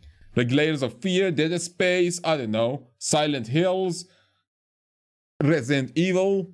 By the artifact, nor is it creating anything or really influencing anything. There are plenty of caves that aren't connected to the sinkhole and the cannibals are hanging out and they're fine. It's basically just a big trip hazard. The missionaries are also on their own. They just turned up one day, drew things, built big walls, and then died. And the missing people is the weirdest one. These just kind of exist with an item for you to find or not, and that's the end of it. There's no like clues amongst the campsites to indicate that, ooh, children are coming here, parents are bringing children, why could that be? There's nothing like that. It's like, here's a campsite, here's your bow upgrade, done. And the cave explorers, as far as I can tell, are literally just cave exploring. They have nothing to do with anything here. They are literally just spelunking.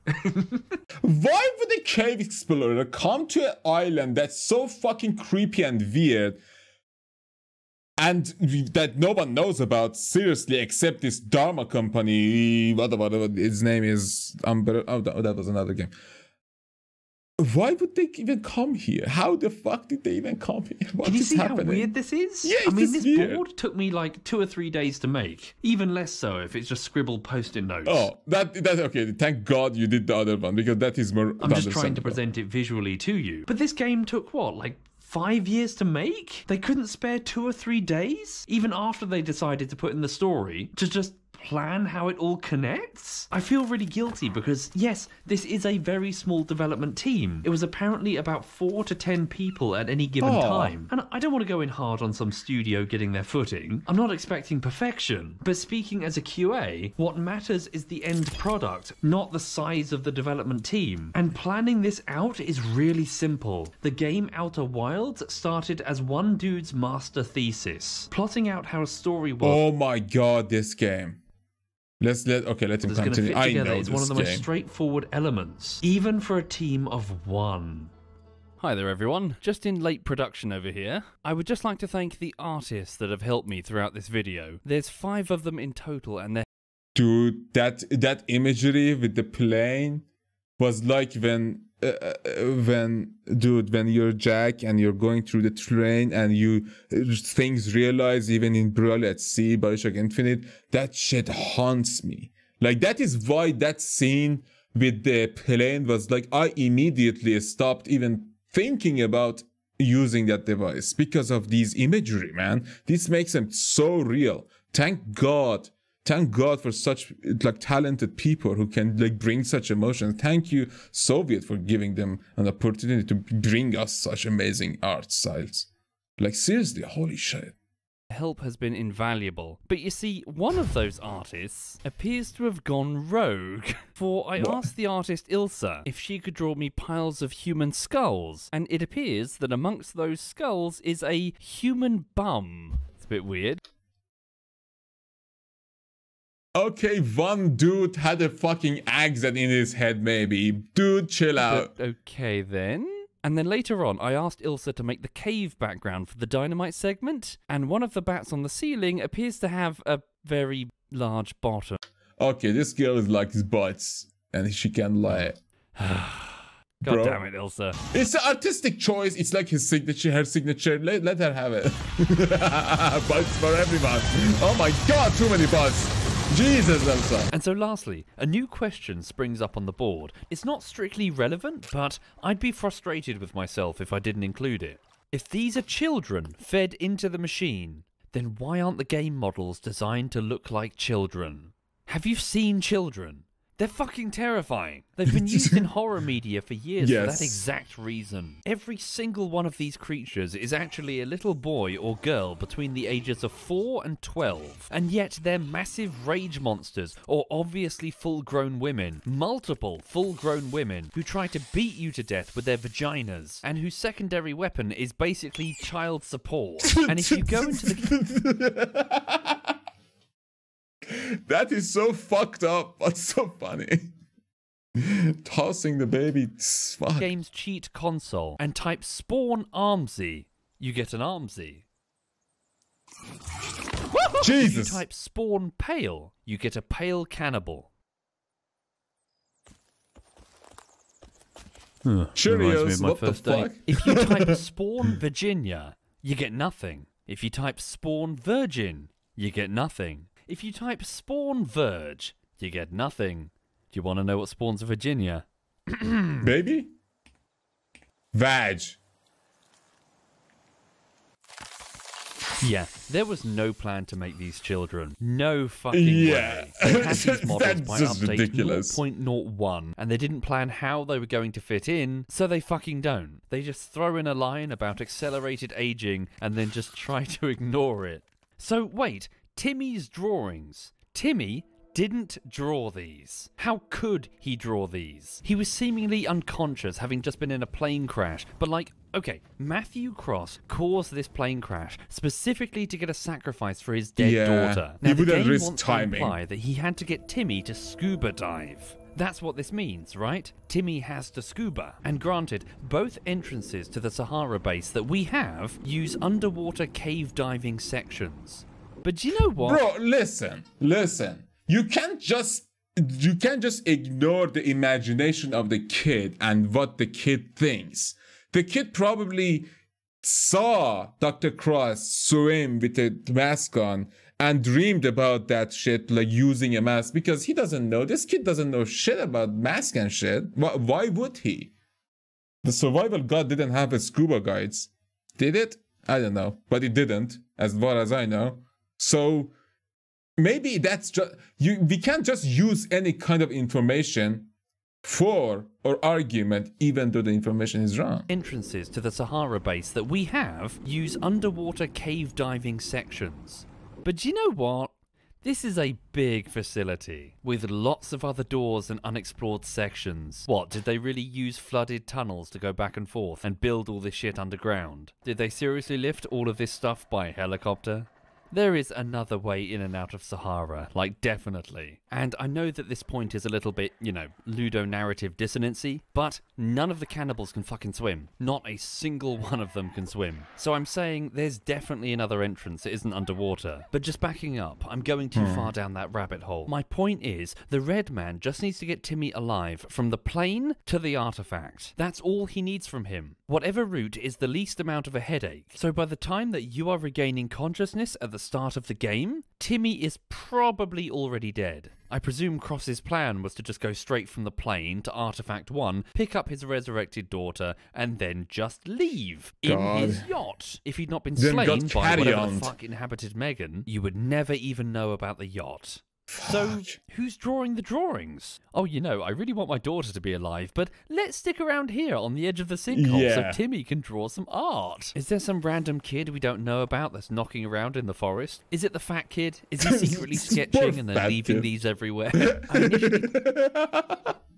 What the fuck? Suspected Megan. Megan does drawing. She even has a crayon pouch with her name on it, which I thought at the time was meant to be a aha. You thought it was Timmy this whole time. Ah. But like, Megan's fucking dead. That's the whole thing that kicked off the plot. She's already a corpse by the time you're fucking around with your armrest in the plane. What, did Megan draw these weeks ago, like before the incident, on waterproof paper? And Dr. Cross was like, Daddy's got to go to work in the Sahara lab, honey. You stay here in the cannibal cage for the day. Wait, a strawberry jam? Is that a thing? I never seen a strawberry, let alone a strawberry jam. Okay, love you, bye-bye. She didn't do the drawings. Nobody did these drawings. Because, surprise, like the katana, like the chainsaw, like the effigies, it was all added with no planning insofar to how it would all come together. And the final version doesn't give any child any time to do any of this. So Timmy wasn't being kept alive. He wasn't being shown the ropes. He was just like a battery, a child-shaped battery to be dragged unwillingly for all of however long it takes to get to Artifact 1. These pictures are absolute bullshit. You get to the end of the game and it just falls the fuck apart on the most basic inquiry. Okay, so like, this connects to nothing, this connects to nothing, this connects to nothing. Okay, right, so the ancient artifact thing. Clearly Lovecraftian, right? Of there being ancient and unknown civilizations in the deep places of the world. And it is very okay if your story doesn't explain the supernatural. Those elements can be greatly cheapened by doing so. Fuzziness in this area is okay. But normally, you get to the end of the story, and the mysterious supernatural thing is the bit left tantalizing for the audience. The thing that they keep talking about years later. It's not meant to be flanked by scores of other open questions never addressed. The impact is somewhat lost if the main plot is just as fuzzy as the fuzzy bits. And also, the desiccated people don't tie into any properties of Artifacts 1 or 2. That much is clear. But just like me, people online have been trying to figure out what the fuck they are. Because the brain doesn't give a shit that it doesn't matter. It's gonna think. Your subconscious is gonna fucking beg you to wake up and read Reddit about this shit. Like, seriously, this is insane. The amount of interesting concepts with no lead to anything. They're just insane. Right after completing the game, I would go to the wiki and find that there's an article on the death artifact. Some speculative artifact that takes life instead of restores it, which isn't shown to ever exist. The bodies don't fit anywhere, and people are trying to figure out where to pin it. No plan was put in place to make these desiccated bodies fit. And based on the pattern so far, I'm going to take a guess and say they added the desiccated bodies without any plan. Recurring theme, as you've noticed, there's just no fucking plan. Which is crazy, because the bodies are so well set up in multiple locations. You totally expect that this will relate to something going on, but then it just doesn't. Next, the Christian thing. Everywhere you go in this game, there's Christian stuff. Christian iconography. Perverted Christian iconography. Crucifixes and Bibles. I hope I've been able to communicate just how omnipresent this stuff is. This isn't some bullshit side quest that I've encountered once and I've blown it out of proportion. You are continually tripping over Christian-related stuff, right until the very end of the fucking game. The last fucking tunnel that you walk through before you burn the picture, there are Bibles on the floor. But ultimately, this is like a minor setting detail. Such weight. Okay, it's so there is so abundance of this like Bible that it just seems like a design choice for the area rather than an importance thing. The game doesn't care, as he mentions over and over again. This is like a minor setting detail. Such weighty presence in your exploration. And by extension, I assume, in the heads of many. Literally, there are 3 times where the game stops, plays a quizzical tone, and says, look at this Christian thing. And all it means is, yeah, some people were here ages ago. God damn it. Probably preachers. Could be anyone, really. Fucking this hell. whole That's awful. section raises so many thematic questions about the plot's connection to religious stuff. Matthew Cross is scrawling crazy shit on Bible pages. There are black crosses scribbled in his yacht. There are black crosses scribbled on paper in the lab where the cannibals have broken in. And Matthew Cross is literally found dead next to crosses. I assume holding them up in the face of what he perceived to be a demon, and it has like no bones with anything in the story, save for, like, the name of the project. The artifact and Megan have nothing to do with Christianity, nor do the cannibals. There's no Satan figure or That makes anything. sense. The only One thing thing it's that trying to makes sense. say is missionaries found this place. They saw mutants a few centuries ago. One of them drew one. Here it is. They drew one. Matthew Cross is, he's a Christian. He's a bit weird. That's it. That's true. It's a minor That is setting true. detail to establish a chronology, or the fact that the antagonist is a bit loopy, which you didn't need because he abducted your son at the beginning whilst cosplaying as a red jelly baby. It's pretty clear he's a basket case. You could have done all of this with the charcoal... And we kind of commit indigenous genocide too. Like, seriously, with all the bones we use as armor. Like, what the fuck is that? Like, yeah, it gets so crazy and so convoluted that shit is in the past now. As a red jelly baby. It's pretty clear he's a basket case. You could have done all of this with a charcoal drawing slipped between the pages of a copy of God, I Love the Ottoman Empire, and it would have been substantially less of a brain fuck. Sorry, can you see why I made this video? You spend the vast majority of the gameplay around this stuff, pondering what it could all mean, intrigued to see how it ties in, wondering why the Christians died, or staring at that black mark. Ooh, I'm seeing the lines connecting to initiality, and it of its, doesn't go like, anywhere. concept. Why go to such huge setup for the audience, even corroborating with crucifix tattooed cannibals, if it's not going to lead the audience anywhere? Oh, and all of these points about weird chronology, that maybe there's something supernatural about the time in this place, that stuff is appearing more intact than it's meant to be, despite being hundreds of years old. Well, I guess it seems obvious now, like, after the game, that none of this was going to lead anywhere. Yeah, those are just bugs that they didn't care to fix. Like, a quest item repeating for one person who did the quest, just ridiculous. Turns out that, yeah, these are just centuries-old Bibles, sometimes immersed in water. This is apparently a 100-year-old nitroglycerin, the most temperamental explosive known to man, still stable despite 100 years over its use-by date. These tents are just decades old, still, you know, with the strings in the ground, despite weather.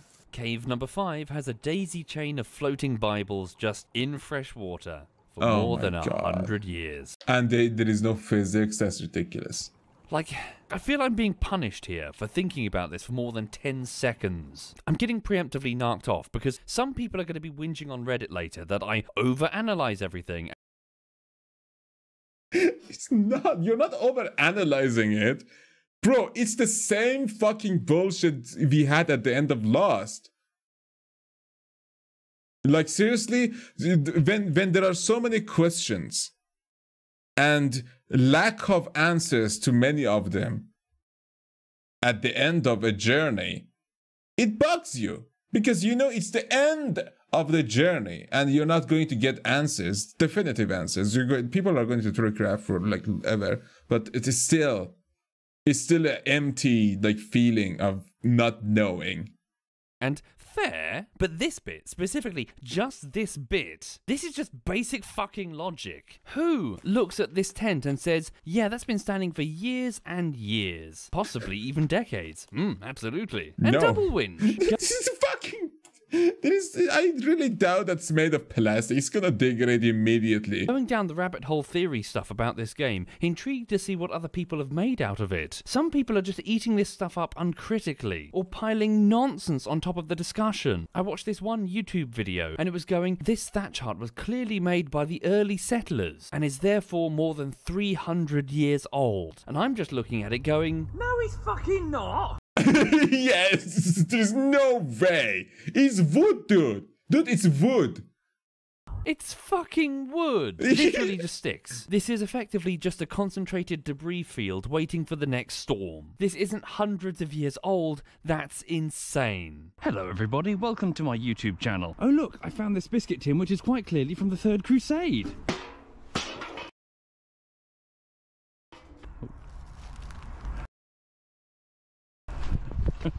Getting funny looks from members of the public in the park. Keep walking. Yeah, let's get a real job. I'm sorry. Like, he started it, bitch. I'm throwing metals at the tree. Shut the fuck up, Dogwalker. Similar weirdness with the sharks. They put sharks in the water in patch 0.02, the second major version. How do they communicate that there are sharks in the game before the player enters the water? Gee, if only there was something that could be used as visual shorthand to show that sharks might be in the water. Oh no, my God. They're just going to sprinkle some dead great white sharks, massive dead great white sharks, about 10 of them, on the beachfront, just scattered around. They didn't want to animate it so early on, so they just wanted something ominous but static. Like packets of quavers. Sorry, did you know that I live on a beachfront? Brighton Beach. I live in Brighton. It's a seaside resort. You fucking bastard! That's so lucky. Oh my God, that looks so sexy. It's dirty and so cloudy though. Oh my God. Has been since 1841. How long have you lived in Brighton, Soviet? I've lived here my entire life. Do you know how many dead sharks I've ever seen on Brighton Beach? How many dead sharks have you seen on Brighton Beach? 0. I've seen 0 dead sharks Makes on Brighton sense. Beach. Thank you, Soviet. Sharks I'll are ask quite our smart. Mum, have you ever seen sharks on Brighton Beach? Oh, you're 36. When are you going to get married? She's never Poor gingers. seen a shark on Brighton Beach. It's such a strange creative choice that you're not meant to notice. There's nothing mentioned about the artifact doing weird shit to wildlife. It's like loading a game and then finding 15 dead tigers just lying around the edge of a jungle, a semi-solitary apex hunter to warn you that the game has tigers in it, as opposed to just doing this. That is more terrifying and more amazing. If you see, if you see like head of tigers or dead tigers, you immediately think, all right, tigers aren't really, like these. What the fuck? Who killed this? Like I'm more afraid of that. Can you see what I mean? God, this game drives me insane. And the peninsula itself. So there's nothing fucky with it. It's just a presumably tricky to reach peninsula. And the question of where did this equipment come from? That's all answered by the plot, isn't it? Explorers and campers and surveyors. People hearing about the rumored artifact. And then just getting attacked by the cannibal people. Well, hang on. In the absence of some timey-wimey weirdness, or extra-dimensional whatever, it becomes even more inexplicable. What happens when someone goes missing? It's almost like we humans search for them, you know? Maybe launch some sort of rescue? Oh yeah, but they've gone missing, you see. Who knows where they've gone? Yeah, there's literally a film crew here. And surveyors with heavy gear. They're chartering boats. And there's at least one helicopter. As in people aren't just getting wankered, having a kebab, and then waking up here on the peninsula. What the fuck, dude? This takes planning and coordination and supplies being provided by lots of people who aren't going missing, who know where this is. Yeah. Nobody's noticing this really dangerous place on the map where people keep disappearing. The dangerous cannibal peninsula. So did they not know about the danger? In which case, why the fuck do they not know about the danger? People have been going missing here for fucking centuries. I mentioned, like, how is this researchers don't have any research on these people and no countermeasures against any contaminations? Like, what the fuck is going on? Like, Cross wasn't that powerful. The game on purpose sets that up. Hundreds of people, maybe thousands of people, and everyone just seems oblivious to the threat? Those surveyors, they had me scratching my head in particular. Specifically just them. Have you seen the hardware they're packing? ROV drones, expensive drones. There's like 20 of these things. There's like 20 hardware they're packing. ROV drones, expensive. $10,000. Like, what the fuck? Who wants to go down in the water that much, seriously? Like, go swim, drones. There's like 20 of these things. There's like 19 of these things. Someone sent hundreds of thousands of pounds worth of men and equipment into this place in a very organized fashion. But you're telling me that not one of them, not a single fucking one of these people decided to carry a motherfucking gun? Oh my god, that's so... Yes, thank you. Holy shit. Right, we're going all British Empire on your bitch ass. Bro, one of the craziest part is the fact that we are dealing with devils and like torture chambers that save kids and kill them at the same time. Why is no AK-47 in this bitch? Can't say that. This is the stuff Insane. that you think about and then put on post-it notes on your wall long before you've done any code. As in, why were none of the missing people found? And as I was pondering that, trying to figure out how this all connects together, I, like many, was trying to determine the timeline. When did things happen as best as I could determine? And, okay, right, I spotted one thing, and I was like, oh, come on. Okay. The Sahara employees died in some sort of an incident that we can presume Matthew Cross probably caused, right?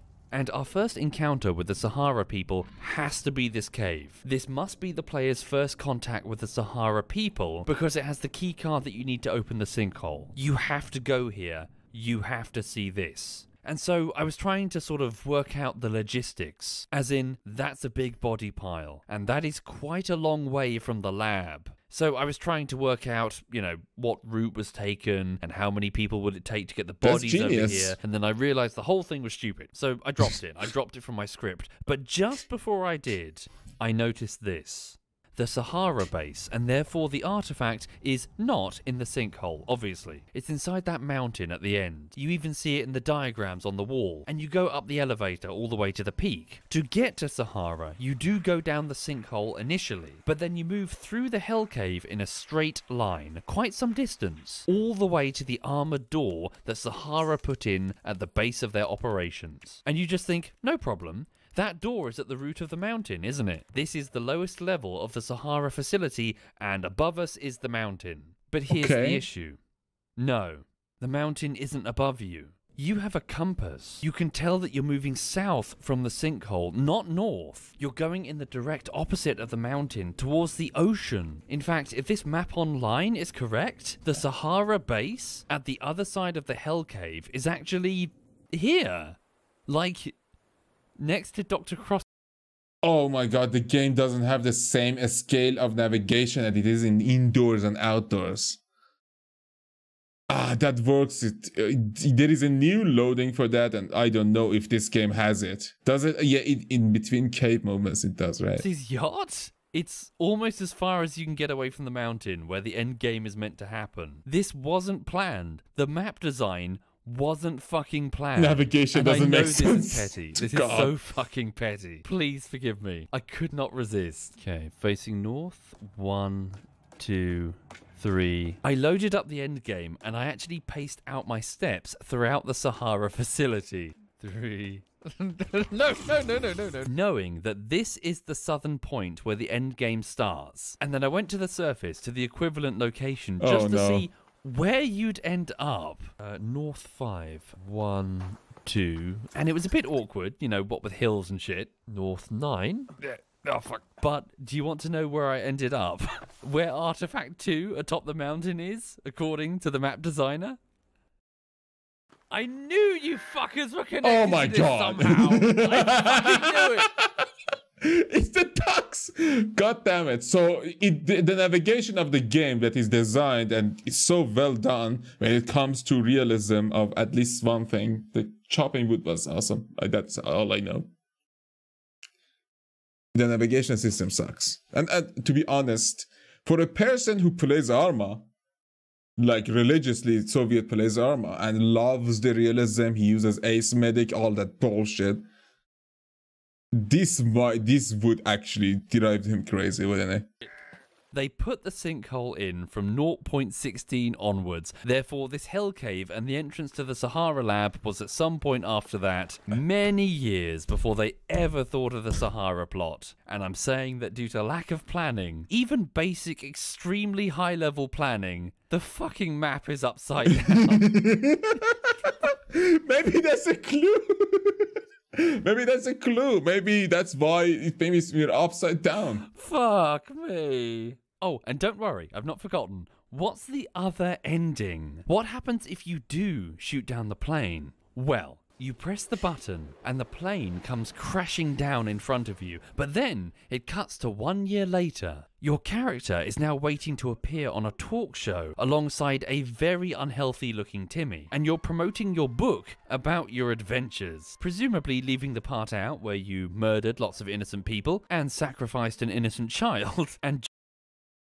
Why is he During the moment before the camera, Timmy seems to go through the same transformation as Megan, and the screen cuts to black. Credits roll. Interesting? Yeah. Memorable? Absolutely.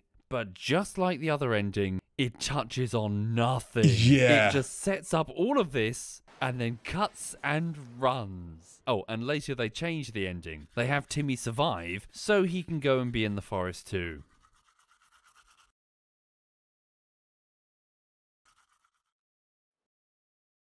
He didn't glitch as much. So ultimately, what is the purpose of this video? What is the overall point? That we need to look out for Forest 2 if we see Timmy and the adventures of cannibals and see more connections, or they're gonna just do the same. I really doubt it. Especially if any of them check the S video, and they really should, they probably would do some planning. Well, I feel that the forest is an example of the importance of planning. With whatever you do, frankly, but especially with software, it is so important to interrogate your ideas whilst they're just ideas.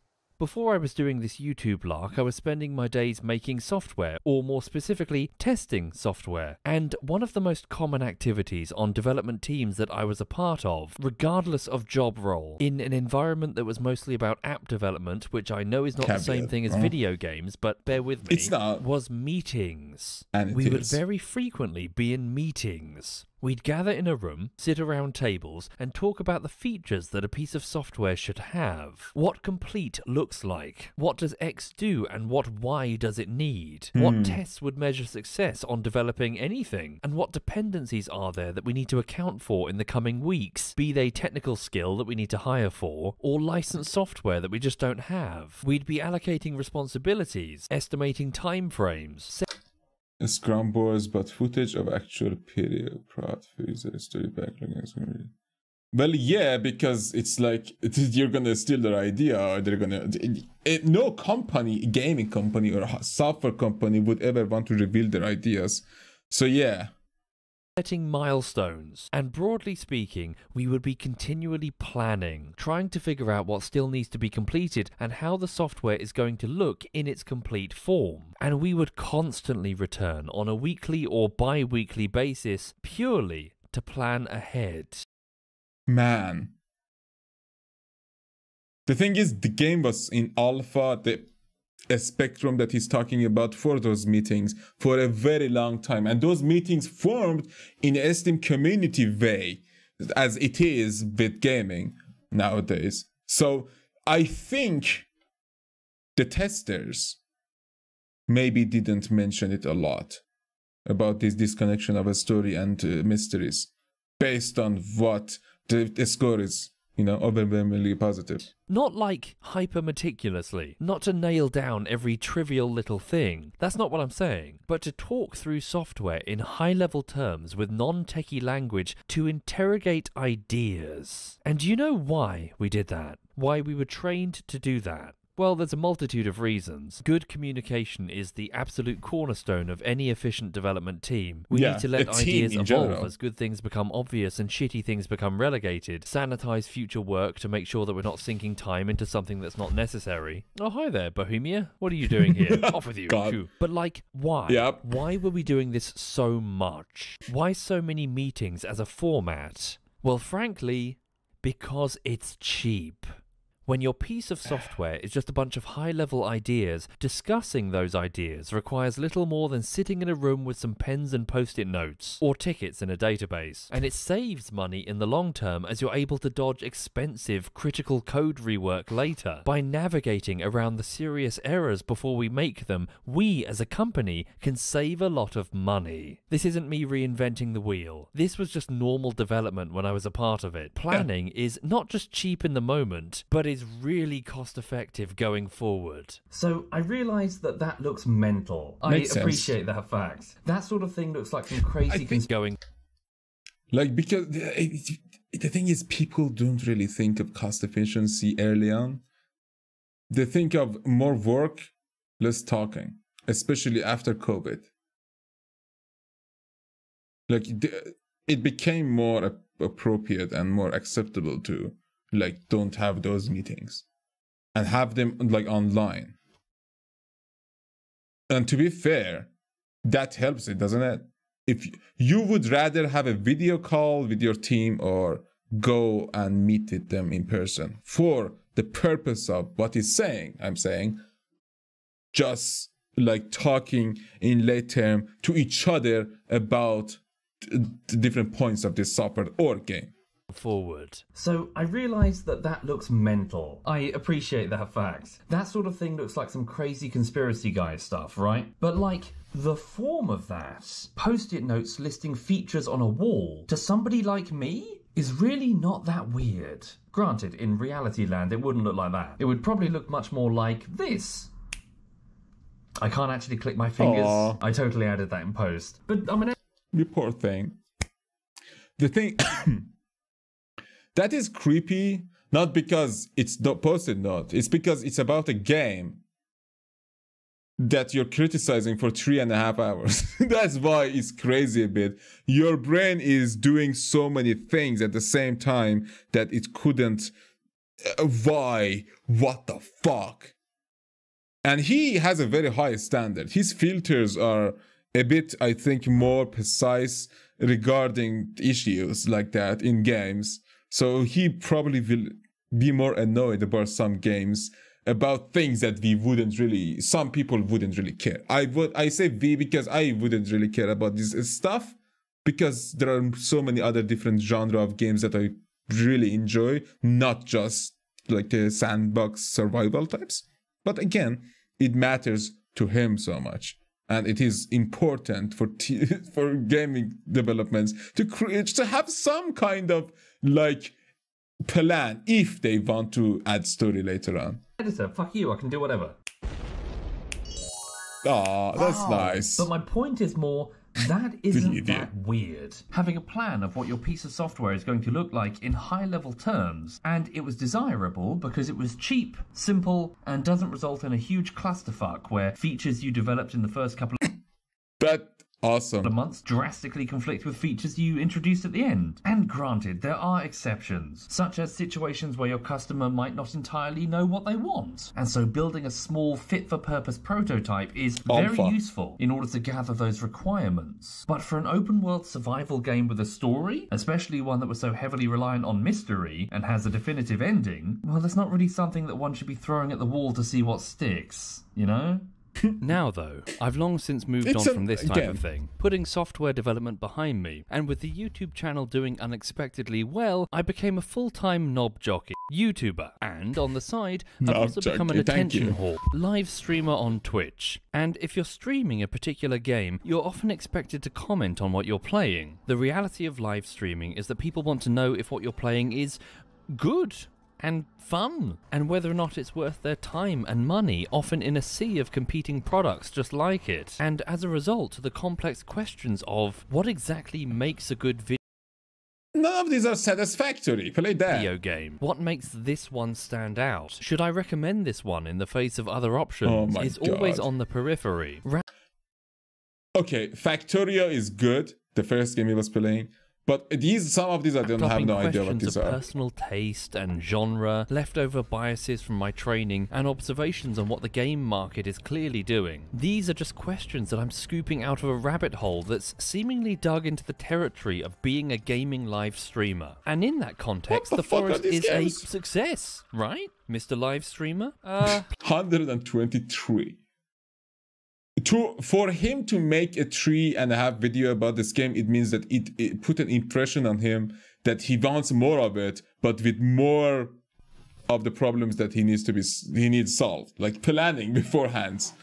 But again, it didn't have that. Playing the Forest? This is a good game?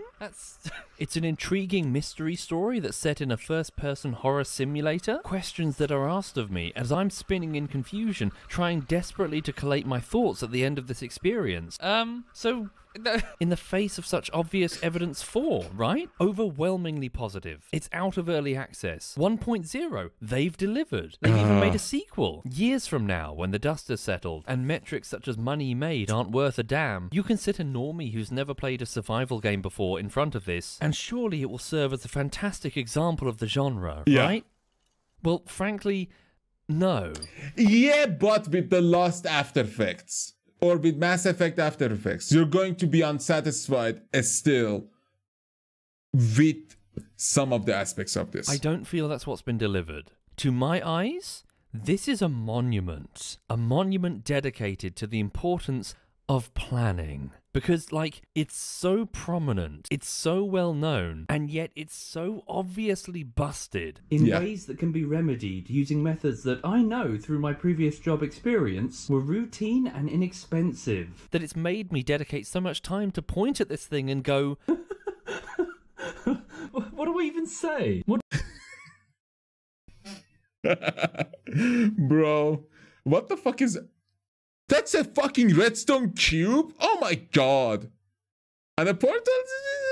Hello? What does anyone even say? It feels like you can only take a narrow view, look at one element in isolation and then praise it. Because if you stop to look at the whole, you realize it's just insane. It's disconnected universes of different little things that you come up with at different times. So that's what it is. This game, this product, this piece of entertainment, proudly presented in 1.0, has such an aggressive lack of planning in so many basic and obviously telegraphed ways that essentially it's become a typecast example of what can go hideously wrong if you develop without a plan. In this video, I'm going to be talking about the dynamite thrower cannibal. Now, he was originally added in update version 0.28. Now, all the textures for him have already been done. In version 0.28D, they removed the dynamite throwing cannibal. They stated, over the last few days, we've been reading feedback as well as playtesting here and finding that he really isn't fair or fun in his current state. I don't think they balance tested him before they released him. This thing shares reviews that are comparable to Outer Wilds. Are you kidding me? One could sit down and do a comparison between the two games, and I was tempted, but honestly this video is long enough. But because people experience different they want different levels of like experiences. Not everyone is so nitpicky, and I say nitpicky not because he's extremely nitpicky, because he cares about the story that he wanted in a game that is not really coexist with the story that well. I mean, this is an exception, so don't judge me, but again, like, I kind of disagree to some of this stuff that people shouldn't compare. And the scores, just because that score is high, doesn't mean that the people who played the other one played that one and scored it the same way.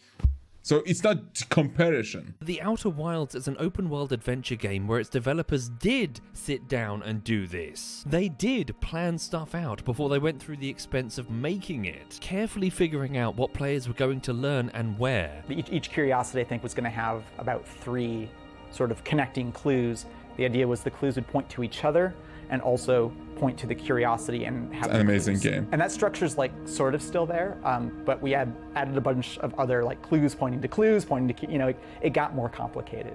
And then they built the game around that planning, and as a result, when you finish it, the puzzle pieces slot together, as, you know, they fucking should. And then on the opposite end of the spectrum, crazily prominent and visible right next to it, is The Forest. And it's a game where you crash land in a plane, find bizarre goings-on that tie into nothing, created by cannibals who are here just because, collecting drawings that were made by no child, seeing horrors that are presented to the player for no reason, collecting the belongings of missing people who will never be relevant. At the time that the people were playing it, they didn't know that. That's the point. The puzzles were enticing. On a map that is literally backwards. The journey was, this is what lack of planning can get you. And this is what I think God. The Forest legacy should be. Something more important than just another open world survival game. It's a solid example of why planning can be so crucial. Whatever project you make in life, interrogate your ideas when they're just ideas. It will make all the difference. And the punchline, the joke, at least to me, is that all of this became so much more noticeable precisely because the Forest developers added the story. Open world survival blew up entirely without it, with everyone having their own personal adventure in, you know, an open world sandbox. That was so fucking awesome, holy shit! They flew into the face of that to set up their own story, cutscenes included. But a story necessitates planning, necessitates setup and payoff, and it just shone a beacon on how little of that was actually happening. I want to reiterate for the emphasis, the plot that they added has nothing to do with the cannibals. Their behaviour, their tribes, their looks, nothing. They glued this plot about corporate shenanigans onto the side of their survival game about cannibals, with about as much care as adding a katana stabbed into the side of people with I Love New York t-shirts, and it was all arguably unnecessary. God damn. That's true. That is absolutely undeniable. So genuinely, I'm really fascinated to play the sequel to The Forest, Sons of the Forest, which is apparently now available. This video took so fucking long to make that they actually finished developing it. I'm actually really fascinated to see if there's been a change in the overall approach, if time and a greatly expanded development team has led to a final product that's ultimately a lot more whole, memorable for reasons that aren't related to how bizarrely constructed it is, and put a pin in that for a potential follow-up video one day. Shorter video, holy shit. And I must admit, I do kind of feel guilty. I don't wish to go in so hard on what is essentially an indie dev. This isn't an Ubisoft or an EA. I don't mean to ridicule them. More just sum up my thoughts and point out how bizarre this is and try to encourage developers not to do this. Again, planning is cheap. Don't skimp out on it, whatever you do. So this is the part of the video where I just put a bow on it. I'd encourage you to pick up The Forest, and I still think you should. And perhaps you'll see things slightly differently. No, I'm gonna get Forest to see too, the developer not the first thrive. one. I mean, Why I have wouldn't the first one. But you see, I don't want to end the video just yet. There's been this devious question in my mind, and it happens whenever I look at the pictures on my wall. Don't you crash. Oh. God damn it. The Oh, draft hopefully post-it notes of the questions that never I happens asked to during anyone. my own live stream. Because as I look at it, I wonder... Adobe, why are you so shit? Well, yes, that. But also... Yep. Where does that take place? At the very top there. Well, I've mentioned it before now, haven't I? When I speculated whether or not open-world survival games with plots added in post would feel detached from the overall survival element. Obviously, in this case, the answer is yes, because the end game takes place in a secret lab, which is hardly the forest, and the start of the game is a plane crash. So, that's kind of interesting, but, you know, who cares? Well, here's the thing. I've been staring at this wall for weeks. This one and this one. And this devilish question has been circling around in my brain. What happens if you just hard cut? From the beginning to the end. Like pretend for the sake of argument that the red man grabs Timmy and then just runs out of the plane into a nearby building. What actually happens to the story? I mean... I can do that. I live stream the entire game. I have the footage. It would take merely a moment. So I did that. I stitched the two halves of the footage together. Oh, I got no. some dinner, and then I just sat down and watched from there.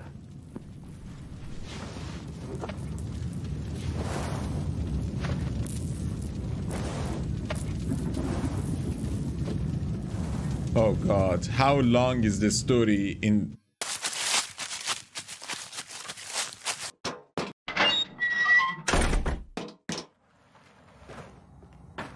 It's not perfect. The fact that your character has a bunch of weapons and gear is a little inexplicable, and the context that Megan died before you entered this place is lost because those VHS tapes are outside. But for the most part, that doesn't really matter, because the plane crash and the Sahara Labs combined kind of set up and pay off everything that's going on in this game. The child experiments, the finding of the artifacts, the fact that they turn into these mutants, the fact that Dr. Cross works here. It's two different games without the need for each other. God. Oh my god, that's so that sucks! Oh my god! And he's loopy and needs another child to make the machine work. The orientation video explains everything. Everything that's pertinent to the Forest plot is both set up and paid off here. And for the gameplay outside, you're going to find a couple of things that line up with what's going on. But for the vast majority of your time, the items and factions that you encounter aren't working to build up intrigue related to this plot, because they didn't plan out the structure at a high level. So it's not just what I said about the plot locations in Subnautica. It's way worse. The gameplay and plot areas are not merely geographically distinct. They're not aesthetically distinct. They're everything distinct. There's so little overlap. So in the end, why listen to me? Why listen to anything I've said about how the forest is a monument to the importance of good planning?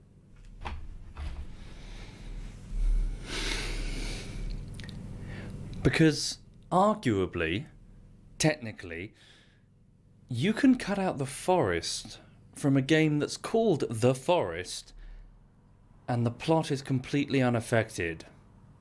That is true. That is... Pre-production is very important. It's like a game with a mini game that has a story, but the mini game is so disconnected that you forgot that there is a mini game. That's why when you go out into the forest again, it just doesn't feel like the same game, because you know so much about the story and you want answers rather than survival. That is what the point of the game. Bro, he destroyed me. Spear, bunch make of a wooden times. spear. Just... That was it? Okay, that was it.